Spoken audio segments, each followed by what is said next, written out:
This is not your everyday competition. Pressure and he got that! Oh my God! Oh God! Not like this!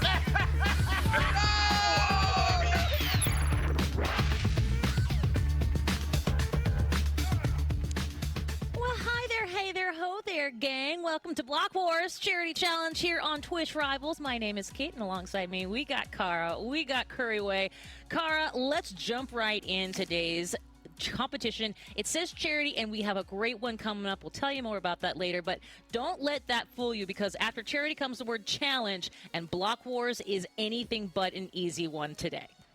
Absolutely. And you guys are lucky because myself and Curryway, we are pros, we are veterans of Block Wars. We know exactly how things are run. We know the players. We know every little inside scoop, every little secret, and we're going to walk you through it.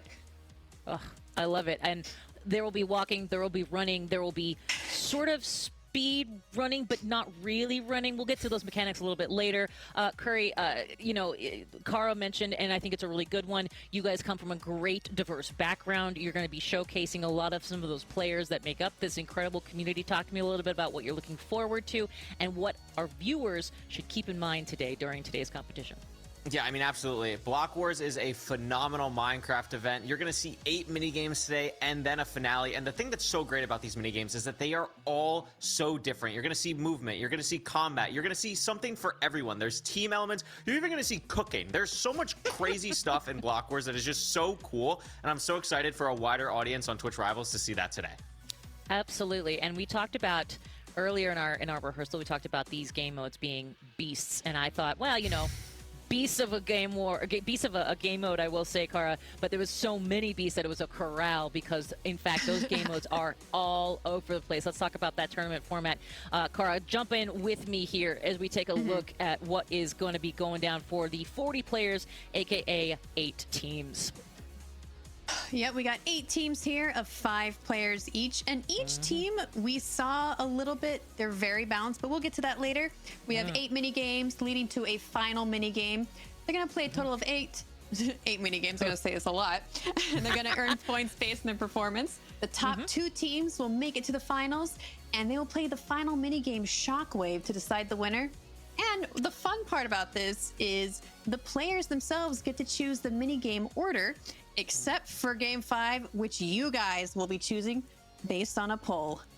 Oof, more on that later, and oof is what I'm going to use here. But first, let's talk a little bit about today. Now, if you're in the U.S., you are probably going to be enjoying today's Giving Tuesday. Well, for us, that means Minecraft, and that means Build a Better World campaign. Today's Block Wars event is helping to contribute to, as I mentioned, Minecraft's Build a Better World campaign. All of the $100,000 that would typically be used for prizing will in fact be donated to the Tiltify for the Nature Conservancy, whose mission is to conserve the lands and waters on which life depends. Chat, you can also donate via the link on the screen. A $5 donation for viewers of today's broadcast will earn you this exclusive beaver sweater cosmetic. Additionally, streamers in today's event will earn the exclusive Earth Crown cosmetic if they raise $20 in donations, and everyone can head to the Tiltify link on the screen to donate throughout today's broadcast. And my goodness, today's broadcast is going to be super fun, and those are some excellent little cosmetics. But you know what? Let's dive into who it is that we'll be seeing on today's stream. Kara and Curryway, I'm going to let you guys take over, because these are people you know, people you love, and people you have faced before. Yeah, absolutely. So these are the first 4 teams of the 8 you're going to see today. Starting off with the Red Comets, we have a bunch of awesome players. The one I want to point out to all of you is Redunes, a very strong PvP player. Make sure to check them out in the games going forward today. On the Orange Fighters, a really well-rounded team, but the person that really sticks out to me is Fruitberries, one of the greatest Minecraft players of all time. That is not an exaggeration. I would be shocked if Fruit does not finish in the top 5 today. Definitely high expectations for him. On the Yellow Thunders, I love the logos, by the way. They're so cute. We have BTMC and Wally Bear, 2 PvP heavy players. But also, don't forget about Caboodle. I think Caboodle could have a very strong showing today, as well as Micah and Schrodinger. And on the Green Giants, we have some old school Minecraft people and some people who play some other games as well, not just Minecraft. We have Fur, Small Ant, Astral Spliff, and the OGs, Captain Sparkles and Pizza Hut as well. I don't know how they're going to feel about you calling them old, but here are the next 4 teams. Shots fired. We have the Aqua Archers. And again, going through some notable players here. Ant Frost always has a fantastic performance, as well as Hannah Rose, a wonderful leader and great at discovering and working with her team's strengths and weaknesses. We got the Blue Bandits. I think we should look at Shadoon and Sneak Snag. I think this duo is going to be very interesting. Definitely 2 to look out for. Purple Phantoms. We have, of course, Purpled on the team. Purpled on the purple team. Ugh, you can't make this up. As well as Fire Breath Man. Both excellent players. And the Pink Knights. We have probably one of the best Minecraft players I know of, which is Feinberg. Also has a very, very good track record on Twitch Rivals here. Oh, yes. I will say that these players that we just went through, and a huge thank you, of course, to Kara and to Curryway for going with players. You both know them. You both have been with them online, offline, IRL, the whole 9. As a person who frequently watches and participates in Twitch Rivals, those names come up again and again, and Curry, there's a reason for that, and there's a reason that they continue to come up, especially in these mini games, because these mini games test your skills, and in every avenue, I'm pretty sure that is possible.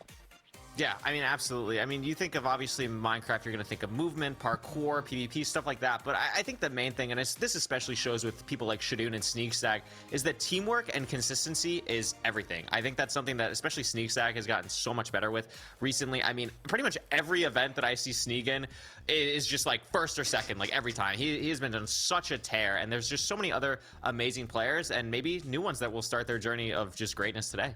Oh. What a great tease. There he is. He is coming to play here, ladies and gentlemen. Well done, Curry. Now, it is the moment that is as good as gold. The State Farm Golden Khakis from our friends at State Farm, an official supporter of Twitch Rivals. Whether in-game or in real life, State Farm is on your level.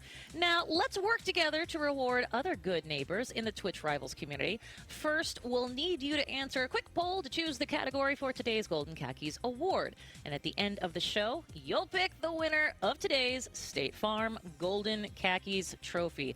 I love this award. Here's your options. Most positive neighbor. This is awarded to the player who showed the most positive spirit. Most entertaining neighbor, awarded to the player who kept everyone laughing and having fun, even in tough spots. I'm sure we'll see some of those today. Most coordinated neighbor, awarded to the player who showed the best coordination and synchronization with their teammates. And finally, most agile neighbor. This is going to be awarded to the player with the quickest reactions and the smoothest movements in the game.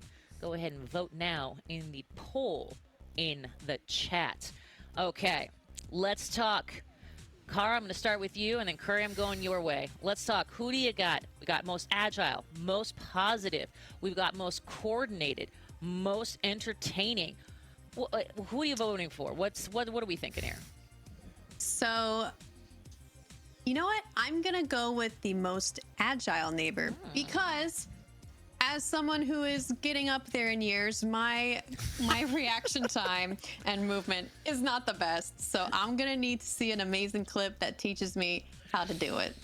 This is a theme, ladies and gentlemen. Welcome to today's show. Okay, Curry, talk to me about it. Do you agree with Kara, or are you going to go for one of our other ideas, one of our other awards? I mean, I love most agile neighbor. I think showcasing movement is phenomenal, but I want to focus today on the most positive neighbor. We are focusing on positivity. We're focusing on charity today. Some greatness. I want to see who is lifting their team up, whose spirits are high. That's what I want to see today. Wow, way to bring it back, Curry. Way to bring it back to today's. I'm trying my best. You know what? Some try. You succeed, my friend. Thank you. You know, I guess I'll go for entertaining because I'm that kind of person, and I should have learned from what Curry said and actually said that. But looks like the results are ready. Let's take a look. Drum roll, please, ladies and gentlemen. What have you decided is our most positive neighbor? Well, looks like Curry had it out. Well done, you, and well done, you. Keep your eye out during today's event because you'll be voting for the Golden Khakis winner at the end of the show. So stay golden, and remember, like a good neighbor, State Farm is there. Wow. Already a great thing you've got going there, Curry. Already having some fun. And of course, we will be having fun all day today. This, of course, Block Wars, our charity challenge on Twitch Rivals. Try saying that 3 times fast. Now, Kara, let's talk a little bit. Oh, you know what? I'm not even going to go there because we actually have an interview ready. I was about to start asking some questions, but guess what? Production's like, nah, Kate, that's not how we do. So, more importantly, you know how we do? We do talking to someone that I know I am excited to talk to again. You two already know. Let's bring her in. Drum roll, please, ladies and gentlemen. From Twitch Rivals before. Welcome, Hannah. Look at you. You've decked out so in the Christmas and the festive. holiday I haven't gear. seen the new setup for the holidays. It's very nice. I like the Welcome. Among Us. Thank you. I have some beans. Welcome, Hannah XX Rose. Now, by the way, I feel bad. Is it Hannah Rose or Hannah XX Rose? Because I love both, and you can do no wrong. So you tell me. Oh, either one is good. Hannah XX Rose, if you want to say the full name, or you could just say Hannah Rose. She just does it all, gang. Okay, Hannah, let's talk real quick. My question to you. This is a game. These mini games test every part of your gaming knowledge, and I don't just mean your Minecraft. I don't just mean your ability. Talk to me a little bit about what you are most looking forward to in terms of showing off your talents in these mini games. What do you want people to see and know you for?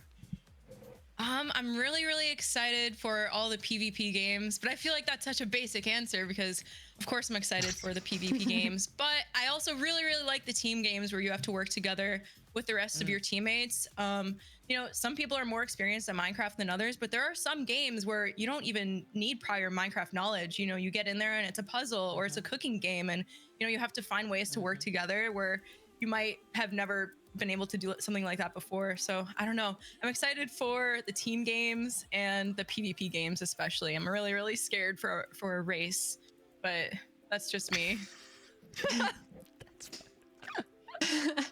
Well, dang, I was just gonna ask you which game are you scared for, and you just said it. So how long did it take to set up that Christmas tree? Ooh. Oh, you know what? It only took me like an hour. It was not that bad. That's pretty good. But my sister was helping me Like out. with so. the decorations and everything, like everything. Yeah. You were all locked pink. in. Dang. All pink and white. Cute. All right, for my question, you have a pretty fun team, I would say. I was looking at your team earlier. Is there a specific person that maybe you haven't teamed with before on your team, or maybe someone that you have teamed with before in the past that you're excited to team with again? Anything like that going on today? Actually, yes. So, of course, I'm excited to team with everyone on my team, but I'm especially excited to team with SK because we've teamed only once in a Minecraft event before, but you know, I know that she's so good and I'm so excited to see, you know, how she plays in this event and how much fun we're gonna have. I love SK. Yeah. She's so cool. Well, we're excited, of course, to see how you play. But speaking of how you play, let's talk about this, Hannah. Now it's time for a segment presented by Mythwalker. This is the mobile geolocation fantasy RPG that uses real locations to tell the stories of Earth's myths and legends. It's Myth or Meta, where we present a streamer, that would be you, Hannah, with a popular myth about streaming or gaming, and you tell us if it's a myth or if it's meta. And chat, of course, you can weigh in too by voting in the poll in the extension right now. Here we go, Hannah. I know. Buckle up. Are you ready? Yeah, you're doing. Yeah, I love it. I love it. Okay, today's topic. Oh wow. No. Infinity. Here we go. Yowza. I love it. Here we go. Okay, today's topic, and I think we can still hear Hannah. You got us, Hannah? No. Oh, we are just finding out that Hannah is out. My goodness. Listen, Hannah has to like really focus on what's coming up because I know she has her team in her sight lines, and she's got to get going over there. Let's real quick, I guess, talk about us. Carl, we're going to start with you, and then we're going to go over to you here, Curry. Okay, let's get your take. Today's topic is going to be game mods significantly extend the lifespan of a game. Myth or meta? Kara, I'm sending it over to you first. All right. So myth being false. Myth being false and meta being true. Correct. Do mods extend the life of a game? I'd say that is absolutely meta. Do you know how long I've been playing Among Us only because there are mods in the game now? I'm still playing it to this day, but heavily modded. So yes, meta. Awesome. Oh, looks like Hannah is Whoa. back. Yes. Let's bring her back, ladies and gents, ladies and germs. Hey, Hannah, we missed you really bad just now. I'm bad. so sorry. I lagged love it. out. Babe, don't even worry about it, you know? We got you. Okay, so the question was, game mods significantly extend the lifespan of a game. Is that myth or meta? True or false? I think Meta being that's true. meta. Myth being I think that's false. true. Meta. Okay. Yeah. What makes you say that? Just look at Minecraft. You know, Yep. Wow, mic drop. Stardew Valley. Mic drop. There are so many I games love that it. just No, yeah, it's just it just proves the point. it does indeed. Well, a huge thank you to Hannah. Thank you so much for coming back so quick. We really appreciate you playing along with Myth or Meta. Presented by Mythwalker, with a cast of magical characters, deep quests, combat, and progression systems, and the chance to really party with co-op mode. Mythwalker is the global RPG for everyone, and the game is available for download now on iOS and Android platforms. Head to mythwalker.com for more information. But before we move on, let's see what Chad had to say about today's topic. Game mods significantly extend the lifespan of a game. Is it myth or is it meta? Boppity-boop-boo! Oh, first of all, before we get to chat, Hannah, thank you so much for being here. Thank you for chatting with us. More importantly, Best thank of you for luck. giving us your insight. And best of luck, because Good at luck. this point, man, you are so good, not only on stream, not only in front of the camera, and of course in-game, but my gosh, as an in-game player, as an in-game leader, let's just call it like it is, you are that person. Any last final words before we let you go off and lead your team to a potential victory? Thank you guys. I hope that everyone has fun and it's a good event. Absolutely. Excellent. Thank you, Hannah. Bye, Hannah. Good luck. Bye. Bye. Well, let's take a look at what you had to say, chat. Again, that was game mods significantly extend the lifespan of a game. Is it a myth? Is it meta? Doobity bop bop. That's how we say it where I'm from. That's actually not how we say it. Looks like you all agree. 88%. Well done, Wow. chat. Meta it is. So that is exactly how we do it here. So there it is. Well done, chat. And thank you so much for participating in that poll. Remember, you can always do that right inside our chat. You know who I love chatting with is Hannah. Hannah has actually True. been, yeah, she's all over Twitch Rivals. I think actually, I think she was one of the hosts, that was streaming host for Nightmares when we've had that at that Yup. point. She's the GOAT. She is the GOAT. She is in fact. She is in fact.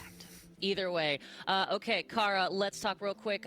We are looking down the barrel of the day of mini games. Which one, you both, Kuriwe and Kara, you both have looked at and played these games. Which ones scare you the most? Let's ask that question. Scare. Oh. Ooh. Which ones are the most like Extraction. Extraction? I'm so bad at PvP, so extraction is just pure PvP, and with crossbows, no less, which for me is notoriously hard to use. But Kuriwe may disagree. I was literally going to say, like, I think if you asked what my favorite game would have been, I probably would have said Extraction. And you're going with it's the one that scares you the most. It's the scariest. I mean, I don't know if there's a game that scares me in Block Wars. I get stressed out the most, I think, playing Order Up. It's so much fun. Don't get me wrong. It's so much fun. That's one of my favorite ones. It's just like, it goes so quick. Like, all of a sudden, I'll blink, and there's 2 minutes left in the game, and I'm like, how many orders do I have? Like, are we done? Like, it goes by so fast.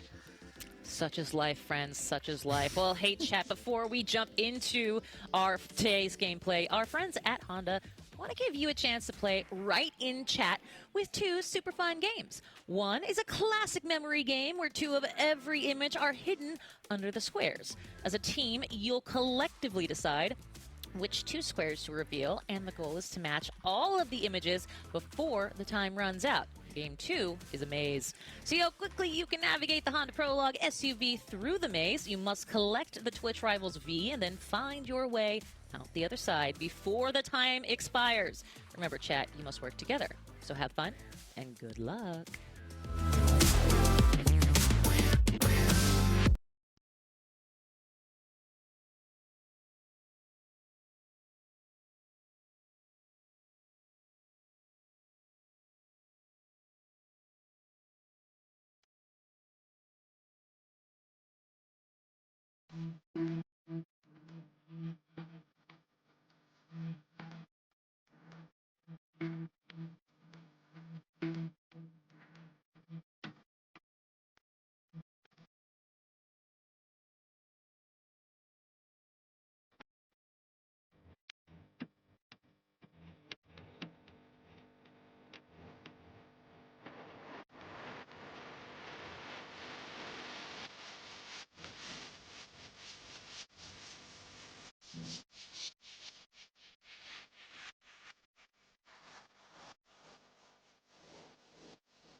welcome back to Block Wars Charity Challenge here on Twitch Rivals. Our friends at Honda are here to empower you, chat. Honda is bringing you closer to the show than ever before with our Charged Up Chat feature. The best creative commentary from chat and social media will be featured on this very show. So join the conversation in chat. Send us your best memes or fire one-liners on social media. Find us at Twitch Rivals or use the hashtag ChargedUpChat. That's hashtag ChargedUpChat, and you might see your comments featured live on the show. Plus, Honda has made an awesome exclusive follower emote that you can use by following /Twitch Rivals and typing TWR Honda to let it fly. Honda offers a full line of clean, safe, fun, and connected vehicles. Their all-new, fully electric 2024 Prologue SUV features a timeless exterior, a tech-rich cabin, and a generous passenger and cargo space. The Prologue is the perfect vehicle for weekend getaways and everyday drives. Oh my goodness. Speaking of drives, we have some momentum that is building here, folks. Game number 1 of 8. Actually, it's 8, right? It's 8 or and is then it the 9? finale. Well, 8 That's everyone will play, and then 2 play the finale. Yeah. 8, and then that Shockwave. And I am so psyched. Well, I will say that right now we are going in, of course, to find out what that first game is. Caraway? Oh boy. Curryway. I feel like I've known you a million years, to the point Yep. where I just make up another name for you. And that's not weird at all. you know. It does. And apparently it just did.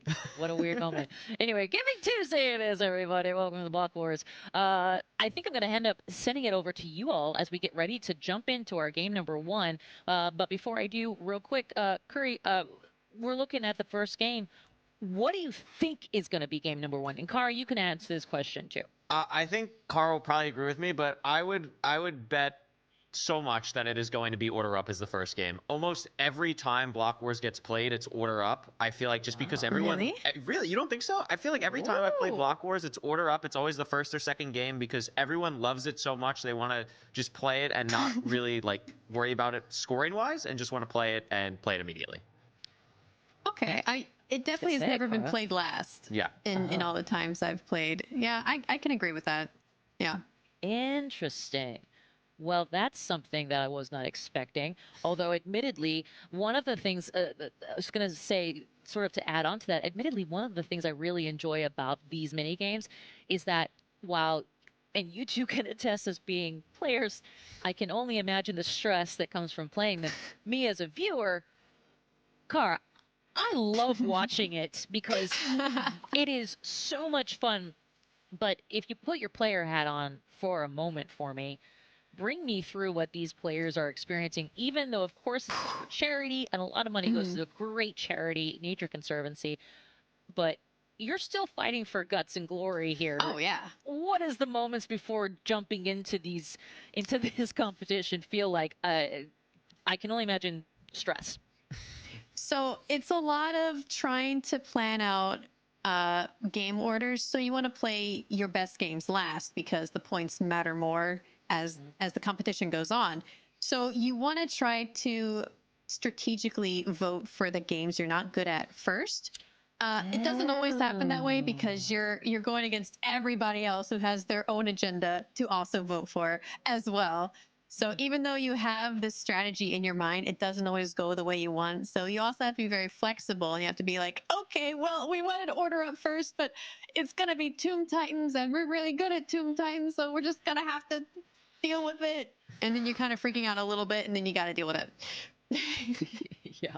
Wow. Well, and I Tomb Titans, you've got that. What is the one where you fall? That one scares me sort of to my core, just in general. Curry in the last moments before Party. in the last moments. Let's talk. Actually, you know what? We're gonna actually go right into our game. So I'm gonna go Let's do ahead, it. hand it over to Cara and Curry. Game numero uno. Here we go. Game intro.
Here we go. Team introductions. Ooh.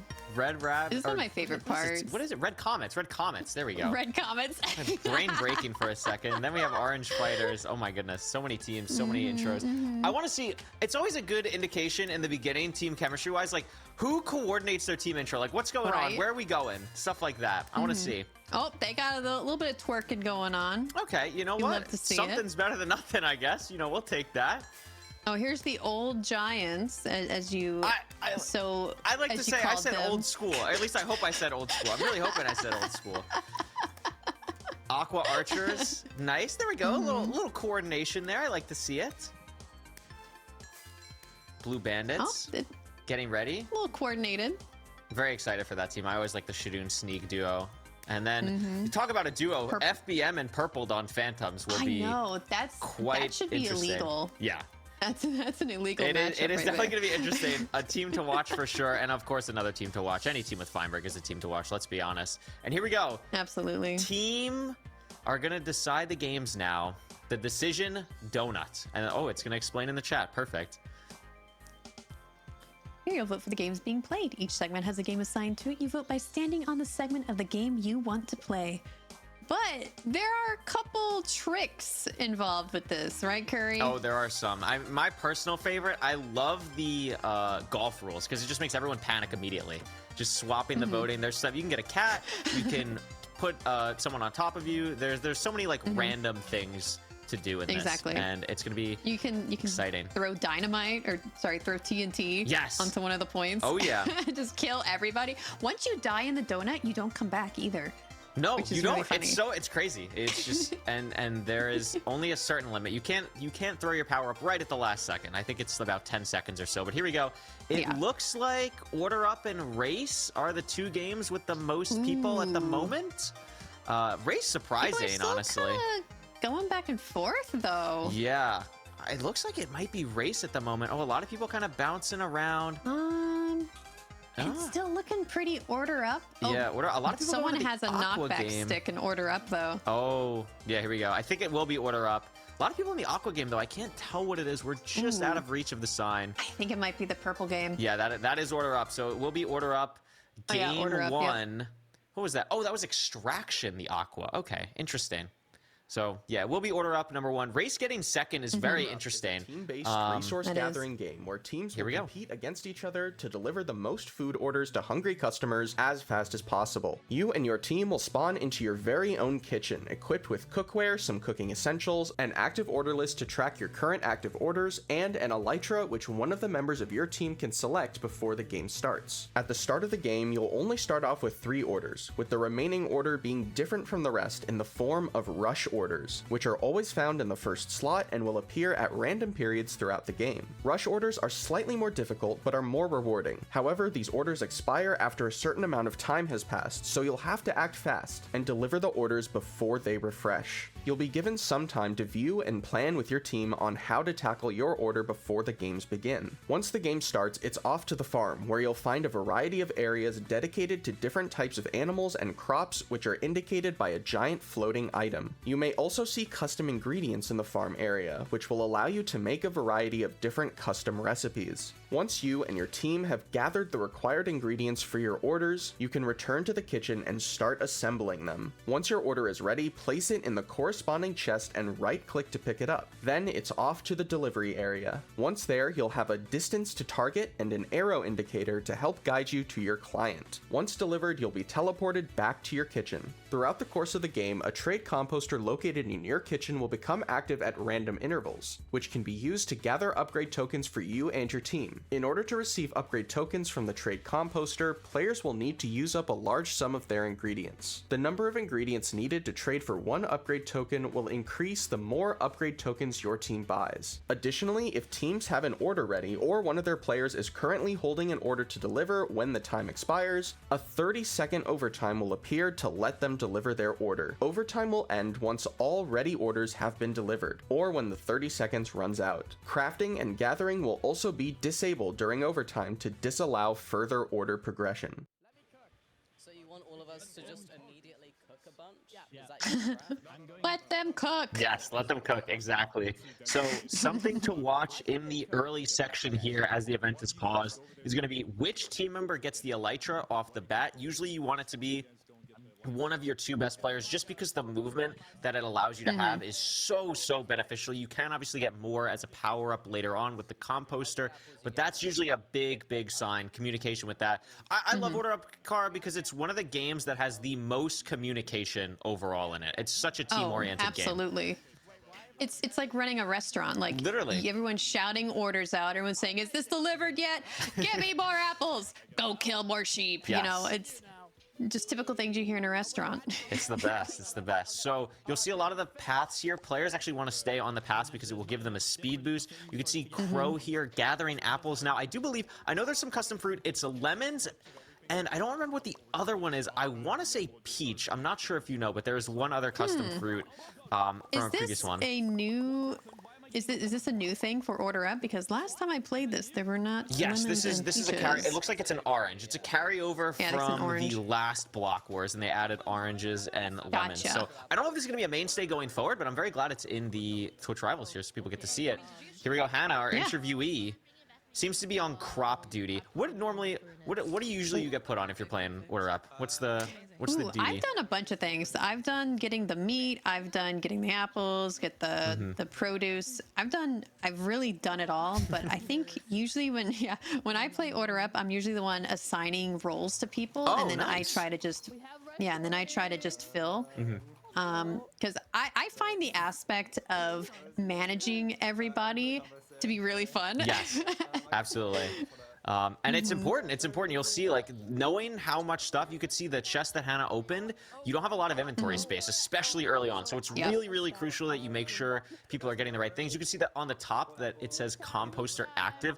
That allows people to buy upgrades. You could see usually what people will do is they'll get a lot of one crop, whether it's mushrooms or potatoes or carrots or something. Use it in the composter early on. Allow for some extra furnaces, extra inventory space. You could see now that chest is really has a bunch of space to put items, and this is going to be really good for that team. Moving over to the orange fighters. What would you say is like the best power up to get first? I think honestly the chest space, because you want to, the way that I think about Order Up is that you want to have as many resources early on as possible, because you don't want to have to keep moving back and forth. Once you have a bunch of stuff, you want to be able to just kind of focus on just the crafting, just the orders, get as many people in that as possible. So you'll see a lot of teams early on. We're already like 2 minutes into this game, only 2 orders for the first team. That will go up exponentially as we go on here. Expect to see a final score of about 25 to 30 orders, maybe even more, and it will just skyrocket as people continue to get more and more resources. And killing fish is probably the most annoying thing to do in Order Up. It's so tough. I never do that one. I always tell someone else to do this. I'm the same way. I'm the same exact way. And so there's also a part where they go, or this may have been taken out, where they kill a boss. Yes, that was taken out in the new revamped Order Up. So it is purely focused on just the composter for power-ups, getting as many resources as possible, and just making sure you're on top of the crafting. We could see interesting choice of resources here by Purple Phantoms, because usually you want to have people set on like a specific task. Like one person goes farm, one person goes fish. You can see in Bricky's inventory, we have a bunch of different items. We have meats, fruits, vegetables. It's not very common, but they are in second place right now. But it is very early. You'll see that skyrocket much more later on. Yeah. I wonder if Bricky is doing kind of like a just running out and getting everything that they could possibly need that they're short on, so that everyone else can stay and either complete the orders, craft whatever they need for the orders. So like having a runner, I don't think is a bad idea. No, it's very important to have at least one person, or I shouldn't say at least, I should say having one person do that. You don't want to have too many, but having that one person be able to flex is so valuable. Especially if they're like new to the game and they're a little bit confused or overwhelmed, just kind of telling them like more directly what they need to do can be important here. Exactly. So when I play this, I try to have it so one person focuses on like the first one, the second one, the third one, the fourth one. So I'm like, you just focus on that, do what you got to do to get that done. But then sometimes I'll go in and I'll just like add items to every order if I just have a bunch of that item. Yeah. Would you say that is more or less efficient than just focusing on your one order? I think having, as the game goes on, having one person like kind of focus this slot of an order can be very beneficial, but it honestly a lot of time depends on like how is your team oriented. Do you have two very strong top players? Is your team more all well-rounded?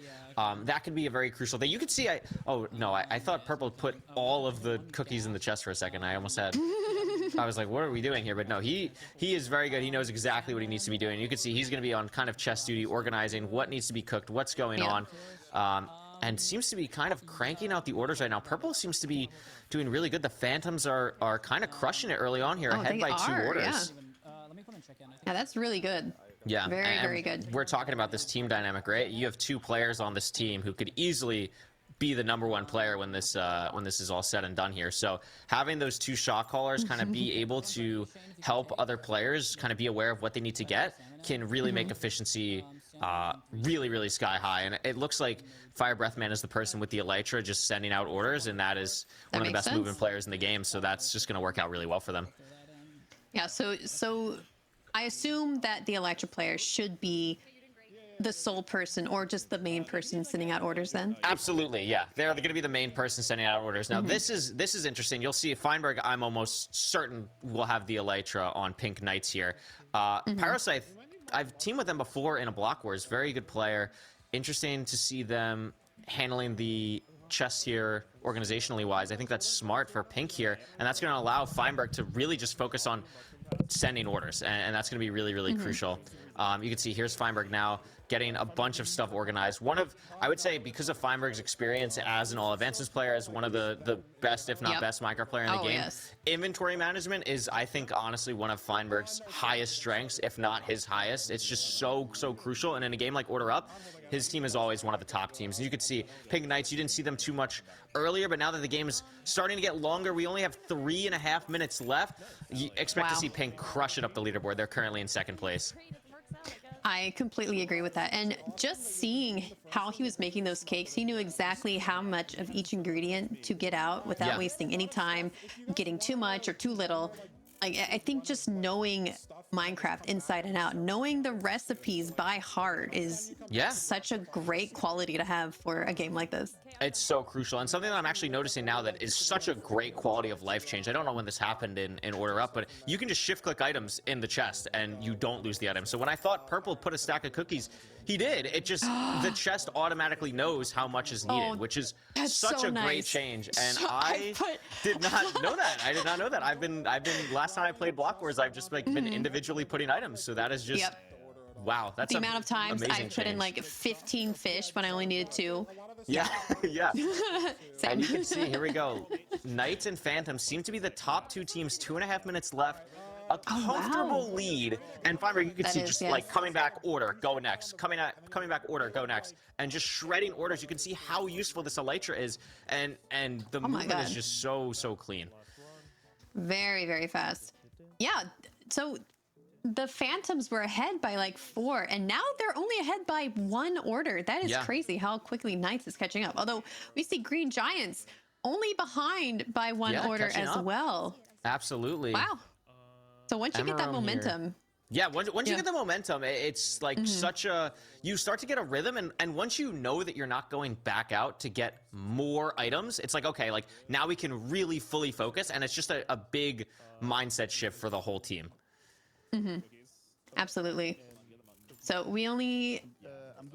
Okay, we have 1:30 left, which is still enough to get quite a few orders in. Yeah, absolutely. There's still enough time. Like I said, 25 to 30 is usually the range for first. If you get above 30, it's almost a lock that you're going to get first place here, and it looks like both Phantoms and Knights are on that pace, but Phantoms might be pulling away a little bit. 25 to 22, and Giants is catching up with 21. And I think potentially it looks like Purpled has an Elytra now as well, and maybe having both Purpled and Fire Breathman with Elytras, just being able to crank deliver orders is going to be a huge difference for them. Oh my God, Knights suddenly just caught up 3 orders. 3 orders, and are now tied with the Phantoms. This is going to be close. Less than a minute left now. Again, you can see no one's going back out for anything. It's just all like, can we just keep getting orders from what's in our chest? You can see FBM just dropping items there, going far out with this Elytra, saving so much time. You want to make sure that everyone else without the Elytra is just getting orders ready, and there's another one for Fire Breath Man to take. Oh my gosh. It is going to be neck and neck for the Phantoms and the Knights. I cannot It might wait come to down see to who overtime. I mean, actually Knights pulls are ahead. still right there. They might take the lead. It looks like Fire Breath Man made a little bit of a movement miscalculation, and especially in the water with the Elytra, it's a little bit more tough. And just like that, Knights are in the lead.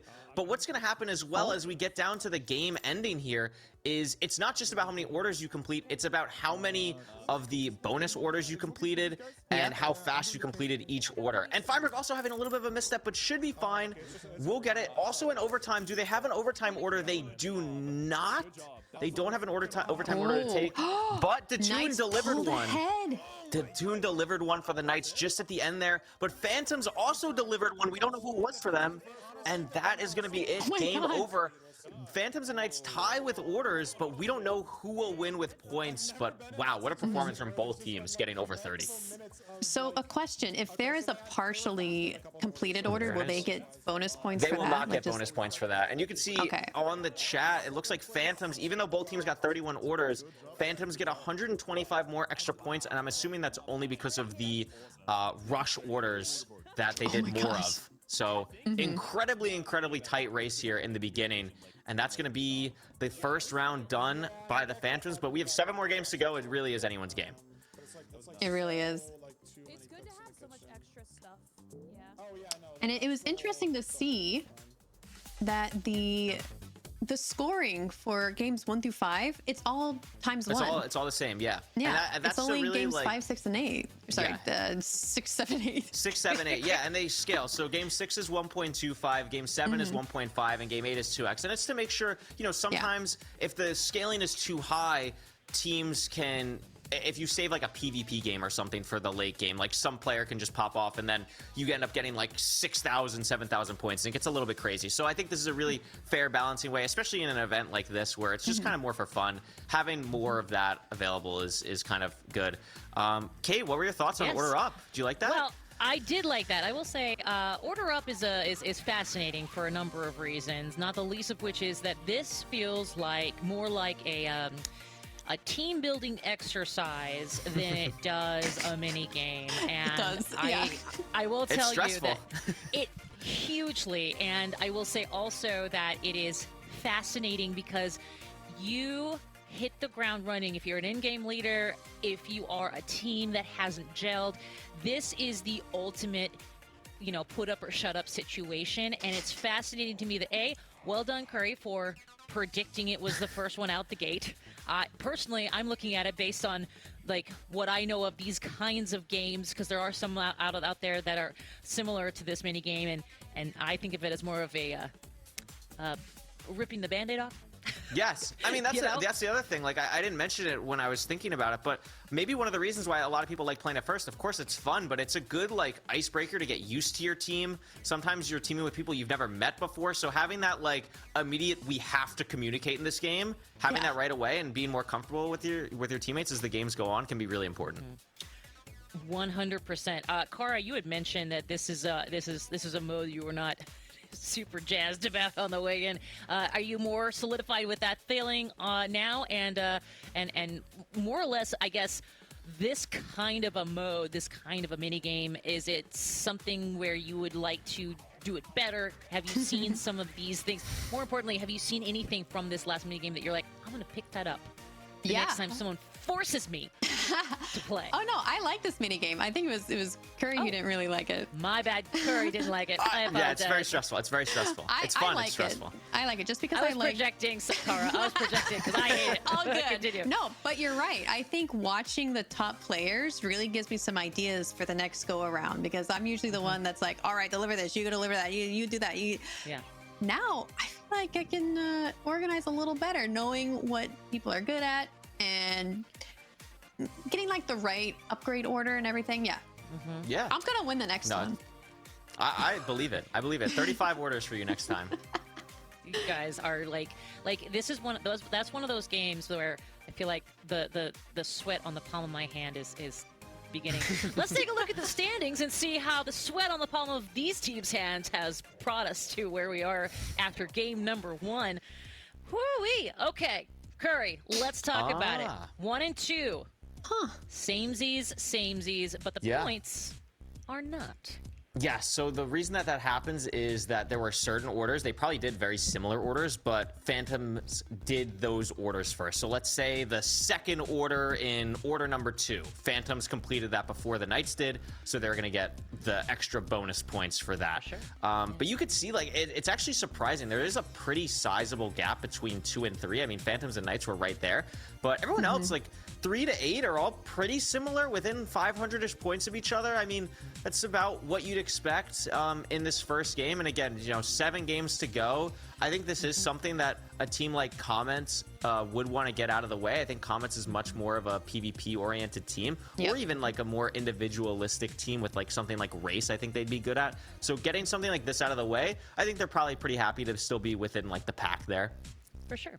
Now, Kara, I think one of the things that this game really proves is that while there are obviously, number 1, number 2, the teams that have higher numbers, the teams that are definitely ranked better, there's really no outstanding, like, this team really took this and, like, went the extra mile. No team that really said, this is our mini game, we are the flag bearers, and went there. It seemed to be that this is the game that everybody was like, let's get this going and move on to game number 2. Well, absolutely, because everyone had a role to play in this game. Yeah. So you really are going to be as strong as your weakest player, I guess you could say, even though, like, everyone has their own strength. There's not really a weakest player. It doesn't seem like there can be, right? Yeah. In a game like that, no. It's kind of like everyone has their job to do. It just depends on how well you guys are going to communicate, how well you guys meld together to make this happen. But even then, like, it wasn't a huge disparity. Like, no one's out of the race at all. No, not at all.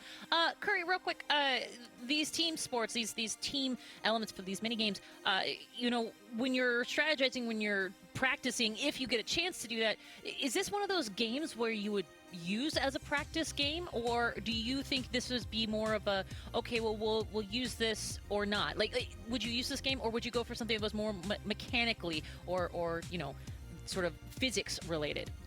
Yeah, I think, like, honestly, in an event like Block Wars, having a team game as the kind of, like, practice first game is really good, just because, like I said, like, the icebreaker element is so important. I mean, I think of a game like Tomb Titans, right? Like, Tomb Titans is another game similar to Order Up where, I mean, it's not the same in gameplay at all, but it's a team element game where you need to really make sure that you're connected with your team. Otherwise, someone's going to die, and it matters a lot more than an Order Up. So having something like Order Up first, and then maybe I would not be surprised if Tomb Titans is second here, or at least third, and kind of having those kind of back-to-back, or at least close, allows for a lot of that chemistry to be done early, and then movement, mechanical stuff, a lot of that practice is done before the events on their own time. It's one of those things where you're going to get what you put in. So I think, like, having this team stuff early is just really, really crucial. Keep the vibes high and go from there. Ooh, keep the vibes high and the momentum going. Okay, Cara, one thing I will say that we've been doing is we've been showing in between games these explainer videos, right? Yes. Each mini game gets the explainer, brings us in so that if you haven't seen this before, you'll be able to know what's going on. There are some terms that if you're new to this that you might not know. Elantra, is it Electra? Elantra? Elytra. Elytra. See? Hi, welcome. That's me. For those people who don't know exactly what that is, can you explain to them? Yes, so the elytra is basically the little wings on your back. And you can glide through the air. You can't, like, fly per se, but you can glide. And elytra is actually like the little science fact. It's actually the little wings that are on a beetle. That's what the elytra are. Oh, I never knew that. Okay, yeah. I'll tell you what, ladies and gents, she's good for so many things, and not the least of which is animal husbandry here we go. and science knowledge. Here we go, gang. That's right, we're in the lobby to find out what the next game number 2, will be played. Let's find out. Yeah, it's looking like it is looking like it is going to be Tomb Titans. Looks like Bricky is going to be taking someone there with him to Like, Tomb nope, you're Titans. This is coming one of with the me. power-ups. Yes. And there it is. Oh. Man, Curry's on fire, by the way, when it comes to these predictions. Listen, I've played this a little too much. I've watched a little too much of these, but that's okay. I love these kinds of events. Oh my gosh! You're on a roll, Curry.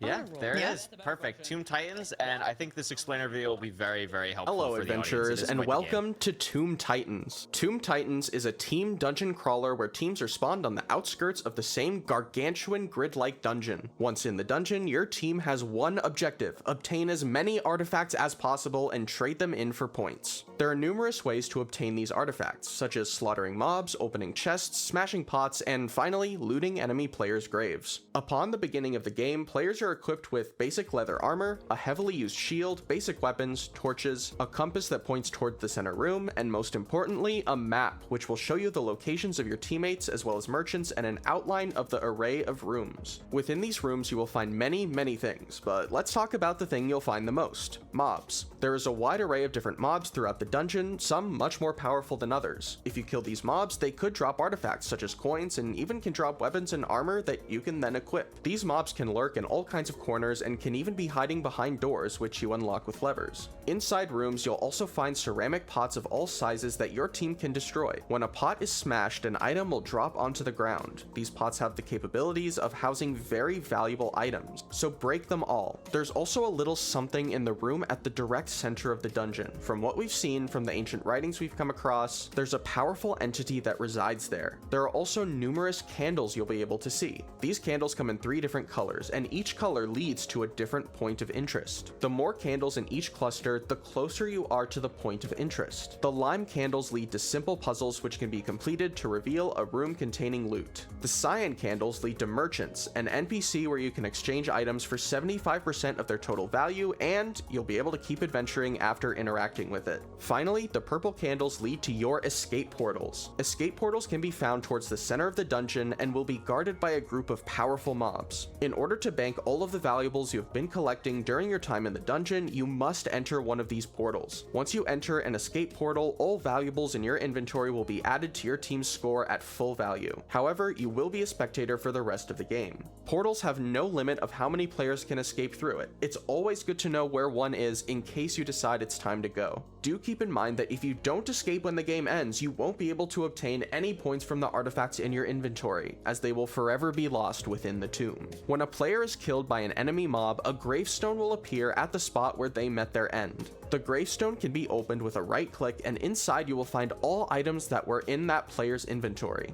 If one of your teammates is eliminated, you can hold right click to resurrect them. If your entire team is eliminated, you will all be respawned at the original gate you started from with the same starting gear as the beginning of the game, but none of your artifacts from your previous lives. Tomb Titans also introduces a custom movement system. Sprinting is completely disabled, but base movement speed is increased. It may feel like you're sprinting when you're walking straight forward, but when you press your spacebar to jump, you'll notice you'll slow down tremendously. Natural regeneration is also slowed, so be careful when you decide to pick fights with mobs. And that covers everything for Tomb Titans. Will your team escape with riches, or will you surrender to the treachery of the tomb? So, I love this game. I love this one. One of my favorites. I do. I really do. I think when I played it, it was the first time it was introduced. So none of us had any idea what we were doing. But we all just split up and did our own thing, and we all just met up at the end, and we ended up getting first. So it was nice. We did something right, but I don't know what it was. I remember that. Yeah, I remember. I was in that. I remember that. Yeah, I had no idea what was going on, but it was fun to like roam around and stuff. I actually played this one I played in a Block Wars with one arm, and you would be surprised how difficult the mobs are in this with one arm. It was not a good time. You could see it is. These mobs are honestly no joke, even with 2 arms. Like you could see right off the bat, like especially the no regen element, or I shouldn't say no regen, there is regen, but the non like traditional vanilla Minecraft regen really is very jarring. I would say, especially to players who don't play Minecraft too often, this is the one that probably feels the most like different out of all the other games, which is honestly a very good thing. It's what makes it so intriguing as a game, but it is something that can be very, very challenging, and it's another game, as we talked about, that's really important to be near your team, be aware of your surroundings, and make sure that the communication is on good standards. Especially like saying, "Oh, I have a candle here. It's a cyan candle or whatever candle it." Yeah, those are very, very important to shout out and let your team know. And you know, I don't know. Did you use the NPC to sell your items? So I did the first time I played this, and then I realized that that's just wrong. I think similar to Order Up, the key element of this, along with the fighting of the mobs, is your inventory. You want to make sure your inventory is as clean as possible. So there's a little bit of like, I guess, pro tip type stuff. Like you'll pick up other arrows and torches that aren't from your starter kit as you go through this, but the ones from your starter kit are actually worth nothing. So once you get the other ones, you want to just throw them out of your inventory as fast as you can, and just making sure that you're stacking certain items. You're making sure you have space for the more valuable items. You know, you don't have to be perfect, but making sure that you're at least on top of it and aware is really, really crucial. And we could see here, Froggy has a puzzle room. Now, I believe this is one of the ones where it's like Simon Says, and you have to like follow what it does. Yes. I don't know if Froggy knows that. I don't know if Froggy knows this. But you can see that bottom left lamp lit up, and then they just have to press it and continue on the pattern. Here we see BTMC. It looks like they just got through a vault room. You can see these orange particles is something that appears when you press a button and it opens a door and you get either mobs or loot or stuff like that. Looks like they just cleared out of that. You can see a ruby in his inventory, something that's very, very good. That'll be good. We see some candles here for Astral Spiff. Yeah, I noticed at the end, I was just throwing out all the cheap stuff so I could replace it with more expensive stuff. So I'm wondering, like, if you find a shop, an NPC, maybe sell your cheap stuff and keep your expensive stuff just to get more inventory space. Because like you said, inventory space is huge with this game. You need to make sure you are on top of it, clean that out very often. Yeah, it's something else that's really crucial when you're playing with other people in this and being around them is you can actually pool items together. So one person can kind of carry all the rubies, one person can carry all of the arrows or torches. And that's a way that you can save a lot of items. And that's usually I'd recommend, like, in a game like this, you have 3 people go one way, 2 people go another. Maybe if you're feeling about going to, like, the boss room, maybe that's when you stack up as a group of 5. But, like, that right there from Astral Spiff, I don't know if it's really worth it to sell items, especially super early in the game. Kind of hold on for a second and see what's going on. Yeah. Here's Shadoon. But that's a good point. Maybe sticking together is a very viable strategy just because of the inventory management aspect. I think so, for sure. And also just, you know, you want to be around your team, especially as it gets kind of longer in and it's like, okay, like we have one teammate who's like way too far and isn't going to make it. And they had all of our one really good item and now they're not going to get with the rest of us. So you really just want to make sure, even if you're not going to stick super close together, you could see, it looks like even on Shadoon's team, it looks like you could see there's those 2 glowing highlights kind of far away. So those people are sticking together. Yep. Shadoon's chilling here with Handsome Fella. And then maybe Sneeg is on his own for this team or something. But you can see a lot of people are staying together. You can also notice good little tech thing there from Shadoon that is a little bit of a showcase. There is no fall damage in this. So you can just fall. You don't have to worry about your health that way. Nice. That is something good to know when, especially with the regen in this, like knowing you can just drop like 10, 15 blocks and not have to worry is really nice. But you can see already, I mean, 7 minutes left to go. Shadoon's inventory has definitely seen better days here as he opened it for a second. Oh, yeah. So would you suggest putting like the best player with like the worst player and then like maybe the 3 middle players together go off with the you could usually do like, I would say you do 1, 4, 5 together and then like 2 and 3 kind of go off on their own. I think that is usually a good way to go. That way you have like, I think I guess it depends on team balancing as well. Like sometimes you have 2 people that are like so close in skill level, but that's true. I think like having people that are, oh, here we go, the PvP room from the bandits. This is the center room here. That is the only room where PvP is enabled. Wow. And there is some more loot in here that is a little bit better than the other rooms. It doesn't look like anyone else is in here at the moment, but obviously Joe and whoever else he's with, I missed the other name. I think it was Anthos, have to be very careful here. Is this a new thing? Because I don't think I made it to this area. Yes, this was added more recently, I think, in the second iteration of this game. And there is a boss in there, I believe, as well. So it is a little bit scary. Yeah, that is a scary part. I don't know if I would be brave enough to go in there personally. Like, maybe if I didn't see anyone, I would just run in, grab stuff, and leave. But if I saw people, I'm like, no, you can have that. I'm out of here. See ya. That is totally valid. One other thing we actually haven't mentioned is the map on the right. You can see every player pretty much has it in their offhand. Being able to know where you're going, you can see this big white room in the center. This is the PvP room. So that's where they are now. That's going to be really crucial just to kind of know where you are. I believe it is the dead center of the map, but I'm not 100% certain. But just knowing where that is, and especially not only just for this, but also for the rooms on the outside that are going to start to crumble, if they haven't even started crumbling already, making sure that you're not in one of those rooms is really, really, really important. But it doesn't look like any team really wants to get into any action here in the PvP room, but it looks like because of that, Aqua's going to be able to get a good bit of loot here. Now, Amfrost's inventory is getting a little bit dire. You can see he dropped his wood sword that doesn't have a point value. That's because it's from his starter pack, so he could just throw that out, not have to worry about it at all. Yeah, it's a free toss. Yes. And it looks like the Aqua team is going to have pretty much all the loot down here, unless, of course, maybe we missed a team that already stole some stuff. But I think Aqua has this in the bag, like all this really nice stuff. We won't know till the end, but very interesting. Oh, but here comes... Oh, no, that's the same team. Same team. That's the same team. I was like, wait a minute, they're coming in. But no. Oh, wait, but actually... Oh, here we go. We got the purple phantoms. Yeah. Scary for a second. It was. But it looks like they're going to be okay. Lineshu does not want to take that fight against Hannah. I cannot blame them at all. I would not fight anything against Hannah personally. Yeah, I'm with you on that. I am with you. Oh, but Lineshu coming back, testing the waters here. And you can see, actually, I didn't even notice it. You can see the golem on Hannah's screen. I believe if you kill the golem, it is going to do more damage. Now, the cool thing, obviously, in Minecraft, when a mob is targeted on one person, they can just, the other people who it's not targeted on can just kill it so easily. You can just kite it, just completely kill it. And looks like potentially they're going to be able to get a kill on Lineshu. They're going on to Lineshu. Oh my god, it is a massacre. Yeah, that should be... I mean, the one thing, though, is you can't really sprint at them, so... Oh, and they are going to get out! Wow! I don't even know. That was wild. That's crazy. I can't believe Lineshu escaped. Oh, no. And also, Captain Sparkle's dying just as he respawned got disabled. That is tragic. That is tragic. Wow. Now, I'm not sure exactly where that player was. Oh, but here we go. Here's Fruits.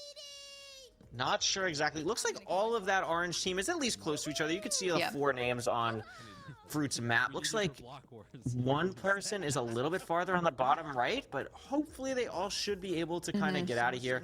Now, with 3 minutes left, you said your team had won the first time, and I remember that. I was in that block where your team did win. When did you start to realize, like, okay, it's time to kind of get out of here? Was it around this point, or were you still, like, looking for loot? So all of us were basically like, well, we're full on loot. Everything is very expensive. Should we just leave or what? And everyone's like, I don't really have anything else to do. I guess we'll just leave. That's basically how it worked out pretty well. Oh my gosh. Here's Fruit dealing with as many skeleton horses as possible. Oh my goodness. And honestly, it has to be like a little careful. Like obviously the skeleton horses won't kill or do any damage, but that was a little closer than he probably would have liked. Has to eat a gapple. Obviously, you don't want to do that. They're worth points, but you're going to make sure that you live. 2.5 minutes left here. Ooh, 5 of selling items, actually. Yeah, only two items. No, there was Maybe 8 before that. Oh, there was 8 before. Oh, I missed that. Yeah. I think 5 of is just trying to fill up with more items. Yeah, maybe they know where one of the last loot rooms are. They are near some other candles. Fruit's inventory is also pretty full. Throwing out torches. Like, this is probably something that where this end game 2-minute mark, if you're not going in the PvP room, I'm probably just throwing out my arrows. Like, you just don't need them anymore. Get another loot item going on there, especially the shield too. Like, you don't really need that. Here's 5 up dealing with skeleton horses. Has to be a little bit careful as well. Honestly, probably has to watch sword durability a little bit more than you'd think. It's not really something that happens too much in Minecraft, but in a game like this, you want to make sure. But here's Fruit coming to the rescue. Yeah, if you look at the point totals, looks like the orange fighters have been selling a lot of their items. Yeah, it is actually very surprising. Now we'll see at the end here if it actually is because they just really didn't have enough space and they're going to end up winning by like so much, which is really very big. And curious Small to gets see. crushed by the collapsing tomb. That's just because they were in the crushed part of the map, the outskirts, not getting towards the center, and that is going to be tough. And Emerald also going to Slain. Wither skeletons get are rough slain. though. Do not blame her. Yeah, and you're going to see as Aqua Archers are escaping, a lot of other teams are probably going to be escaping here soon as well. Just a minute left. Fruit leaving with 174 items. SK had 181 items. You can only see the amount of items when you're on the person's team. So you can see from Anfrost POV, doesn't know how many items that Fruit escaped with. Doki escaped with 165. Now, that is a lot, but it is a little bit misleading because you have to think of torches and arrows and lower tier items like that. So interesting to count. 209. Yeah, Wow. 209 for Hannah is kind of wild. That's you see a lot of the crazy. players escaping here. Now, the question is going to be, you can see, thanks to the tab from Anfrost, who hasn't escaped yet? Feinberg hasn't escaped. That's someone we really want to watch out for. Yep. Oh, there we go. And does there it escape. is. Okay, on cue. A lot of Thunder hasn't escaped yet. A lot of Thunder hasn't escaped. Anfrost, press tab for me again. That was so helpful. Looks like they're going to be escaping. Only 10 seconds left. Pete escaping. Oh, what is this room with the piglins? Whoa. Oh my gosh. Oh, we missed this Oh my room. This is gosh. crazy. I would not want to go in this room. Look at that warden. Looks so cool. Oh, Crowfang did not no, escape in Crow. time.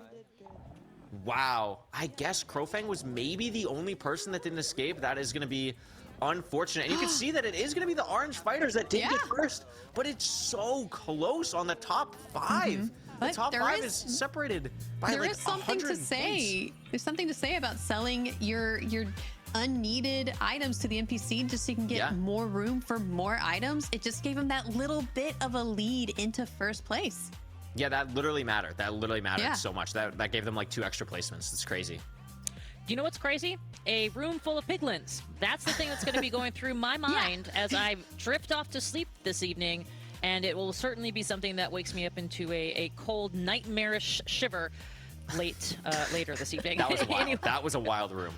And it's so sad that we didn't get to see someone jump scare from that kind of experience here on Twitch Rivals. Really upsetting, of course. If you're just joining us, welcome to Block Wars Charity Challenge here on Twitch Rivals alongside Kara and, of course, Curry Way. We are 2 games in. What are we feeling like, team? I mean, you guys have... First of all, Curry, I'm just going to do this right here. He has accurately portrayed, he's accurately decided both of our first 2 games. But more importantly, I feel like before we get to... it's the What's proof's the going to be in the ferret, pudding. Curry? Are you going to go for the full hat trick, as they say? Yeah, exactly. That's the question. If I had to guess, I would say probably Race or Spleef. People like I getting would also Spleef out of the say way. People voted Race earlier. I think like those are the 2 very, very heavy team games. Those are the 2 very heavy team games. They're going to be gone now. I think you're going to see something like Battle and Party save for later. So now we're kind of in this middle ground. You could probably see Extraction save for later too. I think it's going to be Race or Spleef. If I had to choose, I'm going to say Race, but only because it was... I was a little bit surprised in that first game voting that there were actually people that were voting for it over Order Up. So maybe. Interesting. Well, let's take a look at what game number 1 and 2 has translated to in our standings.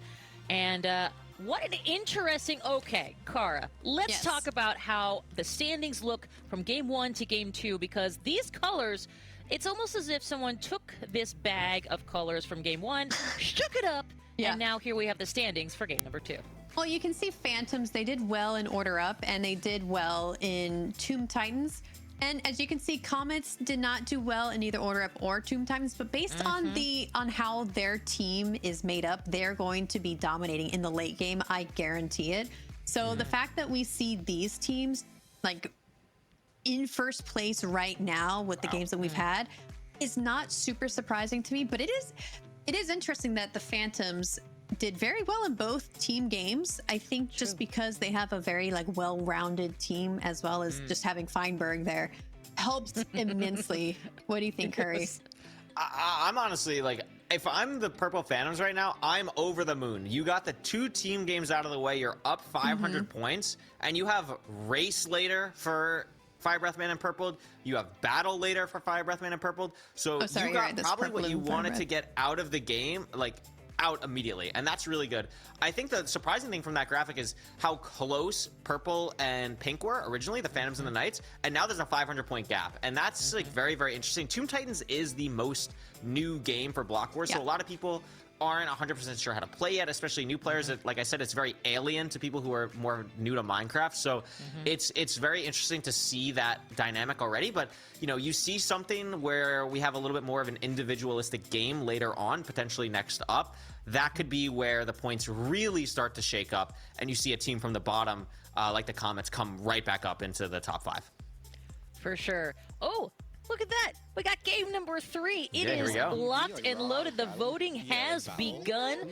And y'all heard Curry's his decider, his thought here. What are we thinking, A lot gang? of people on A race, lot of people in the race. actually. Oh, but the games are hidden, Okay, so there we this go. could be anything. Yeah, okay. Yeah, there we go. I tried. Well That played. Now, is- whoever was paying attention is gonna be like, "This one's race, you guys, come over here." But then, Yeah, so that is actually a thing. Like, people will open up their F3 menu and look at, like, if you want to really sweat, you could be like, okay, race was southwest. Let's go that way. But I don't know how many people did that.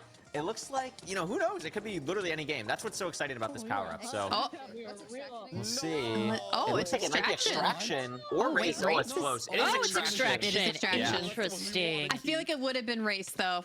So you know what? I'll count it, Curry. Thank Yeah. you. Extraction is a round-robin PvP game where 8 teams of 5 will face off against each other in 7 rounds. The goal of this game is to eliminate enemy players and extract from the battlefield. Before the first round starts, all players will receive time to explore the map, allowing for teams to game plan their strategies and look for various vantage points. Players fight each other using crossbows equipped with Quick Charge 3 and Knockback 1, which you'll need to charge before shooting. Players each have a total of 4 hearts, and each shot will deal exactly 1 heart of damage. There's also no natural health regeneration, so once you get hit, you won't be receiving any health back. Players will have an infinite amount of arrows, so shoot at your heart's content. Extracting is done by holding down your sneak key in the middle circle of the map, which takes a couple of seconds to fully complete. You can try to extract at any time during the round, even if there are remaining opponents from the team you are currently against. During the extraction, you're still able to be hit by opposing players, so be careful of your surroundings, as getting hit will reset your progress. After you extract, you will turn into a spectator for the rest of the round. Near the team spawn and on the sides of the map, there will be an item laying on the floor for players to pick up. These items can assist players during the round, like making opponents glow upon hit with spectral arrows, or by creating a diversion on part of the map with smoke bombs. During each round, you'll also be able to communicate with your teammates through pinging. Your pings will only be visible to your teammates. In order to ping, press the key that is binded to your offhand. There will be 7 short rounds of extraction, meaning you'll face each team once. You receive points for killing enemy players, for every time someone from your team successfully extracts, and for having more of your teammates extract from the battlefield than the opposing team.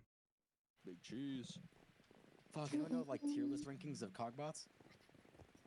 I swear I Oh got big man. cheese. So, Car, you had said before that extraction is a little bit of a scary game for you. It's Why so is that? stressful because I am just so bad at reaction time. So by the time someone is like shooting an arrow at me, I'm like just loading my arrows. So I get outgunned every single time. I have to be the one that's sneaking up on people, but that doesn't happen very often. And people who are able to do that are so impressive to me. How do you win this game, Curry? I think there's 2 main strategies that people like to do in Extraction. And for context, Extraction is probably, I don't know if it's my favorite game, but it's probably the game that I'm statistically the best at. It's just so, I don't know what it is. I just love the crossbow. I think it's just such a unique game mode with like the quick charge and everything like that. The 2 main strategies that you're going to see here are the like kind of death ball strategy where all of a team is just like hounding together, rushing down, trying to kill as many people. The only downside with that is that it's a lot easier to hit when there's like 5 people in a hallway compared to 1.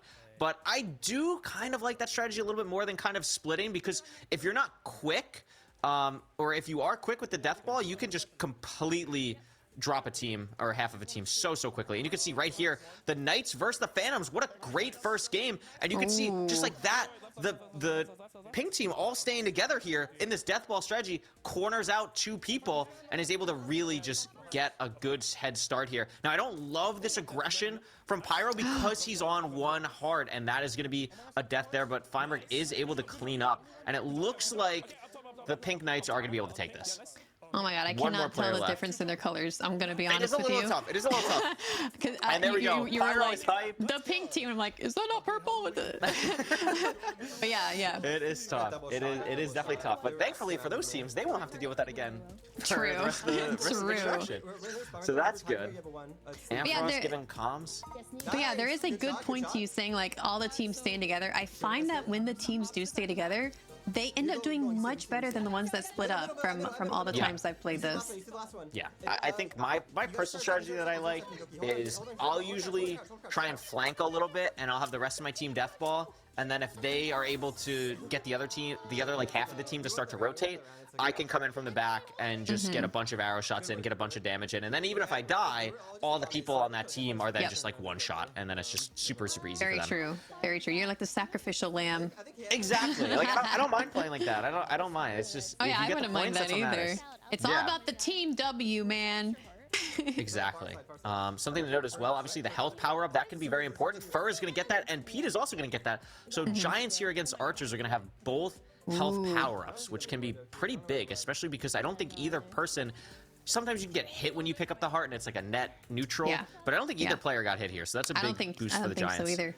Yeah, that's very good, especially they didn't do as well in the previous game, so getting some good points here would be very, very good for their overall standing in the games.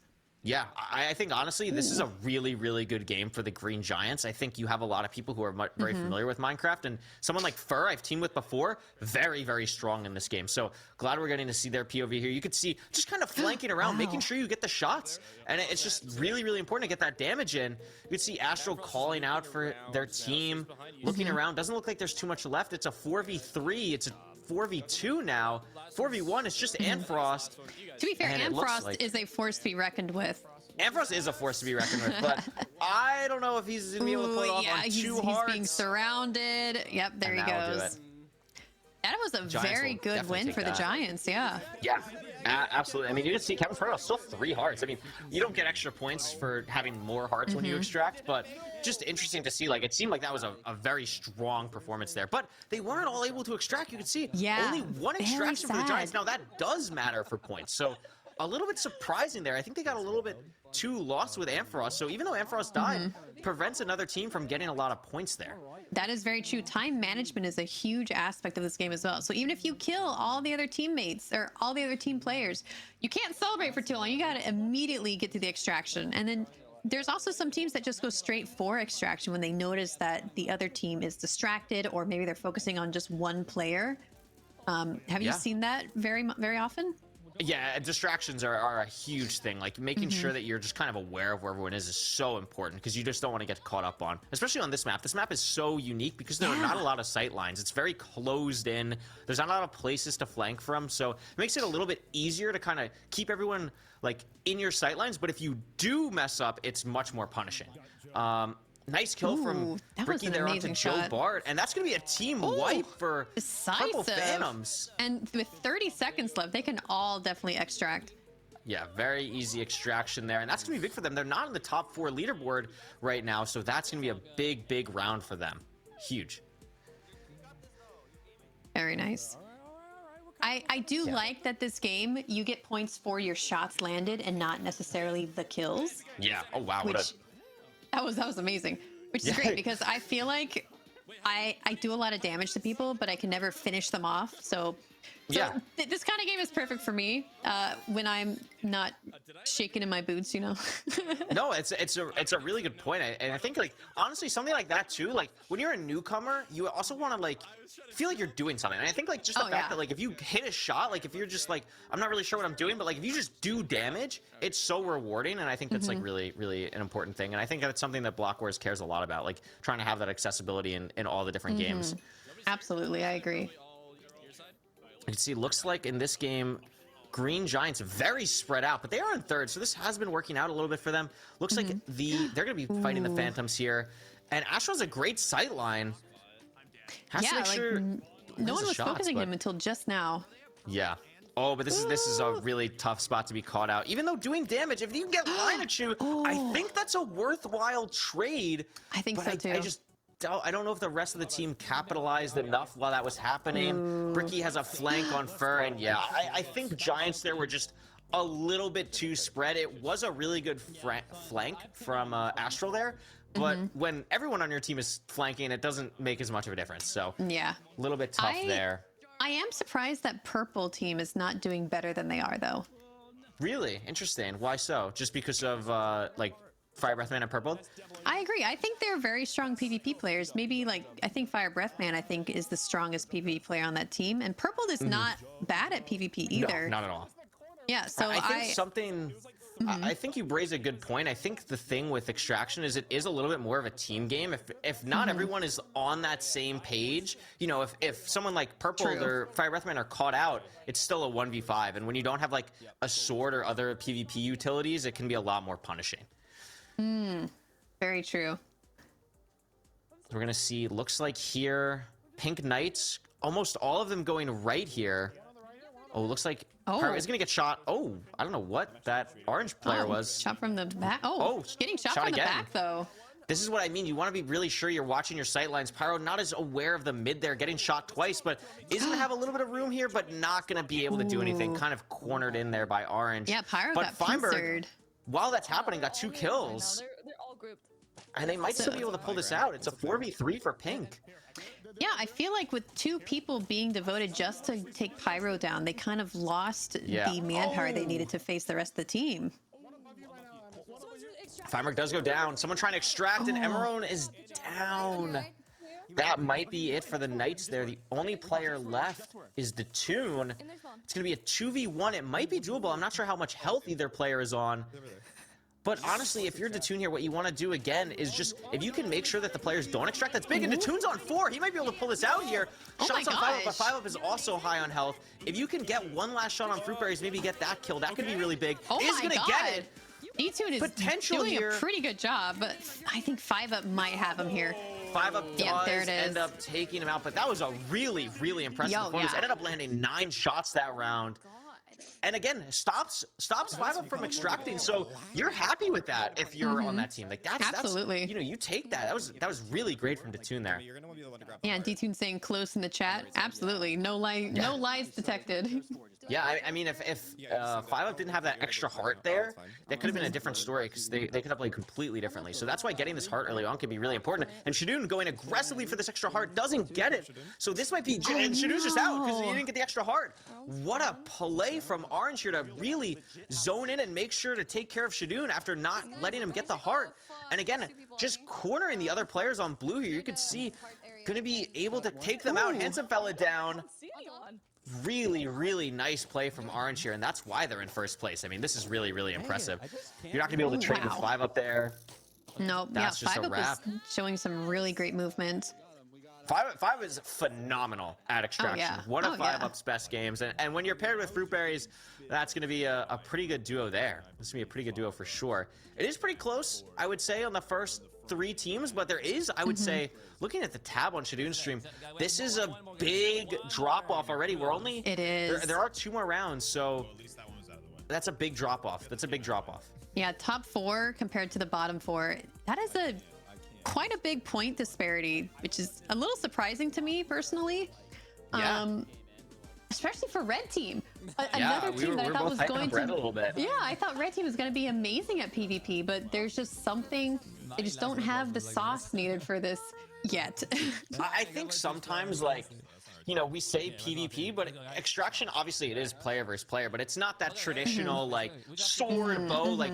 You know, how many times do you get the chance to really play with a quick charge crossbow? I mean, I would say myself, like, I'm not a great PvP player, but something like extraction, like that quick charge crossbow, I don't know what it is. It's just something that I feel a lot more comfortable with, and maybe that can be the case for some people in the opposite way, where they're just so much more comfortable with the traditional kind of elements.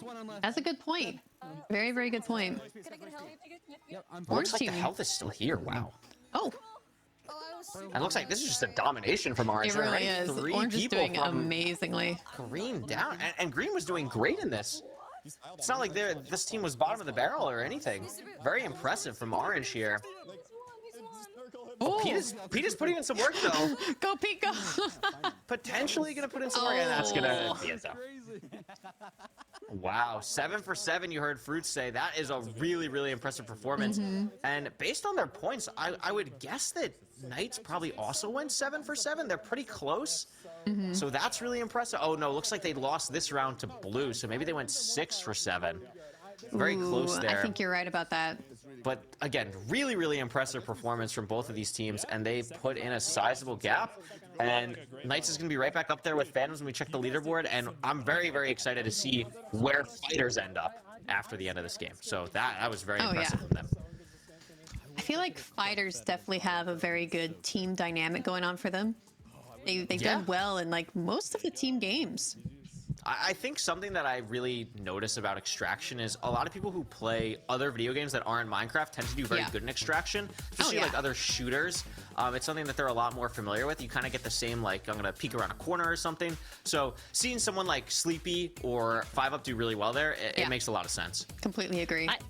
I was going to say, I totally agree. I will also say that Extraction's really good when it comes to balancing that aggro meets, like, offense meets defense.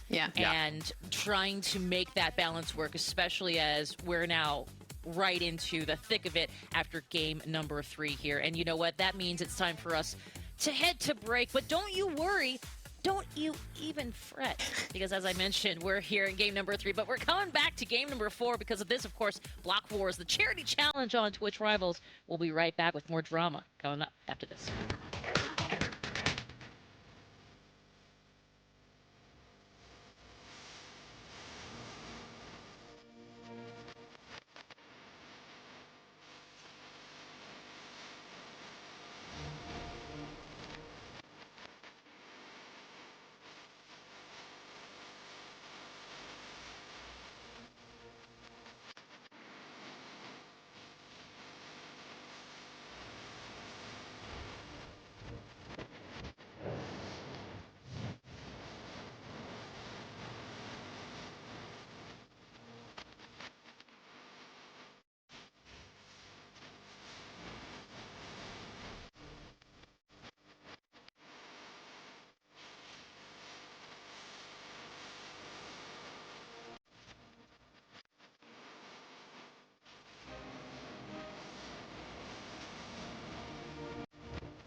Welcome back to Block Wars. This is the charity challenge here on Twitch Rivals. My name is Kate. That's Kara. This is Curryway. And we are knee-deep in our games here, gang. We went to game number 1. Saw some fun. Game number 2. Saw some real interesting team play.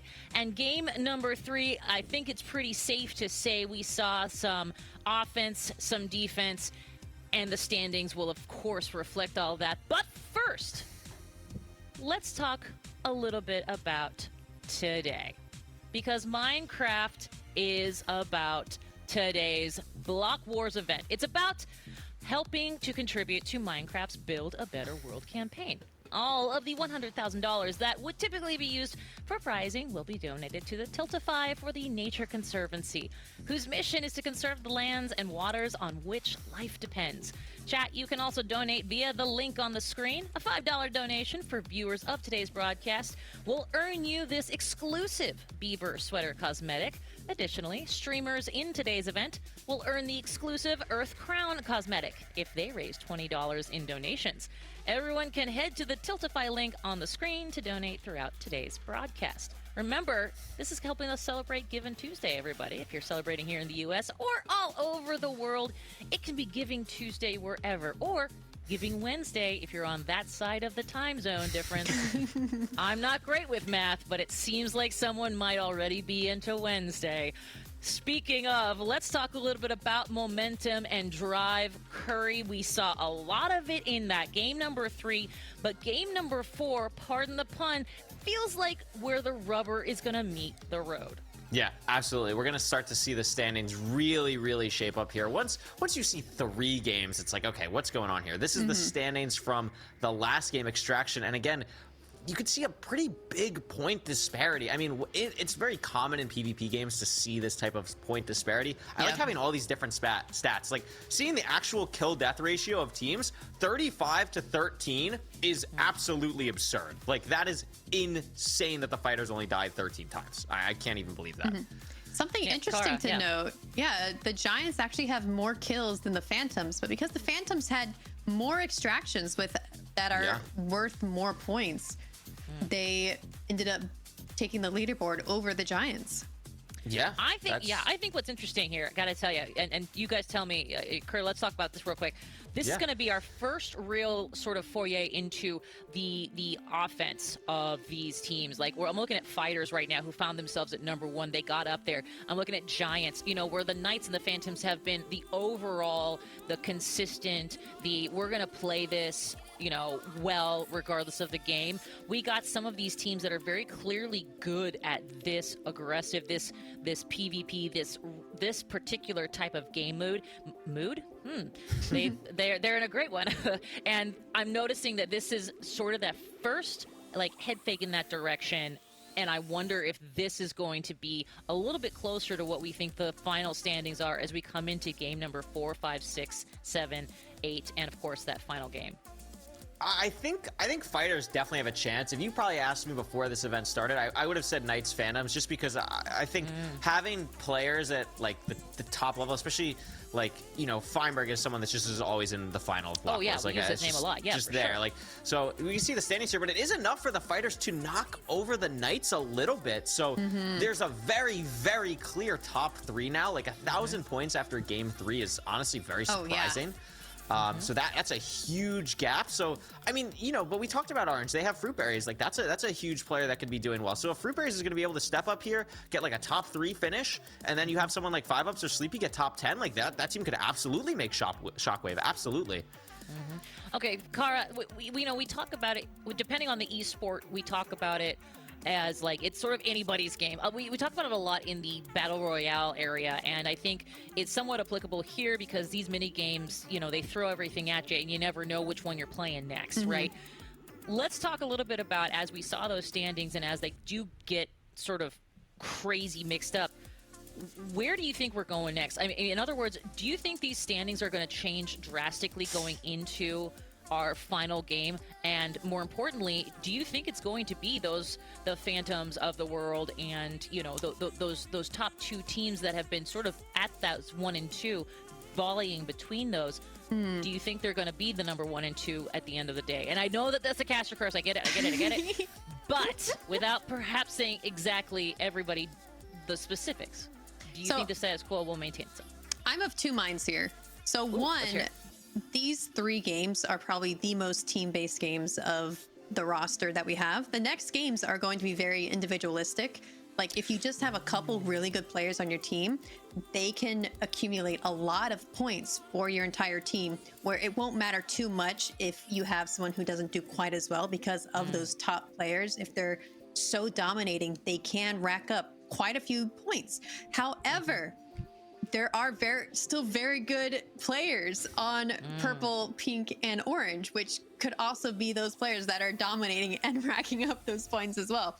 So just the fact that they have this lead now from the team games, I think is very indicative of how they will place later on as well. So if I were someone who bets, and I don't, but if I were, I would probably bet on orange or purple. Okay. Oh, okay. I see you. Great. You know what? I want to build on what Kara said, because I think it's really interesting.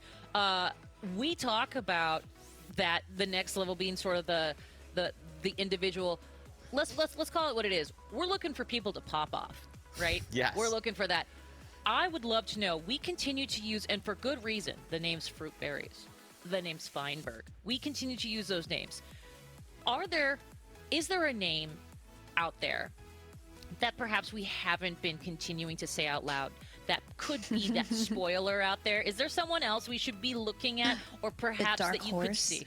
A dark horse. God, great way to put it. And Kara, I'm coming to you next, by the way, so come up with one as well, if you have one. If you have one. If not, no I'm worries. going to go for the tandem right now, just the absolute tandem of Sneak, Snag, and Shadoon. Like we haven't talked a lot about Blue Bandits today. I think, Shadoon is someone that I think could be very, very good on something like Race, could finish, top 10, and Sneak could also finish top 10. So, we talked about the individualistic nature of a lot of the other games, but something about, like, Race in particular. Like, obviously, I think Fire Breath Man is going to get first in Race by a lot. I don't think it's going to be close.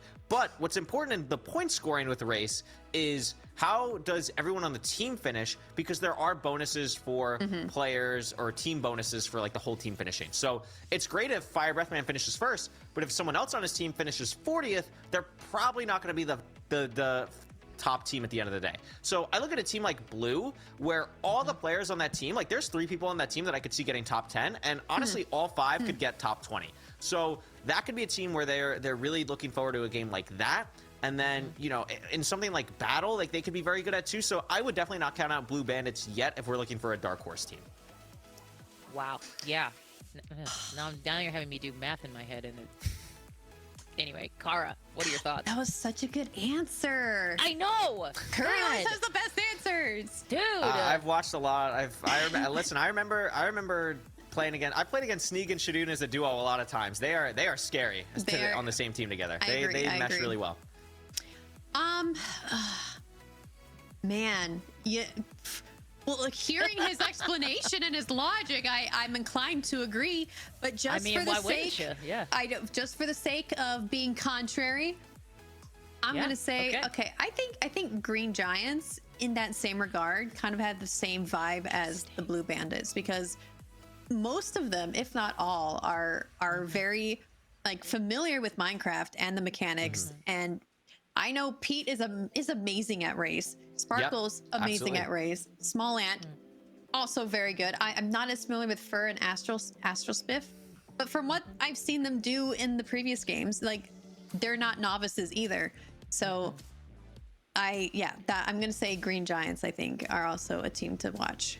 I think they could do amazing. I think that's another great team for something like Race. And here we go. What is the game going to be? It looks like we have some people right off the bat in this orange for Race, which I think is going to get played. I think it's going to get played. I think it's just kind of obvious. I think it could be, you could maybe see Battle, but I think a lot of teams, especially you look at a team like Comets, like they're going to want to save Battle, try and get that 2x multiplier on it. I think it's just going to be Race. I think Battle is going to be towards the end.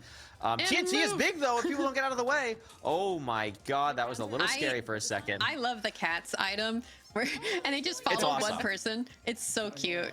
Yeah, it is. Oh my god, wait, they're kind of moving a little bit to the red, but I think it's fine. I think it's all good. I think it's fine. I think. Oh wait. Actually, it might be Blue battle. actually has a lot. Yeah. There we go. The cats It might. is Yeah, race. it's Wow. The we cats can't see won the it chat, for them. but I'm curious. I'm curious what the voting was, because that had to Race be is a speed-based movement game where players individually complete a certain amount of laps of a course. Throughout race maps, you'll encounter standard parkour, water sections with tridents, and elytra portions strung across the course. Throughout the map, you'll also find shortcuts that are significantly more difficult than the main course, but will reward you greatly if you can complete them. You'll also encounter speed pads throughout the map, which will allow players to traverse much faster than they normally would, and jump pads which allow players to leap across great distances. Points are scored at the end of each lap, with players also being rewarded for improving their lap placement compared to their previous lap with the overtake bonus. For example, if a player places 30th in lap 1 and 20th in lap 2, they'll gain bonus points for their improvement of moving up 10 places. It is important to note that it's not worth it to purposely throw a lap, as the overtake bonus is smaller than the difference in lap placement. Players will have around 12 minutes to complete the amount of laps depending on the course, so traverse the course as fast as you can.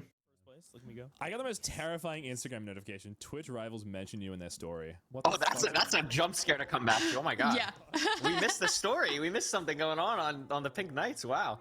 He got tagged by Twitch rivals. You're very welcome, Pyro. Yeah, you're putting on a show for us.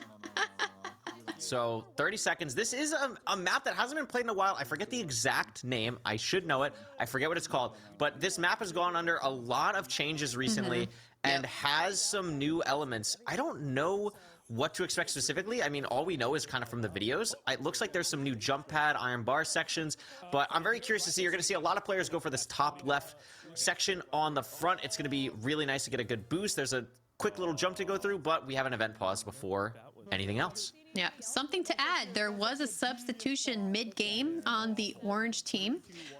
Deme is now replaced by Michael McChill. Ooh, I love Michael. I love Michael too. Oh my god, every time he's on my team, I'm like crying from laughing. Yeah. Michael's funny. awesome. So see if that makes. I mean, orange is very much in it, so that could be something that changes the tides a little bit. We'll have to see. Curious to see. Oh, relogging happening. Should be going right in pretty shortly. Probably just that relog, and then we're probably good to go. Yes. Oh. Gotta get the resource pack. Ah. Yeah, beat up this loser, bro. That's not Oh, they can see each other. Yeah, camaraderie. No, you definitely don't want to see other players in the race. Too much going on. You want to make sure that you can actually kind of see what's going on in front of you and not just the feet of 500 other characters. But then who am I going to follow to get to the shortcuts? That's true. That's true. That is, honestly, that's a very good point. That is important. So you're going to be able to see some players as it goes through, but you're not going to be able to see them when they're too close to you, which is very important. True. Got a pixel perfect setup here for Crowfang. Whoa. Very nice. Oh, ready to go. Yes, here we go. All right. Like I said, most players will try and take this top left path. The main thing to watch is what are the hard paths versus the easy paths.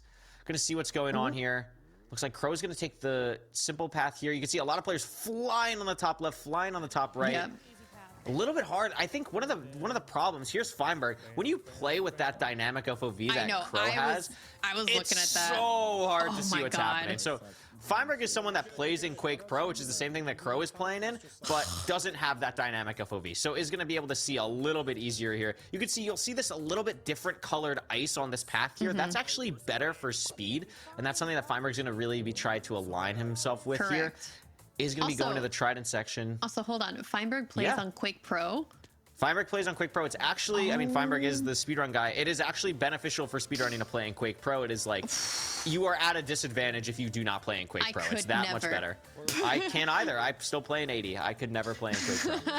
Even though it's beneficial, I don't care. I at least play in 90. Interesting. I think like anywhere from like the 75 to 95 is like respectable FOV. You can see Air Force getting caught on the glass. Thought it was a shortcut. That actually could be a little bit of time someone that absolutely could finish high up here in the race. Oh, is gonna take a little bit of a fall here, falling down to 10th. Would not be surprised to see Antfrost in the top 5 at all. CPK as well. I mean, I gave a list of people that I think could be very good, and then I forgot that there's like 5 other people that could also just be really good. Like, there's so many people. This is actually one of the highest skill races I've seen in a while. There's a lot of really, really good people in this race. I completely agree. I'm surprised that Amfrost is like this far behind in 15th. Yeah, I think like missing that jump on the hard section was really, really tough. You can see FBM and Fruitberries, double FB going here. Oh, I love this new section. This is absolutely new. Very cool. The Depth Strider, Dolphin's Grace tech there. Looks like Fruit was going to take a different path, but then decided to follow Fire Breath Man. I think that was absolutely the correct play. Shane, very, very comfortable on these maps. One of the things, on top of being an expert movement player, just the knowledge of the maps is so, so important. But maybe like Feld, and that's going to be all gotten to first now, actually. Yeah, Purple is in first. Is going to be having another section here. I absolutely love this. Whoa, here is this so is important. so cool. Yeah, I think that is such a cool thing. Nice jump there. Is going to be able to take the speed path. When you have speed, you don't have to jump, which is really nice. Going to take the ice for an extra boost, and now we're at another boat section. So we're seeing a lot of this map here. You can see our top 5, FBM, Purple, Fruitberries, and Feinberg. CPK in 5th. That 5th spot could be a lot of people, though. We could see Radoon's in 6th. That's actually, Radoon's a very underrated movement player. That's great to see him there. Oh, Completely a tumble agree. for CPK, though. I love seeing CPK in 4th, though. That is fantastic. Yeah. I think CPK is a slept-on player by all accounts. 100%. 100%. CPK is really, really talented at movement. Like, very good parkour player, very good movement player, and very, very interesting to see. You could see, look at this, also Shadoon in 4th. Someone we mentioned from the Blue Bandits popping off in race right now. But we could see also, we had mentioned, like, having Fire Breathman and Purple on the same team, just 1-2 right now. If they're going to finish like that, this is almost certainly going to be a lockup for the Phantoms. Absolutely. Like I said in the beginning, it should be illegal to have Fire Breath Man and Purple on the same team. It is kind of wild. This is really, really important movement here for Fire Breath Man to hit, and does hit it well. This is a very fast lap for this course. This is, I would say, probably about 5 seconds ahead of second. We'll see how close Purple is, but I would guess about 5 seconds. Only about 2. Wow. Very impressive. And I thought Fruit messed up some movement, but definitely not if they're only 3 seconds behind. So, again, a pretty standard top 5. Has the 4 that I would think at the front here. Radoon's, I think, is the quote-unquote odd one out, but not surprising to see him up here at all. Again, a very, very good Minecraft player overall. Oh, yeah. I'm always very impressed with Radoon's whenever he plays in Block Wars or anything involving Minecraft. Like, you don't expect him to do badly, but he consistently does very well. I think Radoon's is an incredibly underrated player. I definitely agree with you in that. A little bit of awkward movement there for Shane, but doesn't seem like it's going to end up mattering. I think looks like Purple is still in second, so totally fine here. Is going to get the boost pad, even though the lily pads is better. Having the boost, if he made the jump, would have been faster, but it's still very much in the pace here. So it is going to be the top 4 that we're talking about, that FBM, Purple, Fruitberries, Feinberg, and then 5th really seems to be this race for this 5th spot between Shadoon and Radoon's. That seems to be what's going on. And there's Pete in 6th as well. So Pete, Radoon, Shadoon all battling for this 5th spot. Oh, this is a weird spot of the race. Yeah, it is. It is. And this is the point, this is only a 2-lap race, I believe. So you don't have as much time to kind of see what's going on. You need to just really be aware of what you saw in the first course here and getting as much information as you can. Now, this swimming section is going to be really, really crucial. You could see Shadoon, I think, is a little bit more comfortably in 5th right now, really nailing these swimming sections. You could see Feinberg right in front of him. If he's able to hit this jump, that's going to be really big, and is going to be able to get the Trident boost as well. So really, really nice movement here from Shadoon. Yeah, what's interesting is when you have players that are this good, any one little slip up, any one little like hitting your head on a block is going to just catapult you into like 6th or 7th place. So that I feel like that's a lot of pressure if you're in the top 5. Absolutely. It is. It's very, very scary. And that's why, certain shortcuts are very, very dangerous because, you can stay with the pack. But if you don't, like this for CPK, CPK! You have to drop down, lose a bunch of time, and just like that, you go from what, 7th to 12th, maybe? Yeah. That's disastrous, and Comets need all the points they can get right now, so that is going to be really, really crucial for them. Fruitberry's in 2nd, but look at this. We don't even see we don't even see Fire Breath Man. We just no idea where Fire Breath Man is. Just completely ahead of the pack. You could definitely make an argument that Fire Breath Man is just the best moving player in the game right now. Just absolutely dominating something like this. But, you know, maybe has a misstep. We saw CBK have something like that. You never know, but we are getting towards the end of this race. There's probably only about a minute or so left on this course, maybe even less. So Fire Breath Man being so far ahead, is that because he has not made mistakes, or is it because he's gone for the more risky shortcuts?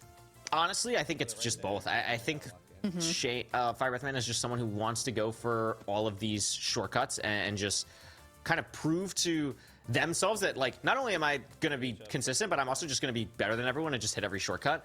And having that confidence in himself is, I think, what separates him. You can see, like, just going for everything. You can see going for the hard path, doesn't matter, wants to do it, and is going to hit it every single time, just like that. And this is the end of the course, and that's going to be a first place for Fire Breath Man. But it looks like we do have a battle for 2nd, unless there's a little bit of a weird movement there at the end. Hit too much soul sand. maybe did it on purpose. Maybe a little bit of showboating. But again, like ahead by a lot here. Should be a 2nd place for Purple as well. And there's 3rd for Fruitberries. That is very, big very nice for Purple. Big for Purple team. I think Shadun is going to be able to get 5th here. Maybe even steal from Feinberg. No. Oh, no. Got caught on the block. And it looks like Pete is probably going to be able to steal 5th because of that. Yes. So Shadun is going to get 6th. Wow. But look at that's going to be really, really big for Blue Bandits and Green Giants to keep their teams in it. But again, what we mentioned is now as the top 10 kind of gets in, what are the teams going to be that finish? Yeah. Coming in at number 10. That's huge. For the Green Giants, yeah. That is really big. You see Sneak Snag 13th. So what's like the 3rd, 4th players getting in here? You can see another completion for Orange. That's big. I'm assuming we missed CPK and Radoon somewhere in that top 10. I'm assuming neither of them dropped too far back here. Yeah. That's a lot of... I think Aqua only has one more person to finish. I believe it will say in the chat when the first team like has everyone complete. I'm trying to think of who Green Giants could potentially be missing. Yeah, only one more Green Giants. I think that is oh my god, I forget the name. But looks like all these teams starting to get through here. Gonna be pretty tight. There it is. Fighters is gonna be the first team to have all their players finish, and Bandits are the 2nd or the 3rd. Excuse me. Oh, who was 2nd? So we missed whoever was 2nd, which I'm assuming it was probably Green Giants. That would be my guess. But we'll find out for sure when we go to the page at the end of here. We will indeed. Looks like we have a tight race at the end for these last couple spots. Everyone kind of keeping pace, you know. I think it's really respectable of everyone. Like, you know, Fire Breath Man only finished like a minute ago. Like, having the people at the back here only be like a minute behind Fire Breath Man, that's nothing to be ashamed of at all. So, really, really strong performances from pretty much everyone here. That's really awesome to see. I agree. And we're just waiting for the last person across the finish line, I believe. We got 2 minutes to do so, I believe. I think they can do it. They can do it, 100%. Who is it? Oh, they're checking the tab. It's right there, yeah, Milkberry. It's Milkberry, and there they go. They finished. Yay! Sub 10. Sub 10. You take that every time. Yes. Very, very nice. So we will see the points for this are based on a couple other things, not just on how your team completed, but how well the teams overall did, of course, and how well you did improving on yourself. If you improve from lap to lap, you also get a bonus point. So that is important to see too. Yeah, I was going to say there's definitely some interesting multipliers so as we start getting into these later games that, once again, those of us who aren't great at math, good luck. Either way, it should be fun. And I will say, I love it when speed becomes an element that we are not just tracking, but also really using to the advantage of a team game like this, where it becomes a pivotal? There is not a K sound in that word. A pivotal moment, a pivotal element of that gameplay. Talk to me about surprises. Because I think what's interesting is that obviously you had some very key moments. You had some great moments of team play, and you had some team members that very clearly were going to do great curry. You knew it. You had it all along. I feel like there were some teams that very clearly had been training for this. In particular, they were like, we had this speed down, especially with the interesting mechanics for this particular mini game. But talking about any of the surprises that you think people should take note of. I think a lot of the surprises were, you know, kind of what we talked about. Like, I think the fact that there was such a clog in this, like, I would say, like, 8 to 19-ish placement. That is, I think, really, really interesting. And you know, that, like, getting 8th versus getting 19th, that was only, like, probably, like, 10 seconds, but that's a big amount of points. So I think someone like Radoons and CPK kind of sneaking into that top 10, I think, really helped Comets, hopefully. And having, like, if you can get, like, I think the standard you want to go for is like 3 people on your team getting top 20. If you can get that, or even top 15, like that is huge. I think Aqua might have been close to that. Captain Sparkles getting 10th was probably the biggest individual surprise. That was really awesome to see, getting top 10 there. Shout out Jordan. That was really, really awesome. But I think overall, like, I think it went pretty standard. But I mean, race is one of those games where you know what to expect, and it's more about just enjoying, like, wow, this player is really good at doing that, that I could never do. It's really cool. Well, and I think, Kara, this is actually, you know, when it comes to speed and when it comes to, you know, just basically reacting to the physics of a game, I think this is one of those that if you're good at that, if you were good at, I don't know what the right word is, the feel of a game. Yeah, you play the game for a decade. It's Minecraft. Then this is where you're going to shine, right? If you take a look at these standings, let's see it. Yeah. If you have been playing for years, you get those neuron connections that become second nature, man. Yeah, exactly. This is where you thrive. This is your showcase moment. You're like, guys, literally buckle up. Let's take this out for a ride. Let's see those standings and how it has. Okay, here we are. Oh, this is interesting. Fascinating. You mentioned Giants. This is interesting indeed. And boy, but there we go. Look at Knights. The pink and purple. Wow, right? That's where I'm thinking. So that is really surprising. I'm curious. I would imagine the way that this is done is like the finish time is the average, the best lap is the average of the team. I think you're right. That's really cool to see.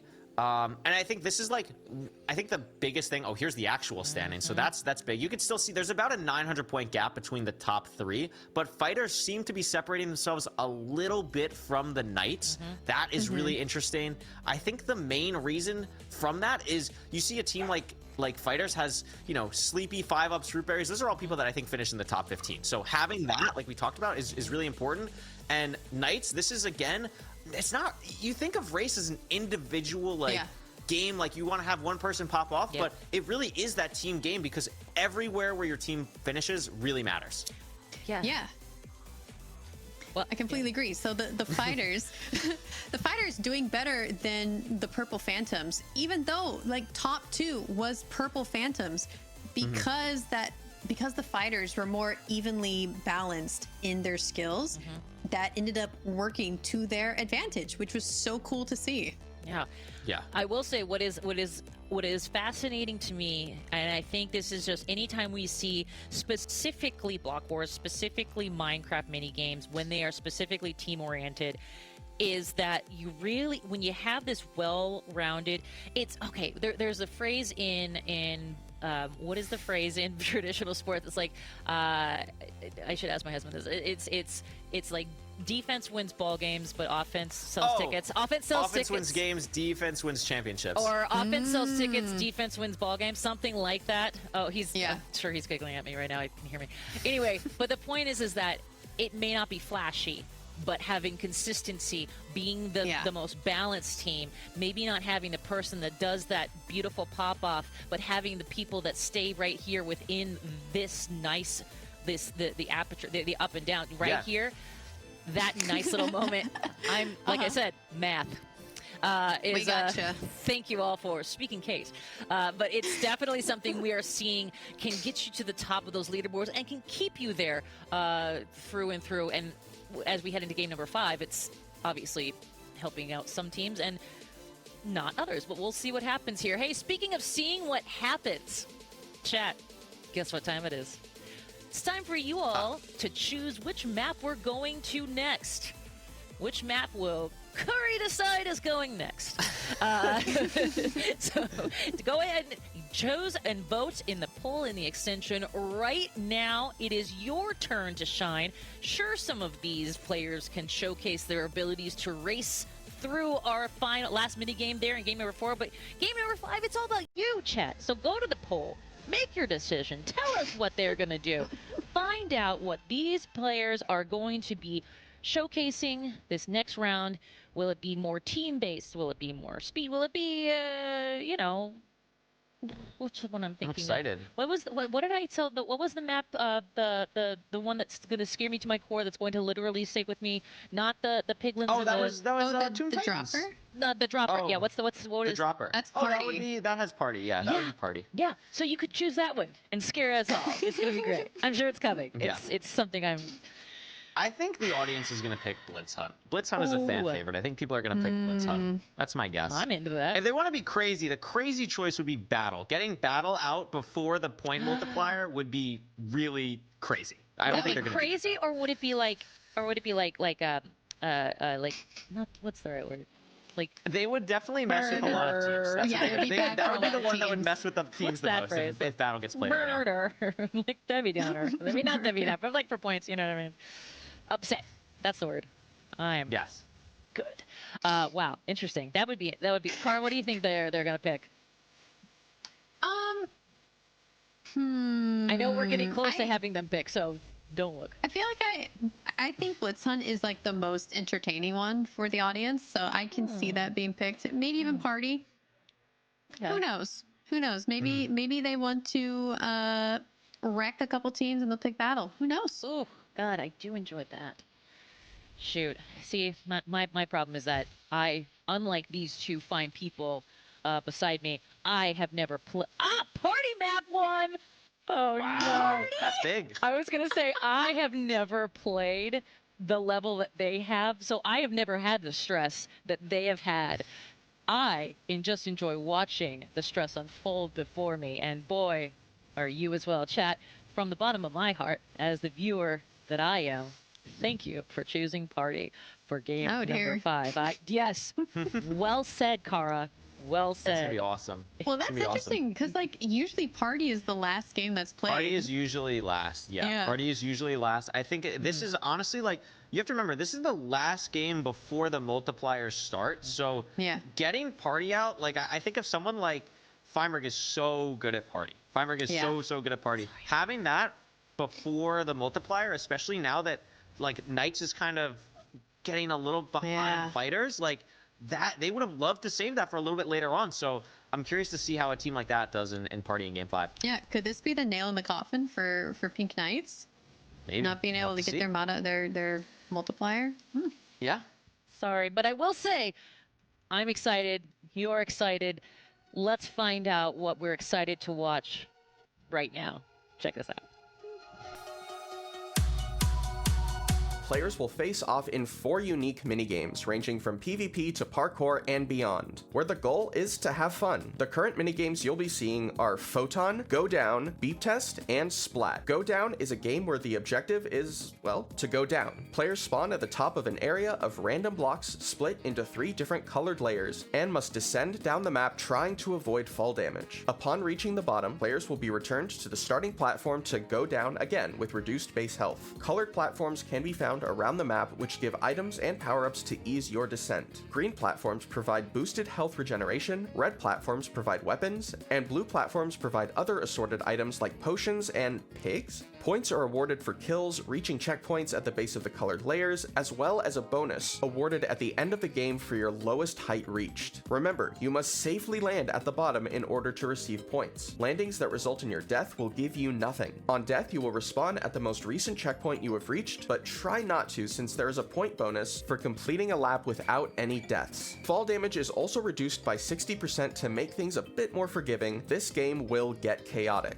Photon is a Quake-style free-for-all minigame where you will navigate your way through a maze-like map and take aim at opposing players. Players are equipped with a photon blaster, an auto-reloading crossbow that will eliminate other players in one shot. Points are awarded to players for every kill that they get, with these points increasing if a player achieves a kill streak. If you die, don't worry. Respawns are quick, so you can get back into the action quickly. However, your enemies respawn quickly too, so make sure to watch your back in this fast-paced and exciting game. In Splat, all players are released into a massive arena of white blocks with one goal: to paint as much of the map as possible with their team's color. Players are equipped with a Splat gun, which fires paintballs that will color any blocks they hit with their team's color, overriding any color that was there previously. The Splat gun has limited ammo and can be reloaded by sneaking on any blocks of your team's color. This reloading state will also greatly increase player movement speed, but you can always unsneak to move normally. Fired paintballs will also deal damage to other players with kills awarding points. If a player achieves a kill streak, they will receive a paint bomb, which is a throwable item that paints a large amount of land in your color on landing. Killing a player also grants you replenished health so that you won't be as open to attack after finishing a fight. Once killed, you respawn quickly in the center of the map and can use the jump pads to immediately spring back into the action. Points are awarded for kills and also at intervals throughout the game based on the percentage of blocks painted by each team, with a higher percentage awarding more points. So get ready and grab your Splat gun. It's time to paint the town in Splat. Beep Test is a survival parkour-based minigame in which players must complete as many levels as they can while not losing lives. Players spawn on one side of the Beep Test arena, and every 15 seconds a parkour course will generate in the center of the map. Players must use the parkour to cross to the other side of the arena within the 15-second time limit. Once this time runs out, a new level will generate and players must run back to the other side. Each player has 3 lives. Lives are lost if you fall into the center pit while parkouring or run out of time while attempting a stage. Once players lose all 3 of their lives, they are eliminated and will spectate the rest of the game, unable to earn points. Beep Test features 2 different arenas to choose from: Standard and Challenge. Players can use an item in their hotbar to swap between the Standard and Challenge arenas, which will teleport them to the same relative position in the other arena. Levels featured in the Challenge arena are much harder than those in the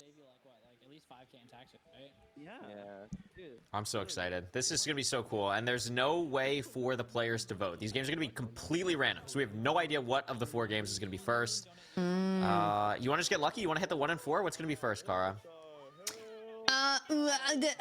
Splat. Splat? Okay. I'm going to say Photon. That's going to be my guess. No skill at all in this. Are we right? Splat! Oh, nice job! Nice job. This will be fun. Hope everyone was watching the explainer. Here we go. The main thing here is kill points versus paint points. I never know. Yeah, which do you prioritize? I never know.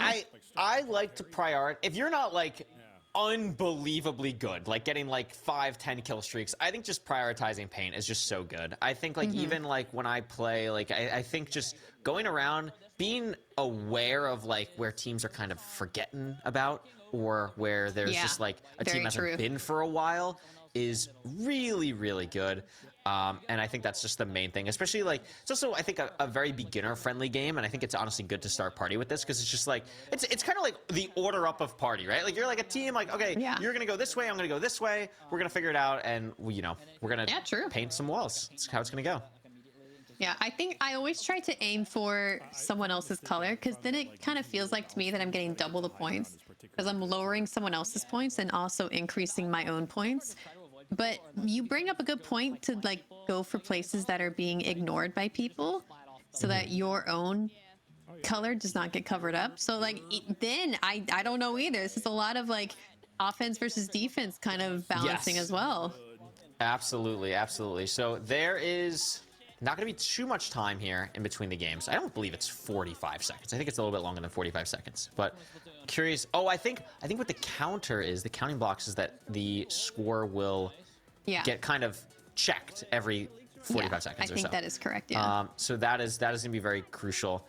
I believe that's newish, unless I just never took part of that in Splat before. I think that's normal. Might be. Yeah, that might be. Listen, that's just something that I now know to focus on next time I play Block Wars. That's good to know. You can see Purple getting a kill on Amfrost here. You can see the main thing here that's going to be really crucial is just making sure that your gun is kind of recalibrated, has ammo. You do also gain hearts when you get kills, which is really, really crucial. You can see Purple going right back in. Going to be the type of player to be going for kills. Hannah versus Froggy there. Hannah's going to take the W, but there is still so much time in this game. You can see Amfrost kind of going with our strategy of kind of go far away, try and stay away from people. Wants to deal with Wally Bear here so that he can refocus up, kind of take all of this area. Has a lot of room, but here's someone from Purple Phantoms taking a little bit more space than Ampharos would probably like. It's Fire Breath Man. There's a lot of action actually happening in this corner. Yeah, something to note is when you kill someone, it actually splatters your own color wherever they died. So that kind of helps with getting your color everywhere. But like, it's kind of just like a bonus perk. You kind of don't kill them for that reason. It's just like, oh, what a nice little bonus that I get. So cool. It is nice. And there's also some power-ups. We can see there's a power-up in they're gone, so there's no power up anymore, but power-ups can be good. Hate you, Captain Sparkles, in the chat from Michael. Typical Michael slander towards Sparkles. A lot of real beef in the chat happening right now, you know, just toxic Minecraft players, how it goes. But looks like Michael's actually getting a lot of this top area. This is actually quite good for people Orange. are coming You can up see here on the side, they're in second right now. Oh, third now, but it's close on that top 3, top 4.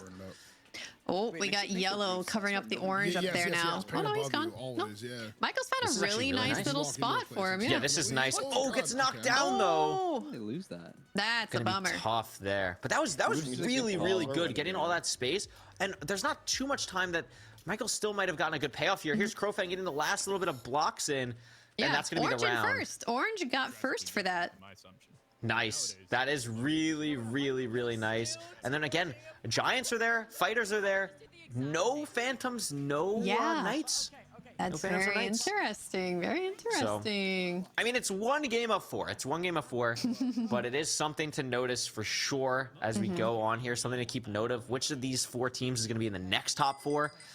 Going to be interesting to see what the next game is. Down to 3. Go down. Go down. Very interesting game. A newer game for this rotation.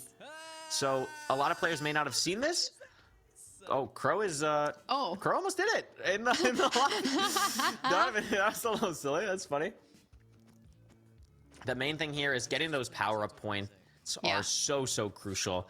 And honestly, like, some of them are so much more beneficial than others. Like, I really like the one that gives you a little bit of health, because if you're going fast, you don't really need a power-up. You just take a little bit more health, keep going down, go down as fast as you can. So getting those green platforms for regeneration is going to be really, really crucial. We'll see what Crowfang kind of goes for here. Falling way too far, that's just going to be a death. That is just going to be a death. You unfortunately cannot cheat the system like that. This is the opposite of a dropper. You don't want to avoid everything. Yes, absolutely. Captain Rose, you get a potion of absorption. That's massive, actually. That is really good. You could honestly probably take that all the way down. Now, I don't know how long that potion lasts, but that is really useful. 6 extra hearts. You could, that's crazy. I thought it was going to be like 2 or something. 6 is nuts. And you can see it's already gone. Now it's gone, yep. So that's interesting to note. Maybe Captain Sparkles will be aware next time. Like, okay, next time I get this, I'm just jumping straight down to the bottom. And you can see every time a player gets to these pink kind of glass platforms, they are going to get healed up. Not fully always. I think it's like 4 or 5 hearts, but get yourself a little bit more of a direction to go. Get yourself a little bit more health so you can keep going down. Yeah. Are there checkpoints in this? Yes. The pink is kind of the checkpoint, basically. It's the healing and the checkpoint. Yeah. Oh, and Captain Sparkles is going to get the pig spawn egg to ride the pig off the cliff. Very nice. Is going to be able to almost not take any damage because of that. And needs to find another way down. Almost to the bottom. You can see there's not another like glass filter for him. So once he gets to that checkered section on the bottom, that will be a point for got pushed off by 5 Giants. but survived just barely. Yes, I think that potion of regeneration. I think that was 2. The potion of regeneration going to be coming in clutch. Just has a little bit more to go. Should be fine here to go all the way down. That jump is a little bit scary, but makes it. And that should be a completion of the course for Captain Sparkles. Taking a little careful. Very, very good. Yes. Very good performance. Very, very nice. It's going to be a performance. Oh, going to be tight for 5 up. Has to be careful.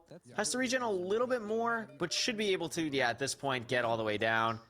Oh, but it's a death. It's a death. No way. It wasn't enough. That is so unfortunate. That is so sad. The main goal here is it's very rare for players to get 2 completions. If you get 2, you're very, very happy.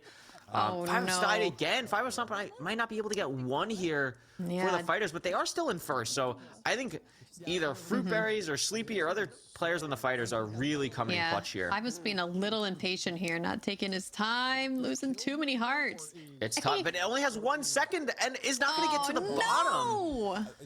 And that might have cost the Orange Fighters first place there, but I think they'll still take second. They'll still take second. That was really good.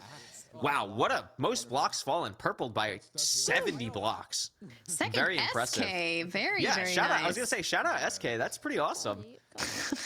Shadoon also got 4 kills. I think someone got 7. I don't know who got 7, but that was a little aggressive. But I think you get that was points for Fire that, Breath Man had 7. That's pretty awesome. Down to Photon and Beep Test. Beep Test is going to be the next game to get played. This is the newest game to party. I'm very curious to see what the meta is going to be for these players. Like, how are we going to play?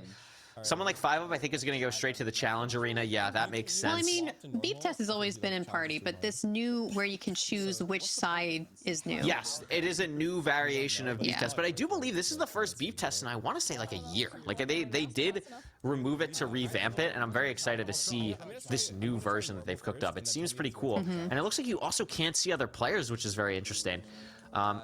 So just going solo, and it looks like 5UP is starting with the easier course, which I know 5UP skill level. I don't know if I agree with that. I think 5UP could have very easily done with the He could have gotten challenging. I agree. Yeah. And is going to switch to the challenge area. So right off the bat, kind of going there.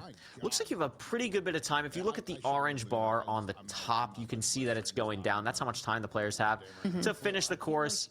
A lot of time, and once you finish, you can see all the other players, which is really, really cool. I like that. Someone fell right at the end. That was so sad. That was a little sad. Well, this is a tough jump. You gotta get to the slime, to the skeleton heads. There we go. Very nice. That was a cool jump. I've never seen the skeleton heads like back to back like that. That was kind of cool. We have a lot of the usual suspects here in the challenging area. We got like Sneak and Hannah. I'm sure we have Radoons and Purple. Oh, and Purple. Purple went to the easy one? No. Oh, because he lost the heart. He lost the heart. That's why. Wow.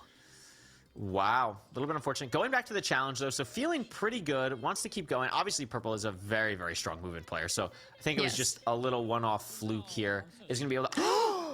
Oh, catch their curse. He's going to fall again. Oh, no. We did this. We did do this. Is going to go again. This could actually be... If Purple gets out here, that is actually disastrous. These are pretty standard jumps, though. Gonna be sweating a little bit, though. I mean, anything. You're down to 1 heart. That's terrifying. That is real. Yeah. I don't know if I'd still be doing the challenging, to be honest. Yeah, Can you definitely switch? respect the play. Can you switch in the middle if you see like part of the jump where you're like, maybe not? No, Can you switch? cannot. You can only switch before or after you completed the round. Wow. So a little scary. Oh my god, I thought he missed the first jump, but it's gonna be okay here. Oh my goodness. Definitely a very scary section. It's honestly kind of hard to see the copper against the ground there. That was a little scary. It is, yeah. It is hard. Looks like some people have already been eliminated. Yes, just as you say that, Crowfang and Papa Latte. And Frost, no. Oh, he has 3 hearts. Oh, he's fine. Oh, Hannah, though. Hannah does not have many hearts left. I wonder if this might be her last heart. Oh, down to she's got 1 2 heart. left. A lot of people died there. Oh my goodness. Oh, and Hannah's Pizza out. Hut And died? Hannah's out. Wow. Oh, Hannah is out. Wow, Purple died. I Pizza think- Hut died. Walla Bear. Wow. I think this is kind of what we talked about, where I think some people got a little cockier than they might think. And we're down to so little already. Wow. Absolutely. You can see bandits in top 4, which is very nice to see. Yeah.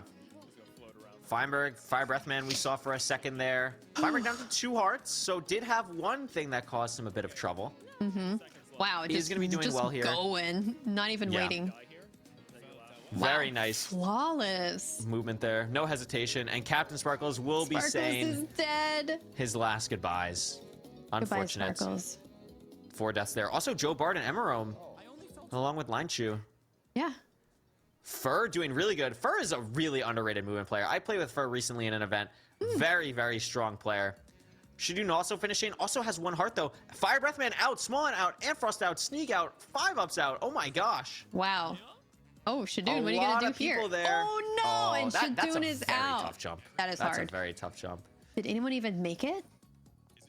No, that's everyone. Wow. Oh my gosh. Oh, Redunes. Redunes is the only person left. Oh my gosh, the dark horse of the event. Amazing job from Redunes. Oh, now he's out. Unfortunate. Oh no. But still, that's still an extra bit of points for the Comets there. They'll definitely take that. That was really cool. I think that went a little bit quicker than I think a lot of players thought. Most first place. Look at Redunes. Just dominating. Wow, that's amazing. That is. And the most levels completed. So that was a really, really impressive performance from Redunes there. But it's interesting to see. You look on the team leaderboard, not the Comets showing up. So interesting to see kind of the scoring for this. Like we said, this is the first time this has been played. So very interesting to see. And as Redunes said in the chat, we might have to call him the Parkour Meister. That was pretty impressive. Ooh. And of course, last on the list is Photon. Photon. It's the dang crossbows again. They're back. They're back to haunt you. They're back. In game. Really fun, really fun game here. Very fast paced as well. You're gonna see a lot of people get a kill, die immediately. Get a kill, die immediately. It's gonna happen a lot. Be on the lookout for some high kill streaks in the chat here. Curious to see what happens. Is it better to just like go for kills no matter what, or is it better to also just try to prevent yourself from being killed? Oh, I think I play of the mindset in this, like, I just want to get as many people as possible. I think that's the goal. Oh my god, and Redunes is absolutely oh my god, Redunes popping off right now. Wow. Ugh, 5. He's gonna die, but that was a great start. SK on a 5 kill streak though. SK is very good at shooters and things like that. So not surprised in the least that she's doing so well. Absolutely. I mean, this is another one of those games, right, where we talk about people who might not be as familiar with Minecraft might do very well in this game because it's a lot of, like, you know, peeking corners like this. Like, you want to make sure you get the shots. This is a crazy battle between Purpled and Hannah, and Purpled is going to be the person to come out on top. But again, like we said, dies, get right back up. Go again. Absolutely. Yeah, I do like that aspect where you don't really... It's like you focus on offense and that's it. Just offense. Just shoot. Just shoot. Pretty much, yeah. Gonna get 2 kills on Wyvern and Fruitberries, 2 great players. Very nice. Sees Crowfang. Could potentially get a kill streak going. No. Captain Sparkle's on a 5 kill streak though. Here's Feinberg. Very nice. Redunes on a 5 streak. Oh, ended Captain Sparkle's kill streak. Wow. What shots from Feinberg there. That was an incredible showcase there. Oh, yeah. 4 kills in a second. Keeping the kill streak alive. Got to be close to 10 at the moment, if not already there. Insane shots here. Using the TNT as a cover. Feinberg is on a 10 kill streak. That's amazing. Wow. 11. On SK. Playing this open area so well. I think having this little like TNT box here is great. He's going to die, but wow. What a kill streak. That's the highest we've seen so far.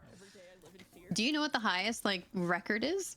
I think ever is like 17 or something like that. Wow. Just something like absolutely ridiculous.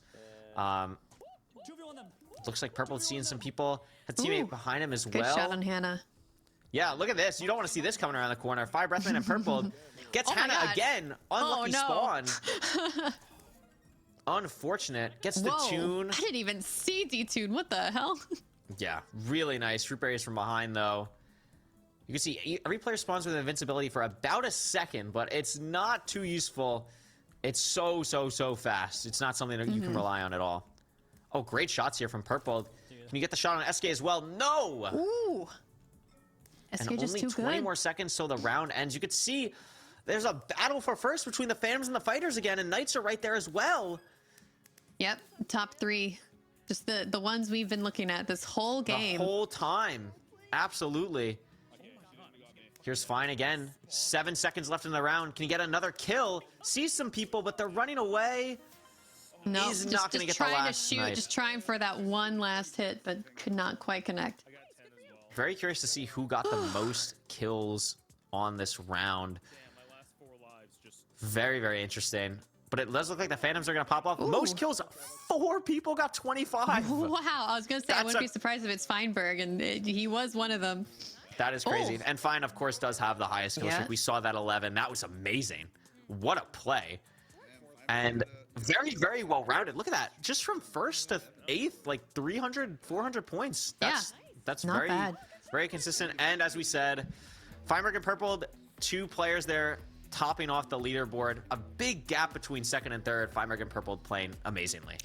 There was absolutely some amazing gameplay, but let me ask you this question, and this has been on my mind since we started this round, and this was my favorite, so thank you, chat. This is a question for both you and Curry. Carl, let's start with you. Of these mini games, of these mini games, of the games in the games, which was your favorite? Which was your, you know what? I'm going to pause you right there. We actually have some housekeeping to do, but I'm going to come back. So you hold on, because I've got some questions for you. I've got it. I put a pin in it. Good. You Tebow this, because things are happening, and I think it's going to come back when we talk about some standings. So buckle up.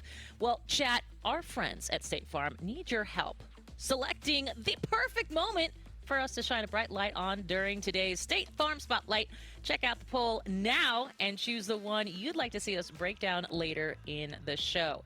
Well, as I mentioned, we will be asking that question, me specifically, in just a moment. But you are watching, of course, you are watching an incredible amount of gameplay here for Block Wars, the charity challenge on Twitch Rivals. I'm Kate. We got Carl. We got Curry. You know what? Sometimes things happen. Either way, come back. Watch me get through this next segment right after this.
It's time for the State Farm Spotlight, where we shine a bright light on something special from today's action. Chat, earlier in the show, you selected the Phantoms Clutch It Purple's last-second delivery for this segment. And now it's time to light it up.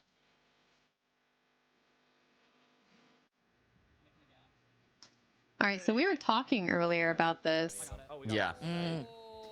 Oh, wow. Literally, because the overtime, he wouldn't have been able to send this order if he didn't get the golden apple in before that overtime text came up. So that's actually insane that he got that off. That was literally like fractions of a second. That was wonderful. Yeah, and that tied the game. Very that tied nice. the game. That's actually crazy. Look at this. How close is this? Done. And almost misclick too with the goal. Like, oh my gosh. That's absurd. That's like actually absurd. Yeah. Incredibly done. And it's crazy to think like everything in this game led up to that moment. Every single thing. You're like split second. You can see he had like a sigh of relief right after that. Yeah. Clutched it up for sure, and of course clutched it in the last moments of that game. The shot had been done, the shot had been shot, and we were just waiting on that overtime moment to find out if in fact he got it, and he did. Well done, and GG to them, of course. Now, before we get back to the gameplay, let's shine one more quick spotlight on our friends at State Farm. Whether in-game or in real life, State Farm is on your level. Like a good neighbor, State Farm is there. Oh, man. I'll tell you what. Let me ask the question I did have before, because that last game, that Game 5, of course, was... I love that party minigame. It is a grab bag of delicious viewer delight. My question was, and I'll start with you, Kara, if you are the winner of one of those minigames, which one is the most impressive to be the winner of? Ooh, impressive. Probably the beep test. Okay, I see. Like you saw, everyone's like, "Oh, Red Dunes, let's go!" But I personally, I want to play that drop down one. That one seems really fun. I want to do that. Killing me, fun. Anyway, Curry, what about you? Fun not allowed. Fun is not allowed. I definitely agree. I definitely agree. Like, I think, like, especially, like, if Radunes ends up making that jump and then you just, like, force other people to watch you, like, keep popping off, like, that's when it's just like, oh my gosh, that's really cool. But I will say, like, with this new dropper game, like, the first person to drop 3 times, that'll be really cool. I'm very excited to see, like, I want to see someone be able to hit the bottom 3 times. That'll be really awesome. It is nice. It is nice to look at these games, especially that when you're talking about, especially some of these newer mentions, these newer games where somebody hasn't broken that barrier.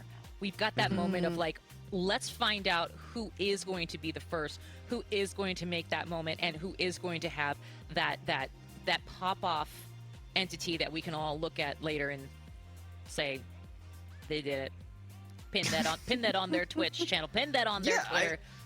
I mean, we were talking about it during the thing, like, you know, we were talking about, like, Feinberg's 11 kill streak in Photon, and it's like, oh, who has the most? Like, that's something that people are going to remember. So maybe sometime someone will get, like, a 20 kill streak, and it'll be like, oh my gosh, like, that's so cool.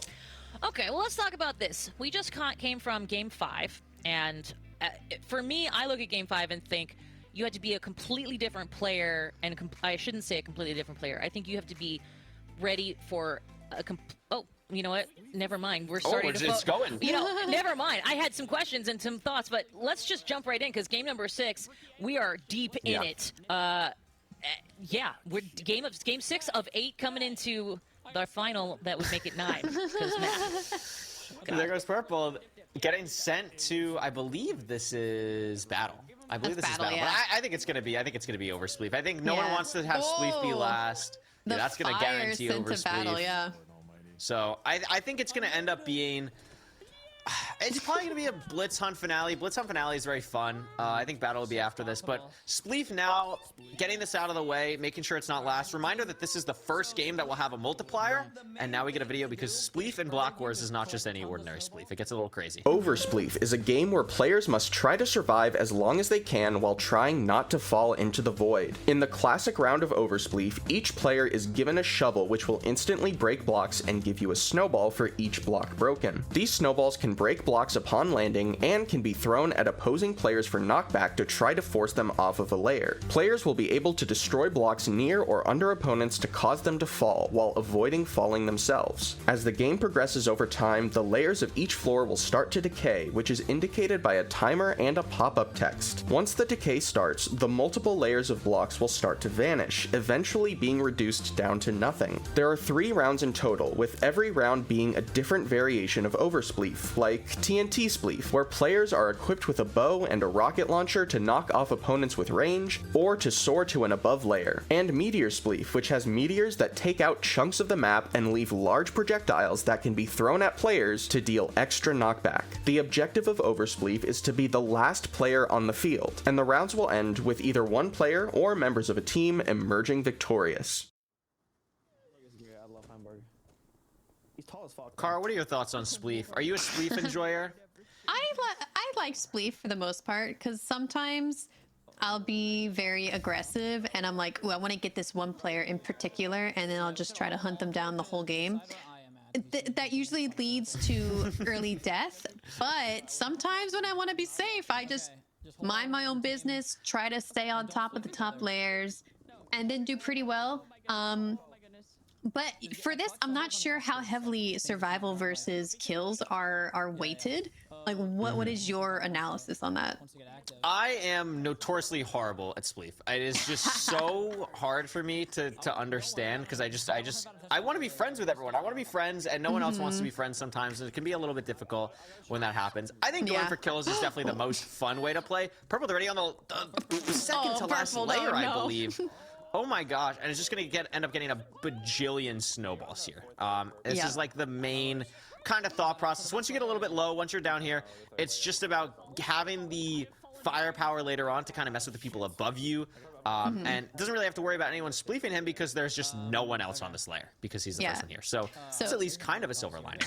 You talk about wanting to be friends with everybody, like just all the crouching people do to each other. It's like, I won't attack you, you don't attack me, we're chill. But if someone attacks me, I'm like, okay, you are my #1 target now. You are going down. 100%, 100%. And I think there's some very, very aggressive spleef players in here that could pop off. I mean, Joe Bart comes to mind. I have nightmares of facing against Joe Bart in spleef in this. It's just, some people just have the spleef gene. I don't know what it is. Like, some people are just an absolute menace in spleef. Yeah, I completely agree. Ant Frost is very scary for me. 5-up, I feel like, is always so aggressive, and I don't know for what. No, that's absolutely right. Fruitberry's in the chat trying to get a screeny with Shadoon. I don't think that went too well for him, unfortunately, based on the whoa. You can see Hannah has a good bit of space here with a teammate. I think Aqua's actually looking pretty good here. You got the 2 people on the lower level together. You got some people on the top layers kind of messing around. And Aqua needs this right now. So this is looking pretty good for them. Potentially trying to get purple below. Oh! Was that on purpose? I don't know. Looking a little scary for Hannah. Crowfang is down. Hannah really is messing with Shadoon, but not able to capitalize. Oh my gosh. Oh. Very scary. Has very, to very also scary. dodge her own holes, yeah. Oh no, Hannah! Oh, that is so sad. That's very early out. Yeah, that is very early out. I mean, that's what can happen when you play aggressive. It's just, it's tough. You could, and there goes Shadoon. Shadoon too? That is so unexpected. Wow.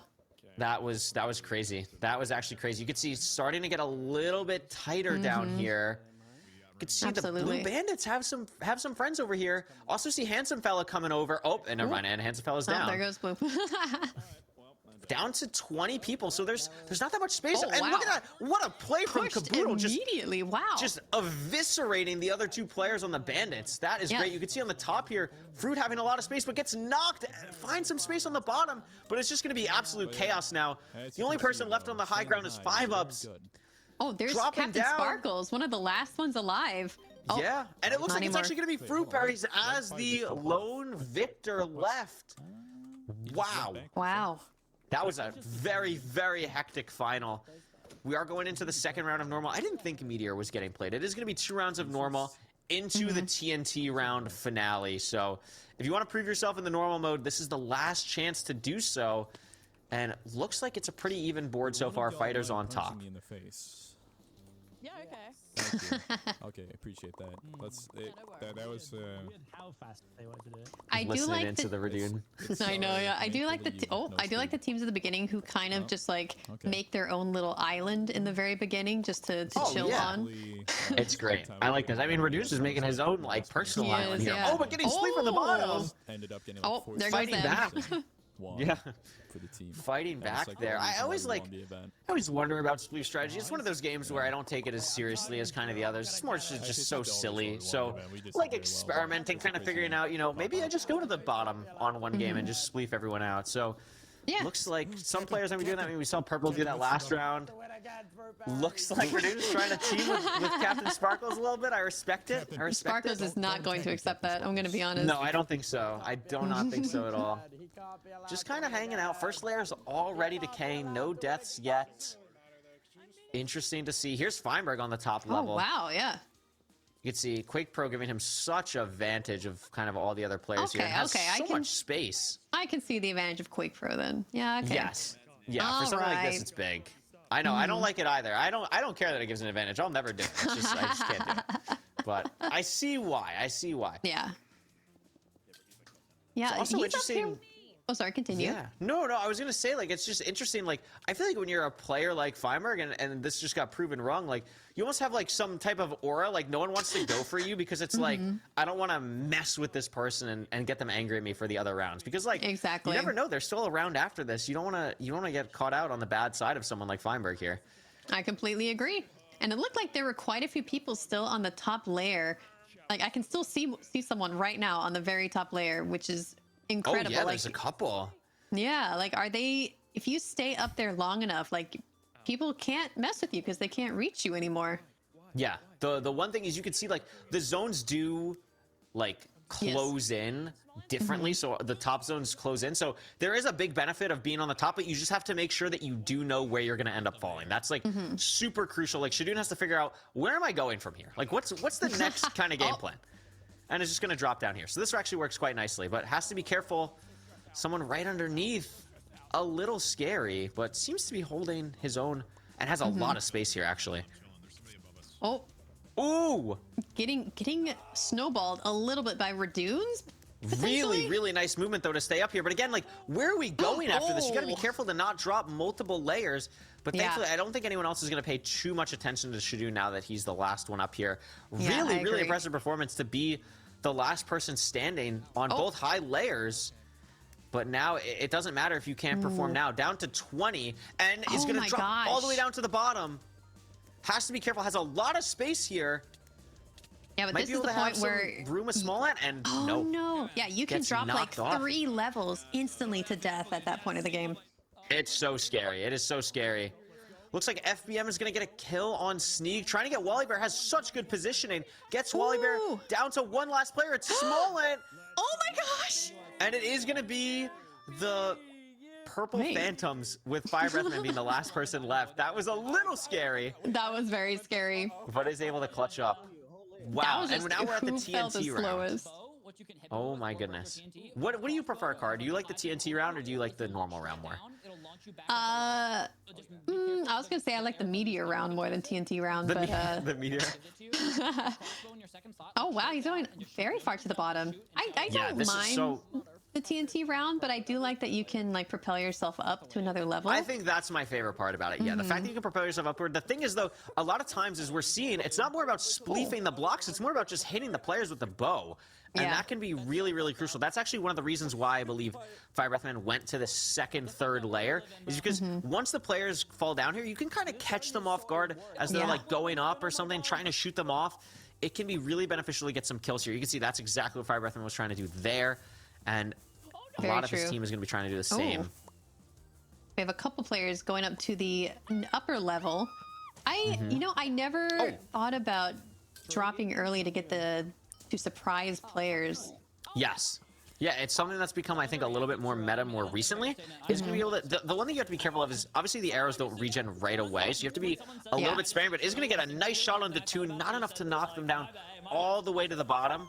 Shane might be thinking about going up here in a second just because it's going to start to get a little bit crazy. At some point, you don't care as much about kills. You want to just make sure that you're doing, you know, you're staying alive and everything. So might think about going up soon. There's the tune again. Oh, wow. Has to be a little bit careful. Oh. Is going to be okay here. Has a lot of space now. Is going to get shot by Caboodle. Don't think it matters. Shooting up Michael, just barely not hitting. Oh, no. Kind of missed that rocket jump up. Yeah, that rocket jump was very scary. That had a lot of downside. Didn't really look up before doing so. But is going to be able to be okay here. Might again think about going up here in a second. But this is really, really nice. Nice shot onto Sleepy. That might be a kill. Unfortunately not, though. Still 32 players remaining. I mean, there's not much of the ground left, and there's still 30 players. It is. This is a very like high fidelity. People are living quite a long time during this round.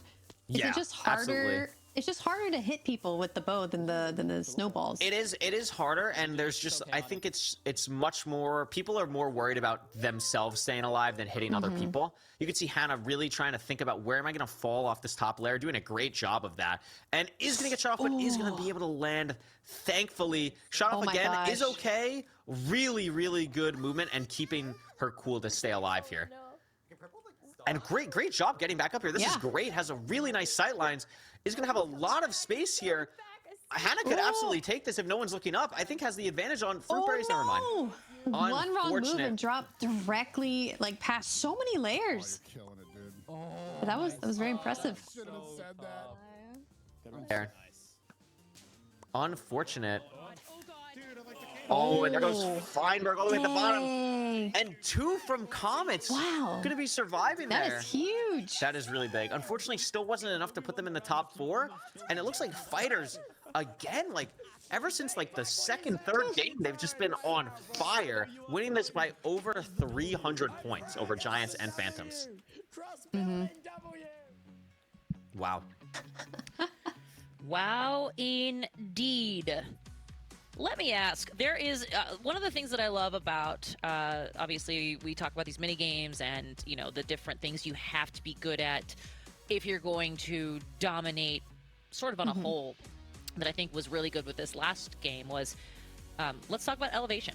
Because I think we you know, this last game was a really interesting testament to strategizing the high versus the low. And actually, you know, Curry, you were talking about it a little bit throughout, but certainly at the beginning where, you know, you both were actually kind of like, oh, well, I didn't really think about some of the strategy that goes into, am I going to be top? Am I going to be bottom? What am I going to do here? Talk to me a little bit about what you learned, and more importantly, I think what people can take from what we just saw about their gameplay and really taking this mini game out on top. Curry, let's start with you. Yeah, I mean, I think the main thing about Sleep is you just never really want to panic. Like, that's the main thing that can really be scary. Like, everyone's just always in, like, such a scary situation. Like, it's just so much pandemonium that you really need to make sure that you are on top of, like, if you're on the top, you need to play, like, okay, like, where am I going? If you're on the bottom, you need to make sure, like, okay, where's my next move going to be? Where am I going to make sure that I'm not completely eliminated?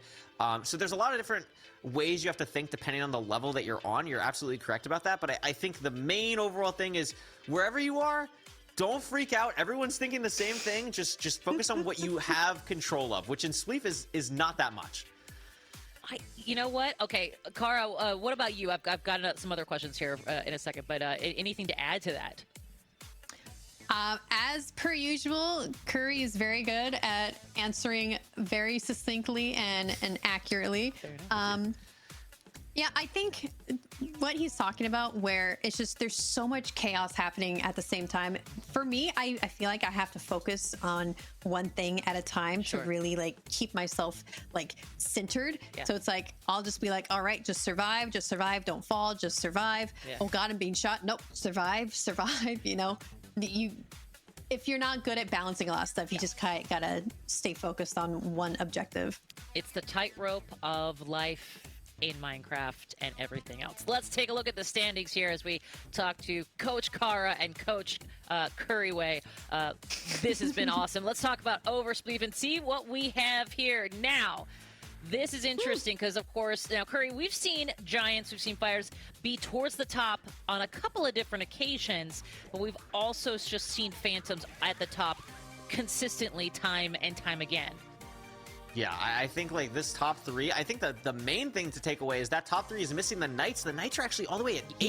Yeah. So I saw that too. That's massive. I mean, Fighters already had like I think like a 500 or so point lead on Knights, and now like when we go to the main standings, like that is going to be big difference. I think the Giants have actually honestly brought themselves right back into this, which I think is really interesting. Like I think it's gonna be down to like kind of 4 teams here. Oh wow, like yeah, like there's now a 1,200 point gap between second and third, and Fighters have actually taken first overall from the Phantoms. That's fascinating. I will say, Kara, the fighters have actually fought their way to the top here, and I think that's really interesting, especially when you consider the fact that they were not there. They have literally tooth and nail up. I think they were flirting with third, fourth there for a while, and they have finally made their way to number 1 as we go into this. Let's see, game 7 of 8. Game 7, yeah. Plus the final potential. Yeah, game 7. Thank you. Sorry, they have a little thing on our production note, which apparently means that we have game number 7, which is coming up right now. By the way, no rest for the wicked as we see these players vote. I don't know how you two dealt with playing, because this is just a fever pitch. Oh yeah, it's back to back. Yeah. And here we go. We're gonna see. It's very fast. I think it's gonna be Blitz Hunt. I think it's gonna be Blitz Hunt. Honestly, it is a toss-up. You're gonna see the teams who want to do good in PvP are gonna vote Blitz Hunt, but the teams who don't want PvP or feel a little more shaky are gonna be like, please get battle out of the way. I don't want it to have the bigger multiplier. That's a lot of people in battle, I will say. I think it's gonna be pretty close. Oh my god, I wasn't able to get. I think it is gonna be battle. I think it's battle. It is gonna be the battle. Band-Aid, here we go. It will be a Blitz Hunt finale, which I think is very exciting. I think it's very exciting too. So here's the video for Battle. Battle is a kit-based PvP game where you and your team will have to work together to eliminate enemies, capture points, and survive as long as possible for 3 rounds. Before each round of battle starts, players will have the ability to select from a variety of kits. Kits are divided into 3 main classes: support, damage, and utility. The support class is more focused on healing your teammates to keep them alive, while the damage class is equipped to dish out damage and lower your opponent's health. The utility class is equipped with various specialized tools to aid your teammates in turning the tide when engaging in combat with enemy teams. Your team can have as many players as you want on a certain class, but only 1 player per team can use a specific kit. Additionally, while selecting kits, players can test out kit abilities and do target practice, since the kit selection area serves as a practice area. Players will be able to view kit changes and specifications on our website, blockwars.games. It is highly recommended to check it out every event, as kits tend to be updated often. Once everyone from each team has selected a kit, all teams will be teleported to the map, where you'll try to eliminate opposing players and survive as long as you can. It's also important to note that once you eliminate an opposing player, you'll regain 2 hearts back per kill. As each round goes on, kill points will gradually decrease depending on the border shrinkage to reward early eliminations more. Points can also be rewarded based on the amount of damage done to opposing players from an overall damage pool. Additionally, survival points will be given every 30 seconds for up to 2 minutes and 30 seconds of round time. If players manage to survive and win the round, they will receive additional points for winning. Multiple capture points are also located throughout the map, serving as an additional source of points. To gain points, players will have to stand on it gradually. The more players from a team that stand on a capture point, the more points they gain. There's a maximum amount of points to gain from the capture points, which equals to the total health. 1 health is equal to 1 point, and once a capture point's total health reaches 0, you won't be able to receive any more points from it. If players from different teams are standing on a capture point, no points will be extracted until only 1 team is on it. If there are still players alive after the final border shrinkage, overtime will commence. Once overtime starts, every player's kit will change to the overtime kit. All active potion effects will be removed to prevent players from carrying over an ability's effects into overtime, and all abilities will be disabled. That's not a bad idea, actually. Ooh, that's a lot. That is a lot. Remember. That's a lot, and that's not even going over the kits individually. There are so many interesting kits here that players can pick. Do you have one that kind of is your go-to when you play battle, or do you not really think about it as much? I like being the healer. Okay. I like... Usually my team strategy is we'll get to a point and then I'll just throw down all the healing over time and all the heals while we're being pelted by people all around us, you know? Yes. Or I like the one where you throw the fire potions. I forget what that one is called. Oh, the pyro person, pyrotechnic.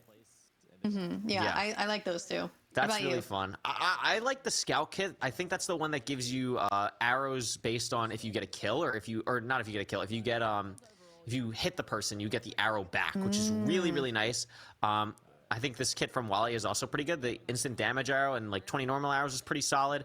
Also, there's one healer kit. I don't remember the name, but is actually someone on Wally's team, the one with that heart in the inventory. That just gives your team regeneration for like, you're able to pop it every 30 seconds. It's such a useful ability. That's amazing. I actually played it recently, and it was really, really fun. We can see a fight almost immediately between purple and yellow. Wow, that is crazy that this is happening right off the bat. And they are going aggressive. Remember, points for kills matter more in the beginning. And this is a crazy early game fight. This is very rare that it's just a full team fight like this. Oh, capping the point though while they were busy with the cave spiders was great. Oh my god. Great fireball. I love doing that. It's awesome. It looks so cool. Let's see, Wally Bear doing pretty good. Has purple on him. What a combo from purple. I think it's going to be enough to kill Wally. It is really clean from purple, but he is so low. We see the pink knights potentially trying to get some space. I was wondering why Pyro was by himself. Yeah, that was a little bit scary. Maybe doing some reconnaissance. Going now. Moving towards the capture point that's already been captured by the Green Giants. But it's important to just have your whole team available, have your whole team around right now. Yeah. Really solid here. Potentially going to try and drop. Fur caught out a little bit. First is going to be dead on half a heart. Is going to be able to maybe escape. No, shot by Feinberg. Nope. That is huge. A huge hit onto the Green Giants. That is. I think they're going to have to... Green Giants really got to get out of here. Pink has enough room to just kind of spread out here. Is going to get hit a little bit. Yeah, blue's being flanked, or pink is being flanked by blue right now. Yeah, very scary. You want to make sure that you have your team. Having 5 going into as late as possible is really important, and that's why it's so bad that this purple player is caught out. But here's Green Giants again. There's just pandemonium in the middle. All-out brawl, like 3-4 teams all fighting together. Pink deciding to just come out a little bit more. Nope. Oh god, I think green is going down from this fight. Very scary. I think this looks amazing for pink right now. I don't know exactly what the ability that Pyro has right now, but I believe it gives his entire team strength for a couple seconds and removes his own weapon. So when you have a player like Feinberg on your team, giving Feinberg strength to just pop in when he calls it is just so beneficial, and it's allowed them to really take control here in the beginning for the Knights. Very, very true. Although it looks like the Phantoms have gotten a lot of points on the board. They don't have too many players left, so that lead might shrink a little bit. Looks like they're caught out a little bit. Purple and FBM both pretty low, but this Skeleton is putting in some work on the side. And all of a sudden, Pyro's pretty low and caught out from the rest of his team. Yeah, we had Aqua come in from behind without Pink even realizing it. Pyro is running away, trying to get like a little cheeky kill off of 5-up. Oh, Pyro's is just going to be able to escape. Oh my gosh. And all of a sudden, the teams are very kind of spread out here, especially Pink. I think that's going to be down to Pink. Feinberg down. Is Pyro the last Pink alive? There's one more person for Pink alive, but I think it might just be Raps. Yeah, that's going to be it. Oh, There's Pink down with Pyro and Emerome. Tough. They had a lot of strong showings in the damage department. We weren't able to get too many kills, and it looks like this middle is going to be dominated by Aqua right now. Hannah putting on a clinic. A little bit scary. These spiders are doing more work than you would think. Like it's making people the mobs are putting in the finest of work. Here's Antfrost. It looks like this was look at this. You just throw some mobs on, distract the players, and have the rest of your teammates do the rest. Exactly. This is amazing. Oh my God, it's getting mobbed by spiders right now. That might be my new class to play. I like that a lot. Yeah, that is really cool. And now we're into sudden death. Every player gets the same kit now. But that's going to be it. What a performance from the Aqua Archers. They all lived, too. Every single one of them survived to the very end. And look at what that does for the team leaderboard. They are now ahead by over 400 points. This is why having a game like Battle is so crucial in the late game, because with that point multiplier, that is going to be just absolutely insane. Absolutely. just the fact that all 5 survived, I really want to know what the comms were for that. Like, what was their strategy going in? Just stick together, tighten it as possible, and maybe just get little stragglers here and there. Yeah, I mean, this team has, I mean, we mentioned it in the pre-show, like Hannah and Antfrost as your 2 top frags. That's some really good players, some really good communication. Someone like SK, very familiar with like team elements in games like this, probably very strong in communication for them. So really nice showing from Aqua in that first round. Absolutely. I wonder, okay, are you someone that changes kits throughout the games, or like once you stick to a kit, you're like, this is me, ride or die? I'm pretty set. I'm pretty go with the flow. I like to make sure more so like if my teammate wants to try my kit, I'll give it to them like 100%. That's more so like what my thought process is. I feel like I can, one of my strengths, I feel like I can flex a bit more on a lot of different kits. So I feel like you get more comfortable as you go on with the kit though. So I think for the most part, it's good to stick with it unless something goes like horribly, horribly wrong. Yeah. Yeah, I think I agree with that. Archer's just going to get a quick early capture point. I mean, they're going to get shot at a little bit, but they don't really care. They're just going to get this whole capture point, head to mid. What are a couple bow shots? They'll be regen by the time that matters. Hannah playing the skeleton kit. I like this choice. And they're going to be able to get the middle as well. They are just rushing to the capture points. No one else is even here to contest this. Yeah, I mean, this is a great strategy from them. And they have the point capture. So now they can just have this. They can leave as long as they don't get shut off on the parkour. They're good. And now they just have a full team in mid prime position. This is really, really good for they are the Archers. 700 points ahead of second insane. Right now. That is absolutely incredible. I mean, and we saw like the 3 to 6 range, or I should say like that 3 to 7 range even is kind of open. So if they end up winning this, I mean it's early, but if they end up winning this by like 1,000, 1,200 points going into Blitz hunt, they are very much in the hunt for Shockwave. Yeah, I completely agree with that. I'll shoot a green. Yeah, and Hannah's shot calling here is very, very, very typical for Hannah. Very good leadership skills. She knows her stuff. Absolutely.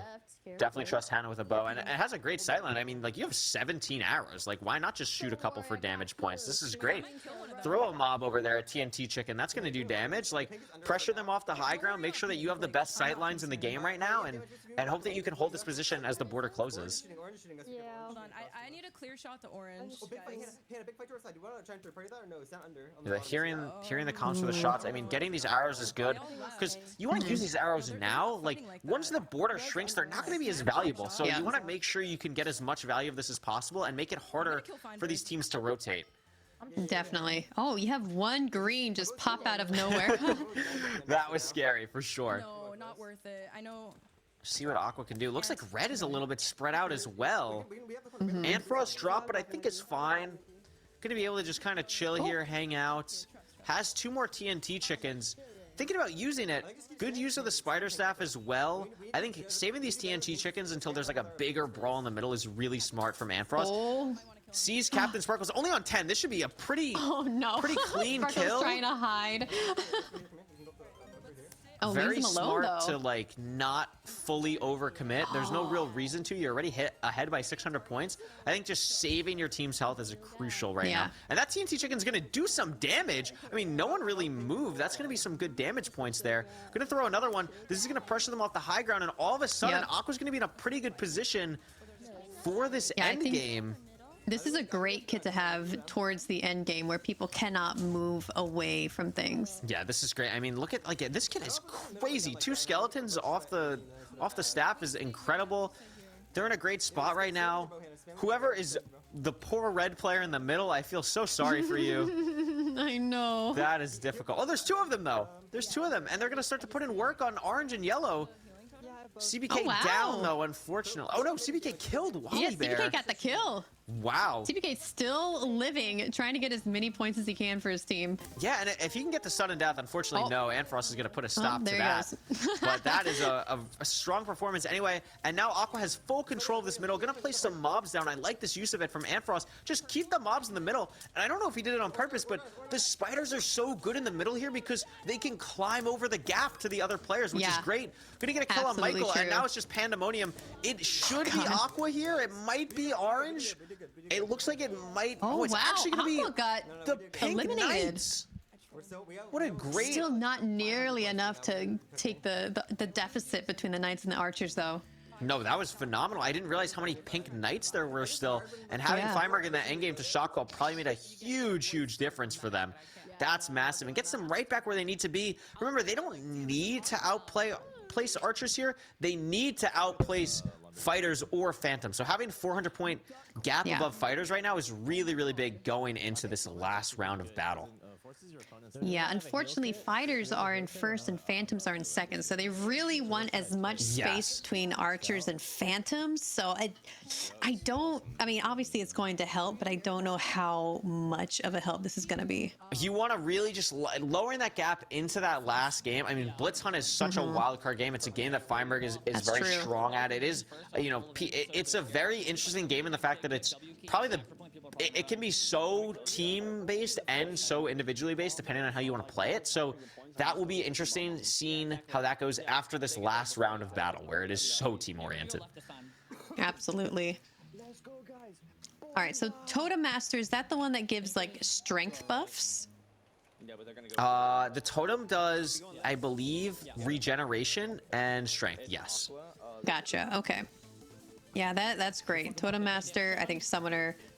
Totem is very good. It's just important to, you don't want to use them too early. Like, I don't love the use here, because the thing with the Totem is you won't be able to use it again for 45 seconds. So it is just a little bit scary in that aspect, but they are getting a little bit of damage down. Hannah is going to maybe solo out Bricky here. That would be pretty bad. And it looks like the Phantoms are going to have to leave this to the Archers, which is huge for the Archers. Getting even more points on the board, almost ahead by 1,000 right now. This is absolutely massive. Great. That was a great kill by Hannah, like especially against the Phantoms, which they want to do worse. Absolutely. And remember, the kills in the beginning are worth more, so that's just even better. I need more points. Amazing. They're in a pretty good spot here. Again, I think just waiting till this endgame. Like, you've already built so much of a lead. You don't need to play too crazy out of control. Just make sure you end this game ahead by about 500 or so, and you're in a good spot. Yeah, you could hear Hannah say, like, just let them have it. Let's not rush. Absolutely. And speaking of comms, this is the guy we want to be listening to right now. Calling out, look at this. This is great knowledge of how this person's playing. The absolute, a little bit sporadic gameplay from Phantoms is allowing so much damage for Pink to come through. Oh, wow. And it's going to be tough, though, if they cannot finish off a kill. They really need to finish off a kill here. And it looks like they are going to be able to potentially get froggy. No! Running with 1 health left. Wow. Oh, Farmix is the second crossbow shot. Gets the kill. Finally gets the kill. Yeah, good zombies. Difficult. So now they're going to chill. They got the kill they wanted. They need to just kind of hold their position a little bit.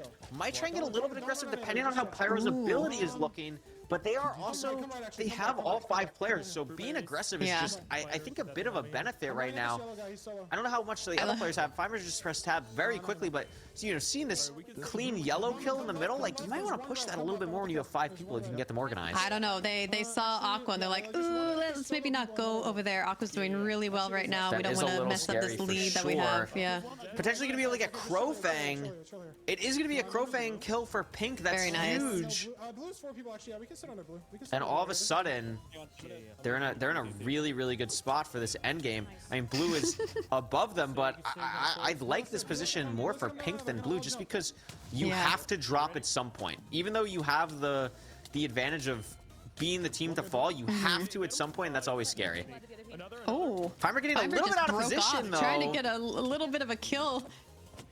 Yeah, but he missed the point where Blue drops down. I think that's going to really cost them some kill points. Is going to be able to get a kill from his teammate on Blue, but the problem is now, like, their team is so spread out from that. I don't know if it was calmed as correctly as he would have liked, but is going to potentially be able to get a kill on SK. Has to back out and is low. Feinberg would love to get a kill here, not just for the points, but just to get some health back, because going into sudden death on this health is going to be tough. Does get the regen, though, from his teammate. Is going to be in a pretty good spot now. If they could just hold out until the sudden death, it's going to be really nice for them. But the Spider's coming over, Red's coming over. They need to really hold this terrain. Milbury goes down to Feinberg. This is looking pretty good for Pink. But Yeah, but Aqua's- archers are also looking, They're just holding Yeah. the middle. They really are, which normally you don't want to be in the middle surrounded by everybody, but that you don't have the border creeping in on you either. Gets a kill on Hannah. This was a really aggressive play from Orange and Aqua, and it's just going to go horribly for both of them. Pink is going to be able to clutch up. It is going to be a final good round for Yellow, but it doesn't matter in this top 4 because Knights end up getting second and gain some bit of a lead on the other teams. But the main thing is Archers got 1,000 points over second. They did. So this conversation that we've been having about the Giants, the Knights, the Phantoms, the Fighters, the Archers have now just entered themselves into that conversation with the performance in battle. That was unbelievable. I agree.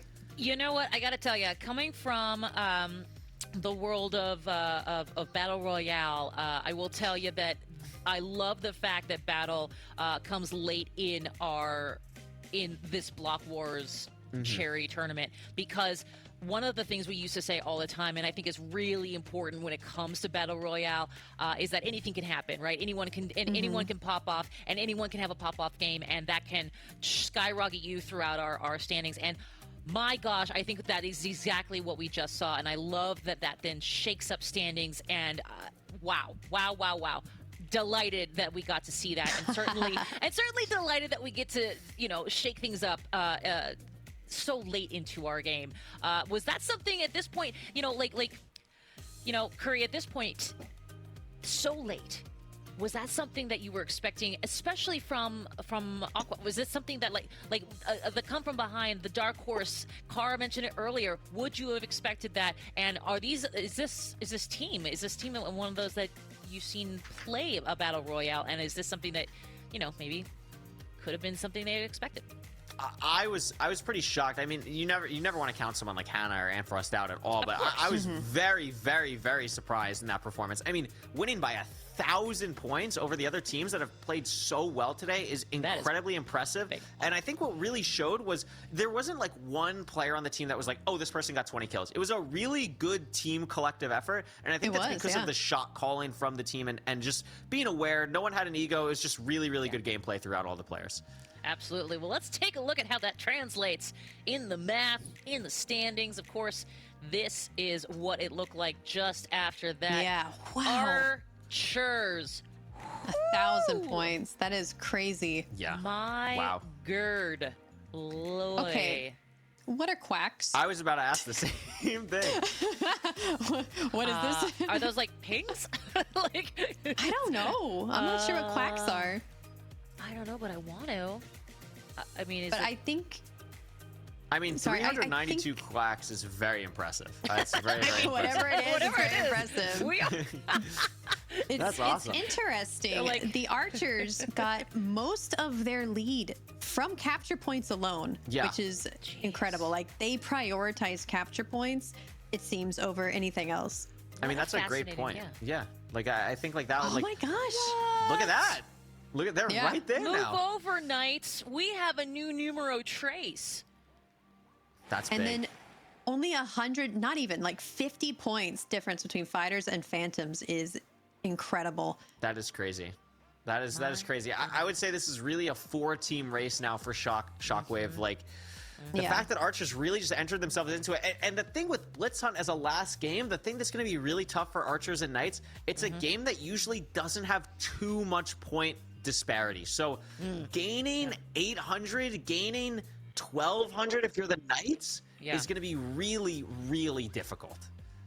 I can imagine. I can also imagine, by the way, that, where at the beginning of, I like to think of it this way. So we talk about the grind, right? And it's nothing, as I used to say, to shake a stick at. It's definitely something to remember.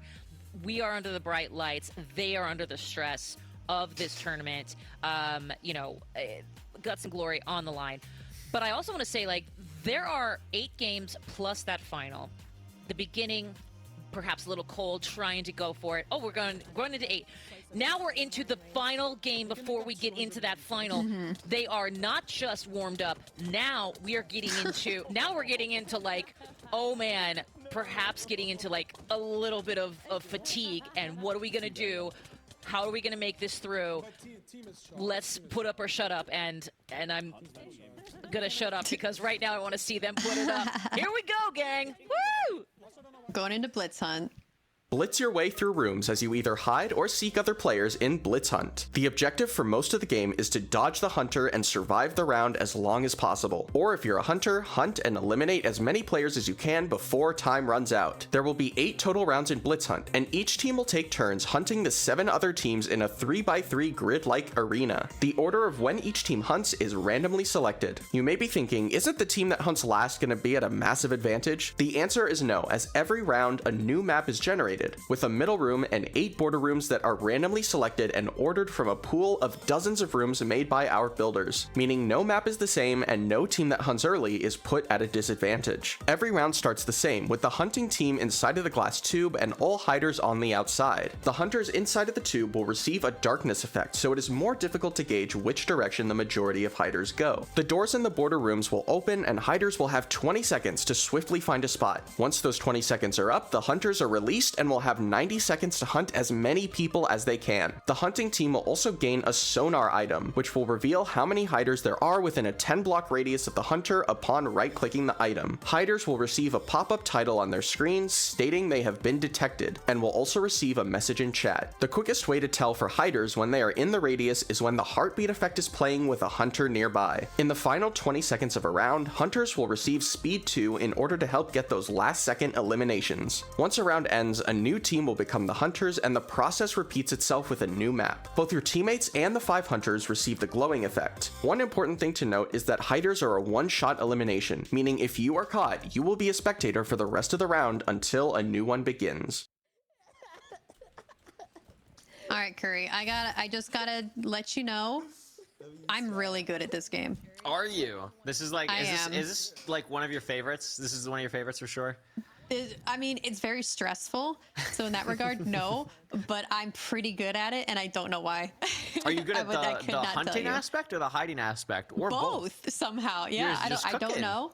That's awesome. I am very bad at this game. Like I kind of don't take it too seriously. I like kind of like more having fun and being silly with the hunters and stuff. But like, oh yeah, I feel like I always like every time I'll like go back after I play and it'll be like, you missed this super obvious person and like the easiest hiding spot ever. And I'm like, wow, I just don't have eyeballs. Like I just can't see them at all. You know, yeah. That happens to everybody, I'm sure. Also, I found out what quacks meant. Oh. Apparently, in the kit selection lobby, there is a duck you can step on, and it'll quack. That's awesome. That's so awesome. This is actually a really important round that we're seeing right now because this is the Aqua Archers hunting, and they need to dominate this hunting round. Like, they need to get so many kills in this hunting round, and honestly, they have a great start.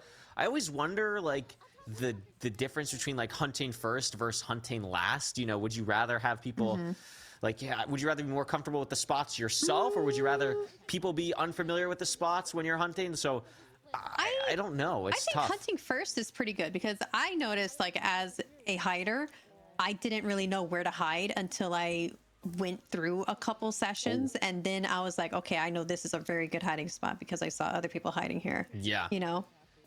I mean, this is looking pretty good so far for the Aqua Archers. You probably want to get down to about, if you can get to the 15-ish hider range, you're looking pretty good, but 30 seconds left, 24, you definitely got to get under 20 if you want to have a chance at getting to the Shockwave finale. And it looks like the chat has gone a little bit cold on seeing deaths. There's one for Fruit. There's one player nearby SK. SK can't find them. 15 seconds left, and it's just looking a little bit tough for them. She is running the... Oh, she sees him. She sees him. Very nice. Very nice get. Wow. Yeah, and that is going to get them to 17. Like, that's not bad. I think that's pretty good. But is it enough? A lot of people left alive on every team, though. Yeah, that is going to be a little bit difficult. I mean, the teams we got to watch out for and see how they do is going to be the Phantoms and the Fighters. That's going to be the teams that are gonna make it easy. It's gonna be tough though, because like Phantoms are right now, right? So like we'll just know pretty much, like, if Phantoms get like, they need to have like 25 hiders. Like they only need to get like 10 hiders to have any chance for Aqua Archers here. Yeah. That is very true. Oh man. Oh, now I'm like kind of nervous. It's tough, right? This is like it's a very stressful finale game. It's kind of crazy. Totally didn't do it once last time. They're gonna get out now. Especially because you can really tell like if you're doing well or not. Yeah, interesting strat by Bricky here, like immediately popping the thing, the site. They had 3 players. Sonar, yeah. The sonar, thank you. Tubbo gets found out by Purpled. Purpled utilizing F5 here really well to kind of see who's around. Yeah, that's Seeing a if they can get anyone, great use. Oh, really nice movement there to catch that player off guard. Oh, there's a lot of people up here. 2 for sure. Wow. Nice. And already they're down to 24 hiders left. So this, I think, unless fighters have a cataclysmic performance, it's looking pretty dim for the archers. Yeah, but this is a really good showing. I agree with that. From the Phantoms here. Although, right, 30 seconds left. You gotta find something. This nether room is always crazy. There's a couple of jump pads. It can go wild. No one here for Purpled. Oh, there is someone actually. Can he reach? Yes. Nice, nice. You also need to be pretty good at movement and parkour for this kind of thing, especially as a hunter. Like, I feel like once you're seen as a hider, it's gonna be pretty hard to run away unless you like do some really fancy movement, you know. Yeah, I mean, absolutely. And we can see as the round ends here, they actually did get more players than the Aqua Archers, just by 1, but that is a very nice performance. Pretty good baseline if you can get around that 15 mark. Yeah, that solidifies their placement over Archers, unfortunately. Yeah. Well, here's the Knights. The Knights, again, like they're kind of in that group, but they also need a pretty nuts performance here. Like they need to go. They would need way more than 16. Crazy. So hey, you never know. We'll see what happens. Tubbo's just standing there menacingly. I always respect this. You stand close. Hello, Tubbo. See what goes on. Is he just really gonna just stand there? Classic Tubbo, classic. Okay, good luck, guys. Very nice. He doesn't even do it. And then leaves. Very nice. Listen, honestly, I respect maybe that's the play. Maybe some good karma going into this round. Like, you never know. Oh, nice find from Feinberg. A little bit of an this is a new room, very awkward hiding spot there to get in and out of. Something I didn't think about. Archers could still make it happen if they just hide very, very well. Yeah, I mean, absolutely. As an archer gets look at all these people for. Oh my gosh! Pin Knights up here. Oh, trying to out parkour Pete though. Yeah, it's gonna be a little bit tough. Yeah. Oh, the water. Look at that. Oh yeah, and Pete's just out of the room. Pete's gone. Yep. Yeah, that's not happening. That was very impressive. Oh, well, okay. Wally Bear just comes from the ceiling. Wow. That works. I'll take that, I guess. Oh, but there goes Pete now to Feinberg. Oh no. They're hunting pretty well, but I don't know if it's going to be enough. Only 22 players remaining. I don't think it's going to be enough here. No, I don't think so either. Good performances. It could come down to the hiding. It could. It absolutely could. Absolutely could. It's just so hard to. It's, like we said, it's one of those games where the point differential is so low, so low. It's going to be hard to separate yourself in a game like this, but. Surprises can happen, and with the multiplier, you never really know. And here are the Giants hunting now. I don't know if you saw, but 4 members of the Archers survived. Oh, that's good. They gotta keep that up if they want any chance. They do. You never know. The scores are hidden for a reason. We could have a surprise at the end. True. Now we have more people doing the Tubbo strat. Oh, it's very nice. And listen, it worked for them last time. We'll see I don't think Green is gonna let them get away with this. Something tells me they're gonna kill them immediately. I think I agree with you here. But hey, you never know. Oh, and yep, nope. there we go. Not gonna let them get away with that. That'll do it. Oh man. Tubbo is still there though. They let Tubbo live. Oh, and oh, they did. Wow. Why just Crofang? That's crazy. Oh, there goes Fruit Berries on the roof here. Oh my goodness, no way. Oh my gosh. Wow. Out parkouring Fruit Berries is also, Pete. If anyone could do it, it's Pete. It is Pete, and Pete is gonna do it. And look at this. Oh my gosh. Tough time finding some players for Astral. Where can you look? I would like to see a little bit more use of F5. Maybe see if you can see someone around the corner or something. Captain Sparkles gets someone. Maybe someone behind here? No. No. Use your sonar. Use your sonar. Oh, zero. Yeah, you gotta get out. You gotta get out. That sucks when you see that. You're like, oh, I wasted time. Oh, just kill them. Just kill Tubbo. Get him. Oh, maybe they're thinking about it. They're gonna get Very Shadoon. nice. Very nice cutoff. Oh. They're being so nice. Sparkles is like, we're gonna come back and get them, right? Surely. Surely. Oh, you might be going back. You might be going back.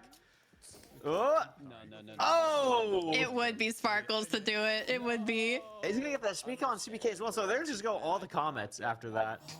Oh! Is it gonna be able to get this last kill? Oh, not quite. Look, all 5 of All archers 5 survived. of archers again. Listen, you Although never a lot know. of pink and purple too. You never ever know. It would be a wild performance. The fighters are now hunting. This matters. We care about this. Yeah, absolutely. I mean, everything here is double multipliers, so it's you never know. You really do. They need to get they could just have a horrible hunting round and there's like 25 hiders left, and then it gets really interesting. But we'll see what happens. Yeah. I'm actually critting him out. Tubbo and Milkberry are really trying. Oh, it did not work this time. I'm going up. It did not work that time. 5 is like so disorientating though. There's people up top. The monsters they are. Oh, I see someone on the top here. There's 2 people actually up there. Yep. How are we gonna get up there? How do you get up there? I think you gotta take some like cauldron parkour on the side. Gonna go for the kill on Froggy. I like that, but I think you're not gonna be able to really get the other players because as soon as you try and go up there, that was a really cool hiding spot. As soon as you would have gone up there, they would have just left. Yeah, not even trying to go up there. Gotta remember these hiding spots. Ooh, I like the vision here. There's Pete. You're gonna be able to get the kill. Oh, yes. Oh, yep.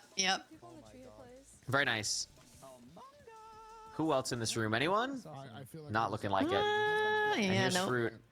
Maybe you're gonna try his luck up here. How do you get up there, Fruit? Asking the same question. Figured it out. Made him jump away though. That's made him good. jump away. Yeah, and there he goes. This should be a pretty easy kill for Fruit now. Gets caught on the fence though. Oh no. CPK, is CPK gonna escape? Oh, no. Close. Once it gets speed, it is so hard. It is so hard. But they did not have a great round hunting. 18. Oh, they might be able to get one more here. Yes, 17. Oh, one more. Not bad, not bad. So same ballpark as the other teams. Pretty much everyone getting around the same area here. And now it's the Blue Bandits' turn. I wish I would have done more. Oh shit, where do I go? Team's not standing still for us this time. I mean, everyone's been finding a similar amount of people. Yeah, that's just what I mean. It's so tough. Even with the multiplier, like Yeah. a difference of 500 would be pretty surprising between like first and last here, I think.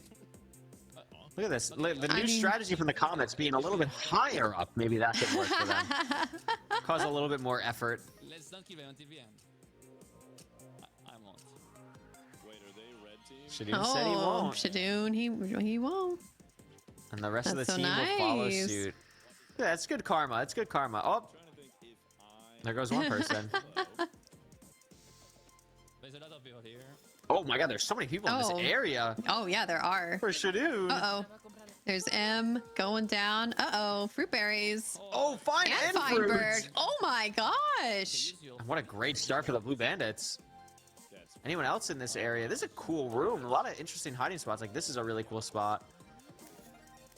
Oh, I love that spot from Shane as well. Yeah, that was a good spot. Oh, and there's one more. Oh, I just saw someone. Oh, that's also a good spot from Sparkle. So many people are in this room. Yeah, this is a really, really interesting room. I mean, already 45 seconds and they're down to 22 people. And there's still someone.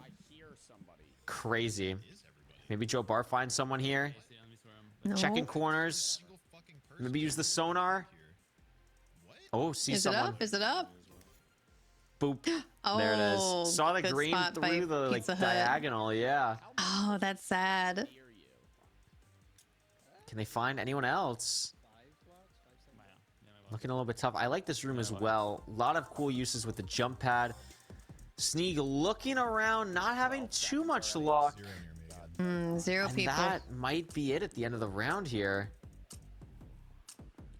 Yep, Yeah, so they that's only it. did 18. Wow, I did fucking nothing. Oh, Yeah. 17. Oh, So 17 everyone's in the left. same 17, It's 16 very, very ballpark. similar. And again, But look, again, 4. archers are doing very well with hiding. I would not listen. If anyone could do it, it's going to be them at this point. I agree. It would be very cool to see. It would be a very cool surprise.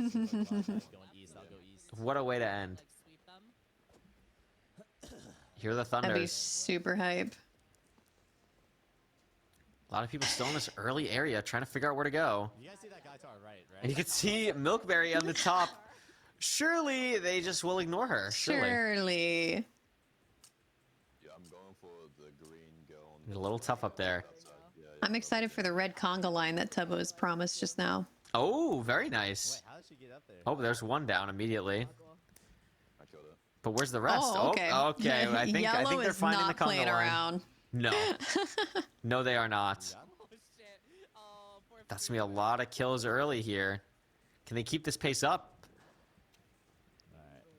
0 players in the SpongeBob room. Unfortunate. SpongeBob room.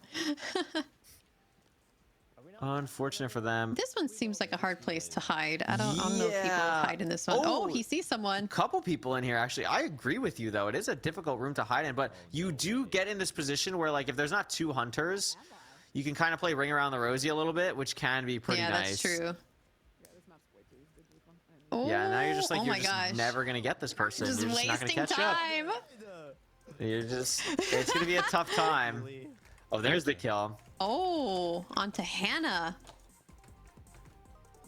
How many more though? No one else. Can't use the sonar yet, but they're already down to 17 people and there's still 30 seconds left. So this is a great performance from the Thunders here. Yeah, that is not bad at all. Ooh, down to 14. That might be the most that people have, that a team has gotten so far. Okay, he's gone. Oh, yeah, I think this is the best performance so far by the Hunters. Oh, And that's going to be at 13. That's very good. 12. 12 Oh, now. 12. That's awesome. That's the lowest I've seen in a very while. nice. And only 2 from the archers that time. And now it is the time for comets to hunt.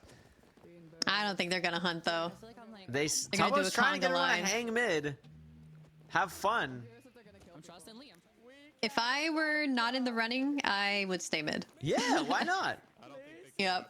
Why not? I mean, it's not like comets get anything from this. They're just having fun. It's for a good cause at the end of the day. Why not get a little It silly really in this is. last It really game? is. Choose love this Christmas.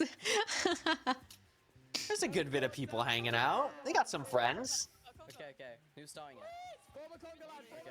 Okay. Oh, they are going to just do a conga line. I love it. Red Dunes is just going for it. Yeah, Radoons is, let's just say he's a little bit more of an aggressive player. Red Dunes! CPK as well. You got 3. Oh, this is Red lovely. Dunes are just going for it. Aw. Tubbo, go to other rooms. Oh, bye, Wally. Oh, there's CPK. Oh, some people are being nice. I see people dying not at mid. That's true. Tubbo's not lying. Listen, he can't be responsible for everyone. I don't know. Radoons killed a lot of people in Radoons mid did right when kill. it started. Radoons might have gotten a little silly. Safe zone. Yeah, this guy is hunting for blood right now. Trying anything he can. Goodbye, Emerome. I wonder if they should have stayed in mid. Maybe. I would feel safe with Might Tubbo. have I would feel safe with survived. Tubbo. Yeah, I agree. I agree. I'm running around. If he wants to do a bit, he sticks to the bit. Uh-oh. Uh-oh. Uh-oh. There it is. Oh, red No, Redunes. Tubbo sounds so distraught. He is devastated. That is tragic. And look at that's karma. Couldn't get the last kill there. That's karma. Oh my god. You hate to see it. You really do. Oh my goodness. That was something. That was something. I mean, Redunes is happy with himself. But now we don't know. We're not going to see the scoring until the final here. We're going to see the players in the top 10, and we're going to see the final scoring as well. Very interesting here. That was a fun last game for sure. Wow. Sorry. Sorry. Hey, team. Sorry. Oh my god. The actual visceral, guttural crying of Tubbo. It was. It's hard. It's hard not to feel the brilliance of that moment and just the true just the emotion of it all. Oh man. Oh man, indeed. If you are just joining us, welcome to the drama.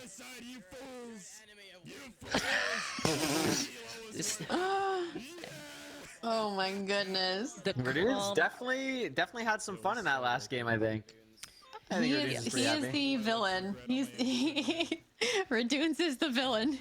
Gang, this is better than any primetime drama you're gonna watch on a Tuesday night. Okay, these are the comms from a lobby full of people who have been grinding for hours. Oh man. Just to find who will go on to our final round, our final Shockwave mini game here. We're gonna see. Giants wow, 7th all the way down to 7th. 7th. Dang. Jeez, Oh my okay, goodness. 6 comes the Bandits. And a big GG's to all of these teams, by the way, because they really did some great things. Thunders, well done to that team, of course. 4th Here we is go. Pink? Knights, yep. Oh my well god. done, Tara. Archers make it. We're gonna see. Finalists. Wait, are you telling me another? Tell me the fighters and Apparently, I had another Twitch 14,000. It's the Archers! Oh my Archers, god! look at you. Hey! Wow! There they are. They made it? Versus. That's incredible. Bum, ba-da-da. Oh my god, it was so Fighters? close. That's like 100 Fighters? points. Fighters. Wow. I told you, those hiding spots, man. Those hiding spots. That was incredibly impressive. Look how close it is there. Just a 300-point gap between 2nd and 3rd to fight in Shockwave. Wow. And what a performance from Aqua Archers to get all the way to 1st place after all those games. Wow.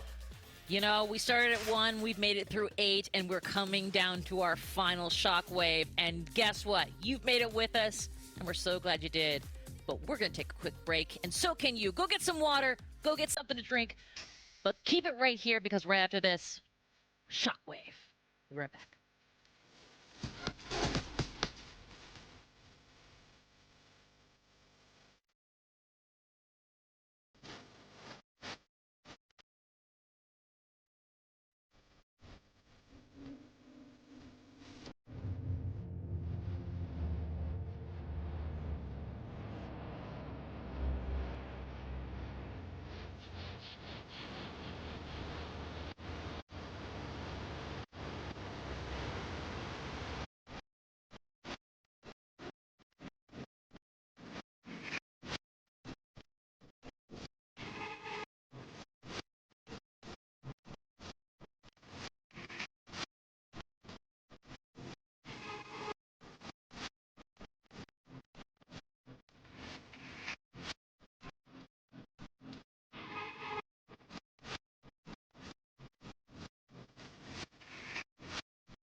everybody.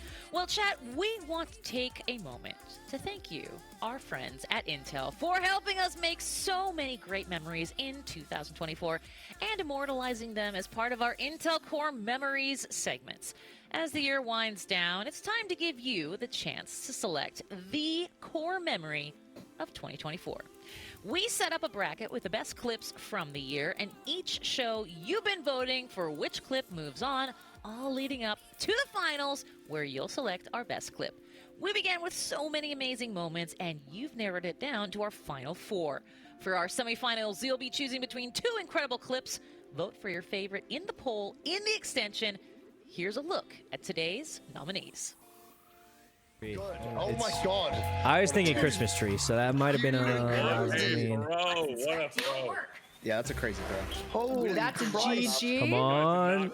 Oh my, that's it. That's it. That's it. That's it. That's it. Oh my god. Cutie carried that. Jesus. That was so easy. Tunnel.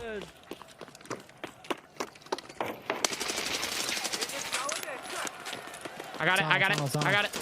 Oh, dude, I lit him in the face, but didn't I? Your last.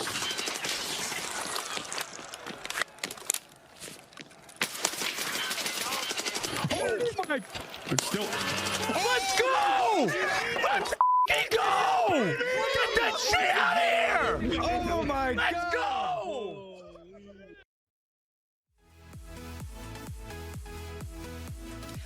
Wow. Okay.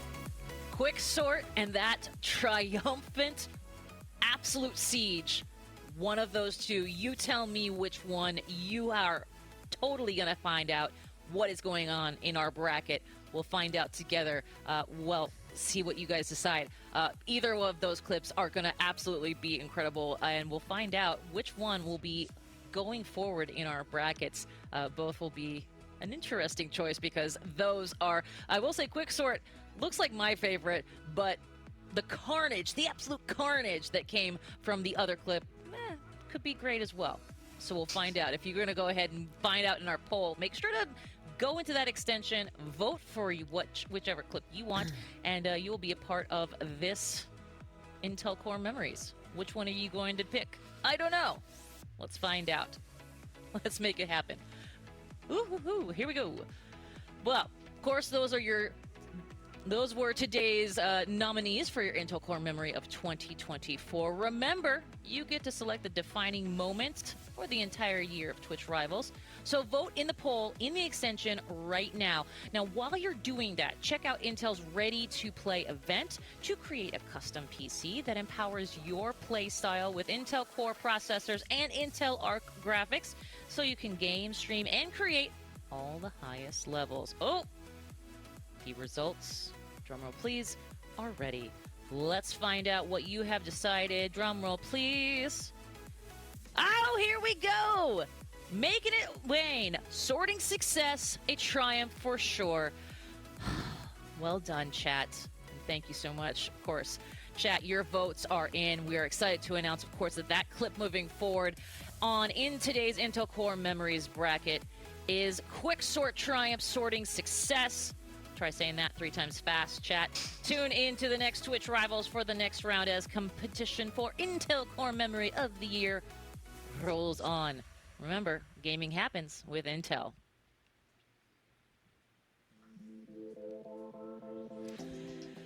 Whew, and gaming does happen. Gaming happens right here, right now, because Shockwave. We have been through 8 games, team. 1 through 8. Curry, Kara. 2 coaches. 2 teams. Talk to me about what you're looking at here from 2 different powerhouses. Curry, let's start with you, and then Kara, bring it home. I mean, I think I'm leaning towards the Aqua Archers just because of the momentum from the last 2 games. I mean, it was so incredible to see them rise. I mean, we didn't even think they were in the showing for this Shockwave event until after battle, and they just put on such a strong performance. And then keeping up with that into Hunt is so impressive, especially in a game like Hunt where there is not normally that big of a point gap. To really dominate is so cool. So I think Aqua Archers have a real shot at taking this home today. And quick, Kara. I completely agree. I've been looking at Aqua Archers. They have such a strong team. Like, even their bottom frag, which I hate using that word, but like, even their bottom frag is an amazing player. So I'm really, really excited to see this showdown between the Aqua Archers and the Orange Fighters. Well, we're all excited, and we don't have to wait too long. Let's take a look at what Shockwave has in store for all of us. Take a look.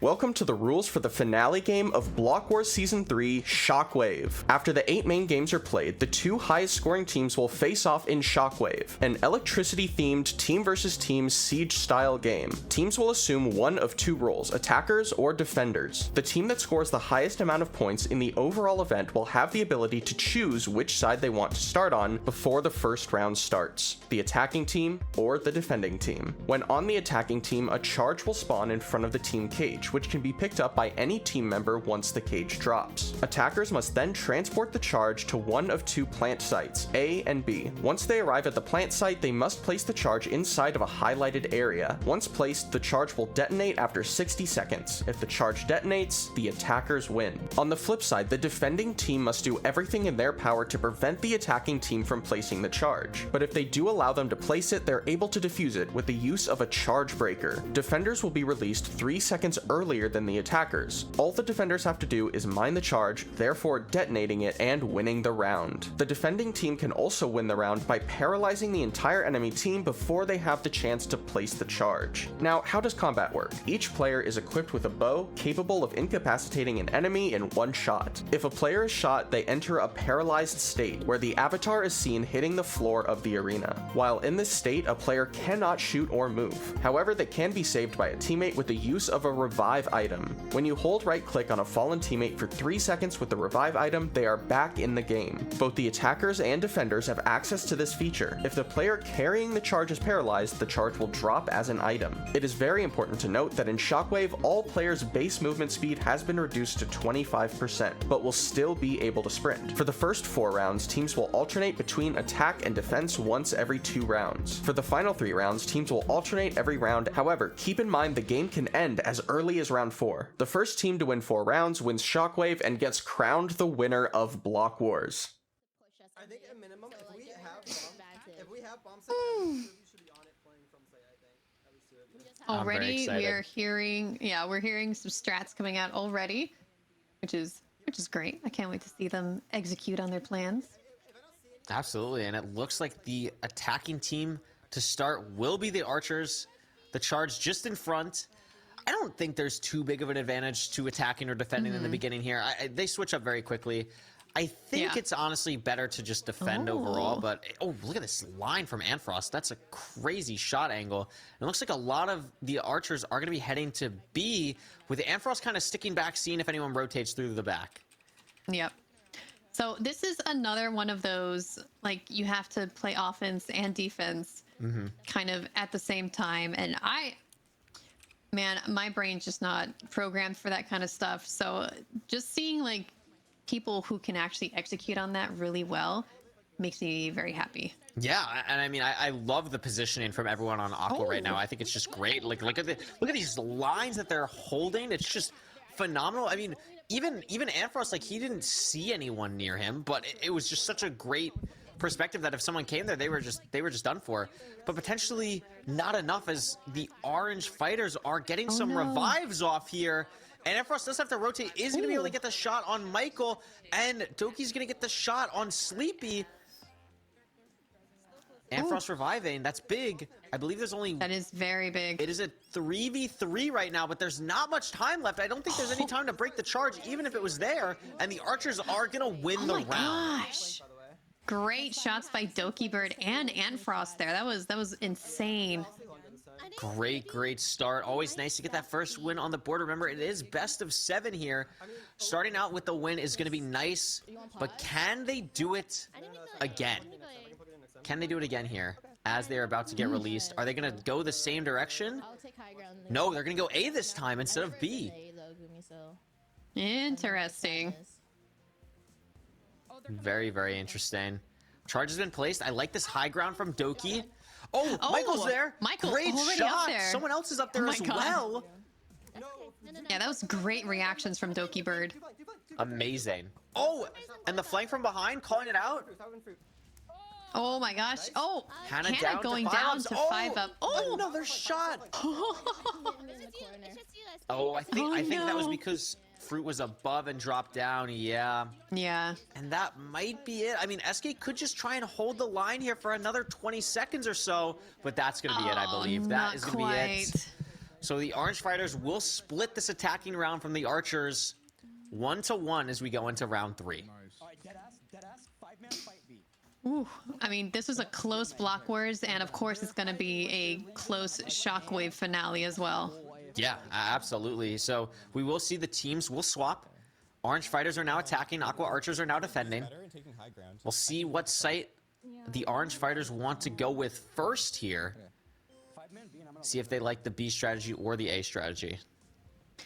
So now, is this more of a stick together and have like one person hang around, or is this what is the optimal strategy here? I think the optimal strategy is kind of having as many people rotate around a site as possible as the attackers. You really want to kind of see where defenders are. I think just mainly because of the revival aspect, it's so nice. Usually you want to go in pairs though, so like 2-2-1 or 3-2 or 3-1-1 maybe. Just something about being able to split up a little bit, but being able to get the revives off are just so important. And we could see a lot of action happening on our screen. It's a 3v3. Hannah trying to revive Amfrost without being caught up in the open, and just is going to be able to do it. And that's going to be the round for the Aqua Archers. It's just going to be the defuse. Well, Fruitberries is still... I thought I saw Fruitberries awake. It might have been a little bit of a bug, because I was looking at the top. Oh, I see, and there were the 5 schools, yeah. So maybe... I thought the same thing, too, for a second, though. I, like, double-checked myself. I was like, what is happening? We're into round 4 here. This would be a massive round for the Archers if they can get up a 3-1 lead here and stop the fighters in their tracks. See how kind of they're defending here. I like that Amfrost always goes off and tries to get a good vantage point, because I think that is definitely one of his skills. He's very good at identifying players and very good at just accuracy in general. Just scouting out is just so important, and having someone who communicates as well as Amfrost is so important. And we can see here the F5 utilization from Fruitberries is great. They kind of recognize there's a lot of people on the B site. Let's rotate over to A a little bit. Let's see what's going on here. They have a pretty good idea of the site right now. They should be pretty good to rotate over here, but there's Amfrost on the high ground, and it looks like someone else on the team is up there as well.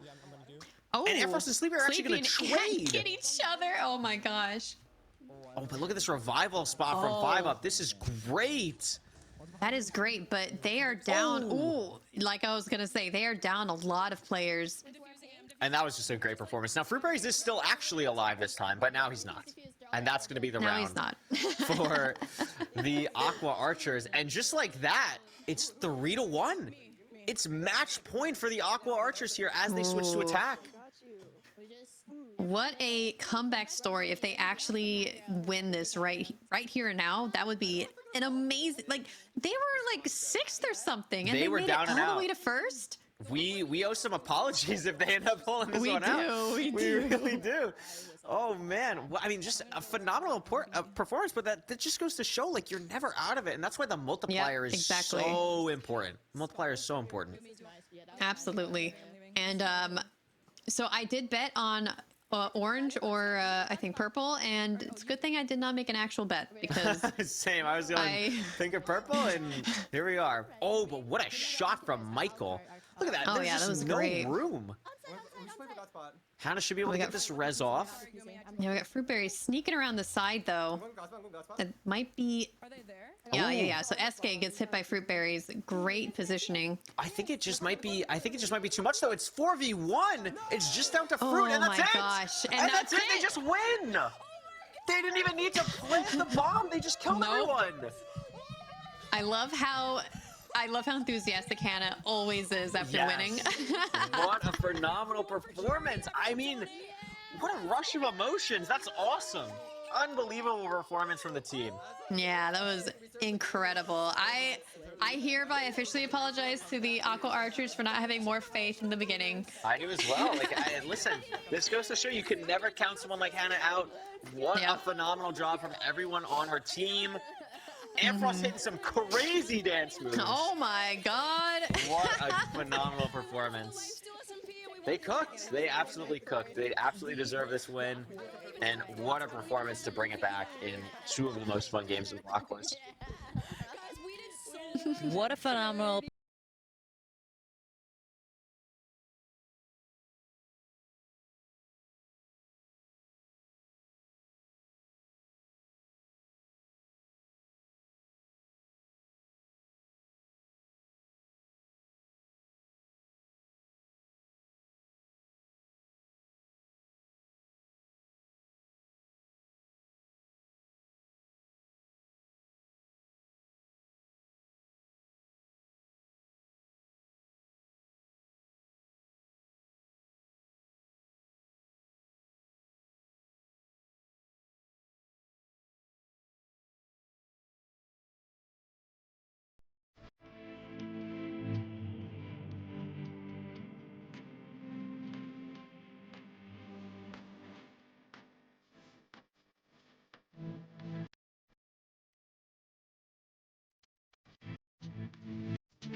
It's time to select the winner of the State Farm Golden Khakis Award and to give a quick thanks to our good neighbors at State Farm, an official supporter of Twitch Rivals.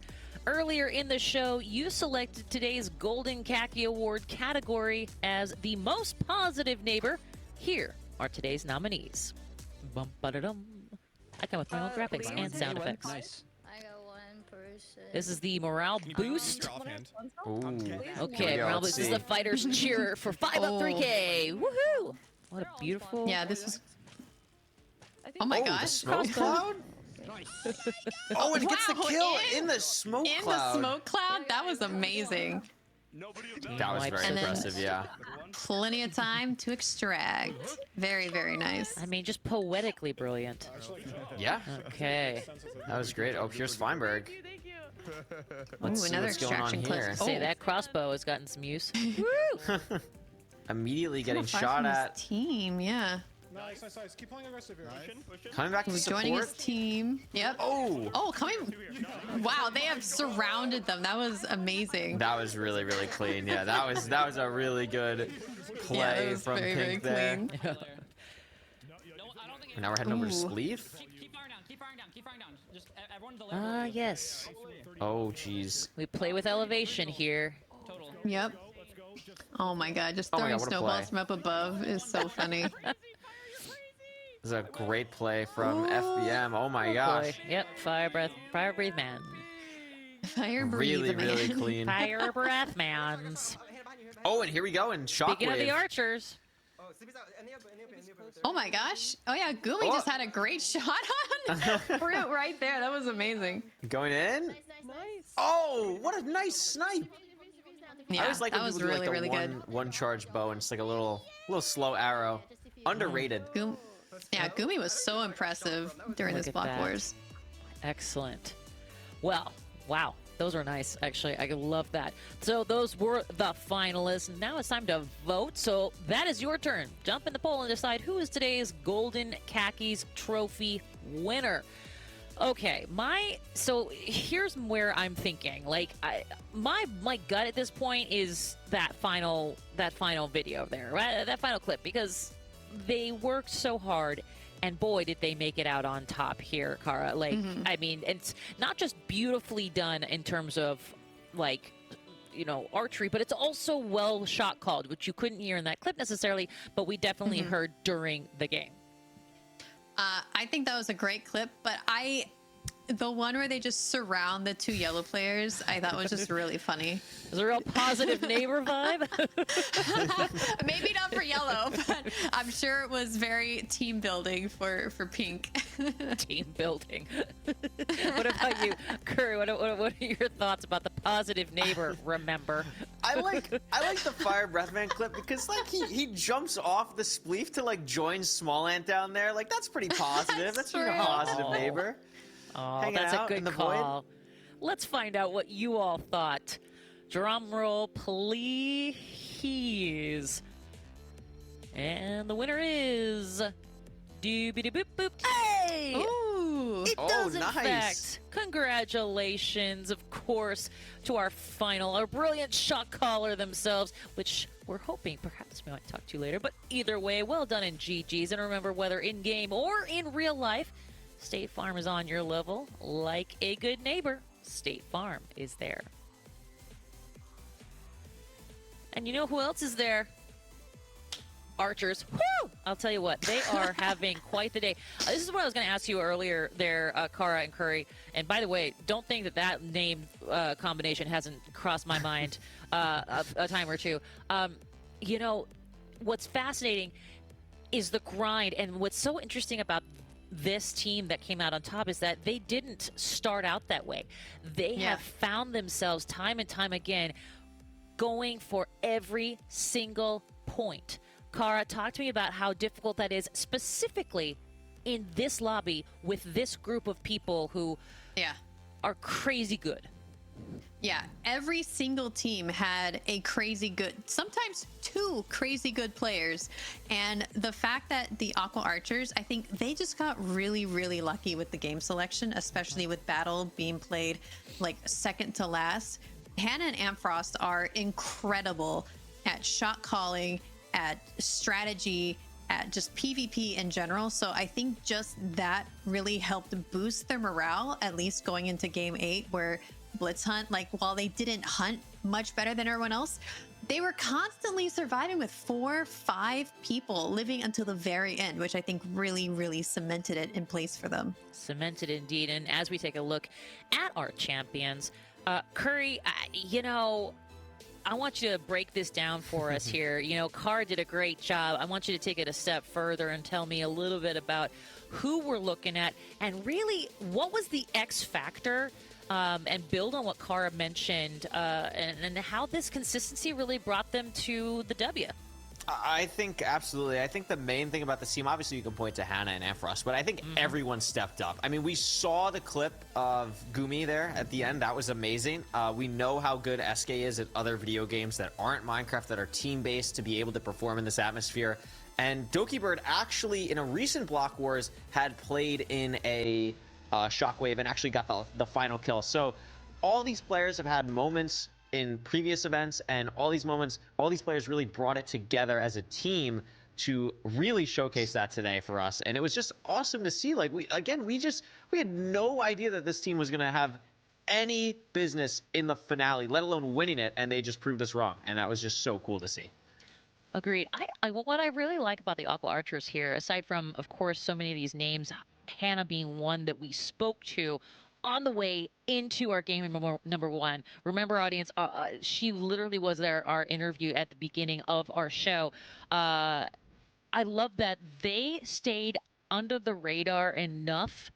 They stayed on the edge enough to be in contention, and then when it mattered, they came up the ranks as well as they could, and they did an incredible job here, Kara. That's got to be a game of chicken that is a real difficult thing to maneuver. Absolutely. I wonder if them just like not like I don't think they were waiting to show their skills at all, but the fact that they didn't rise up until the very end, like maybe also helped that people weren't targeting them in other games, perhaps. I don't know. Like that might be an aspect that played into their advantage.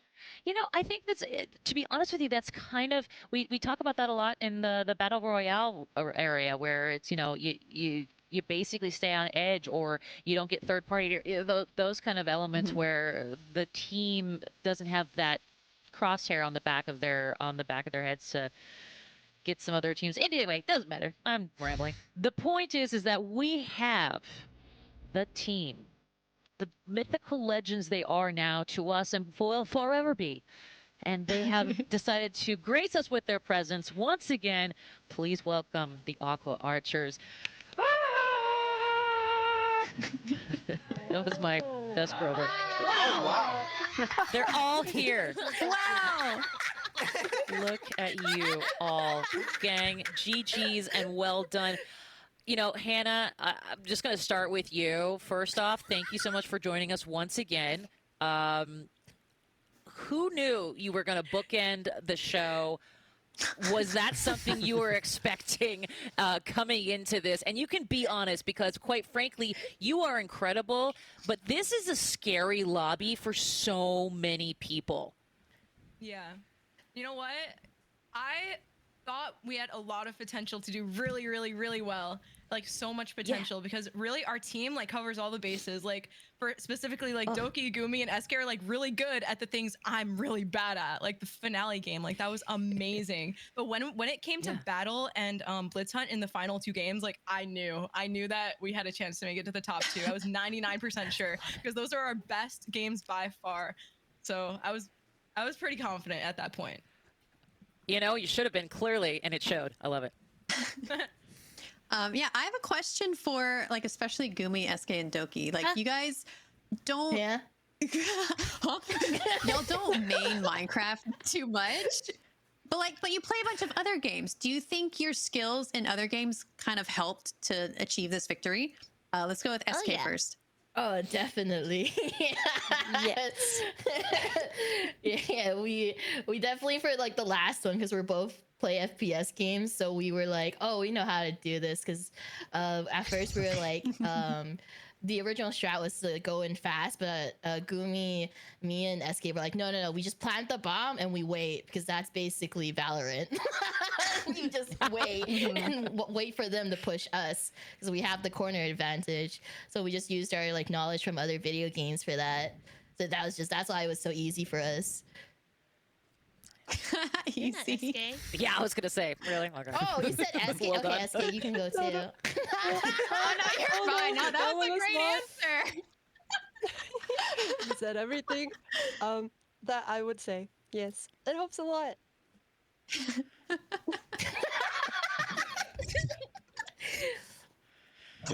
Now what? I guess it's Is your it my turn, turn? Gloomy. Oh, Yeah, it's yeah, your turn. sure. Oh. Yeah, it helped.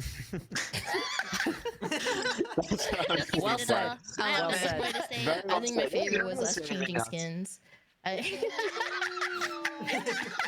Yeah, I think it's pretty good at active camouflage. Yeah, we knew. We were like, oh my, that's why people, grind for cosmetics, because they gotta have the sweaty skins. But in Minecraft, it's free. We can log out and change our skins whenever we want. That was insane. I feel like that actually helped us a lot, though. Because they don't know That's what awesome. is real. Having a They're diamond block? Yeah, because they don't know where you're facing, SK. You were like, they're like, which one's front and which one's back? Our biggest strength is that we were just having fun. We had nothing to lose, no stakes. Yeah. We were just having a blast. That's so great. true. I love it. Nice. Absolutely. I was gonna say, like, you can just tell just from this interview, the team vibes are just so high. Is there any moment, and this is for anyone can answer this, is there any moment from this event that really sticks out as like, okay, we got a shot in this, like, this team is awesome, like, anything like that that really sticks out to you from this, or was it just the win overall? Our battle. We had Battle, definitely. double the points than anybody else in battle, which is I've never It was seen awesome. that before. And That was amazing. I don't know if you guys know, but we showed it on the broadcast. Like, you had so many more capture points than everyone else. Like, the way you played it was just dominating in that fashion. It was really cool to see, and I think it really paid off. It obviously did. Yeah, that was all Ampfrost. Yeah. That's not true. That's our idea. Wow. Nice. Well done, all of you. GG's. Have a great rest of your day. Take the rest of the day up if you want, or, just keep playing. Fine. What are you going to do? Okay. Thank you so much. Well done. Fantastic work. Have a great day. GG. Bye. GG. Bye-bye. Bye. What a great group of young adults. What a great group of youngsters. No, they are very clearly incredible at what they do. If you want to see Block Wars done like pros, let's do it not like pros, are. If you want to see it the way it was meant to be done, you just witnessed it, and my gosh, it's like Shakespeare the way it was meant to be said. Not sure what that means, but here we are at the end of our Twitch Rivals Charity Challenge here for Block Wars. If you're just joining us, where have you been? We've been having some fun.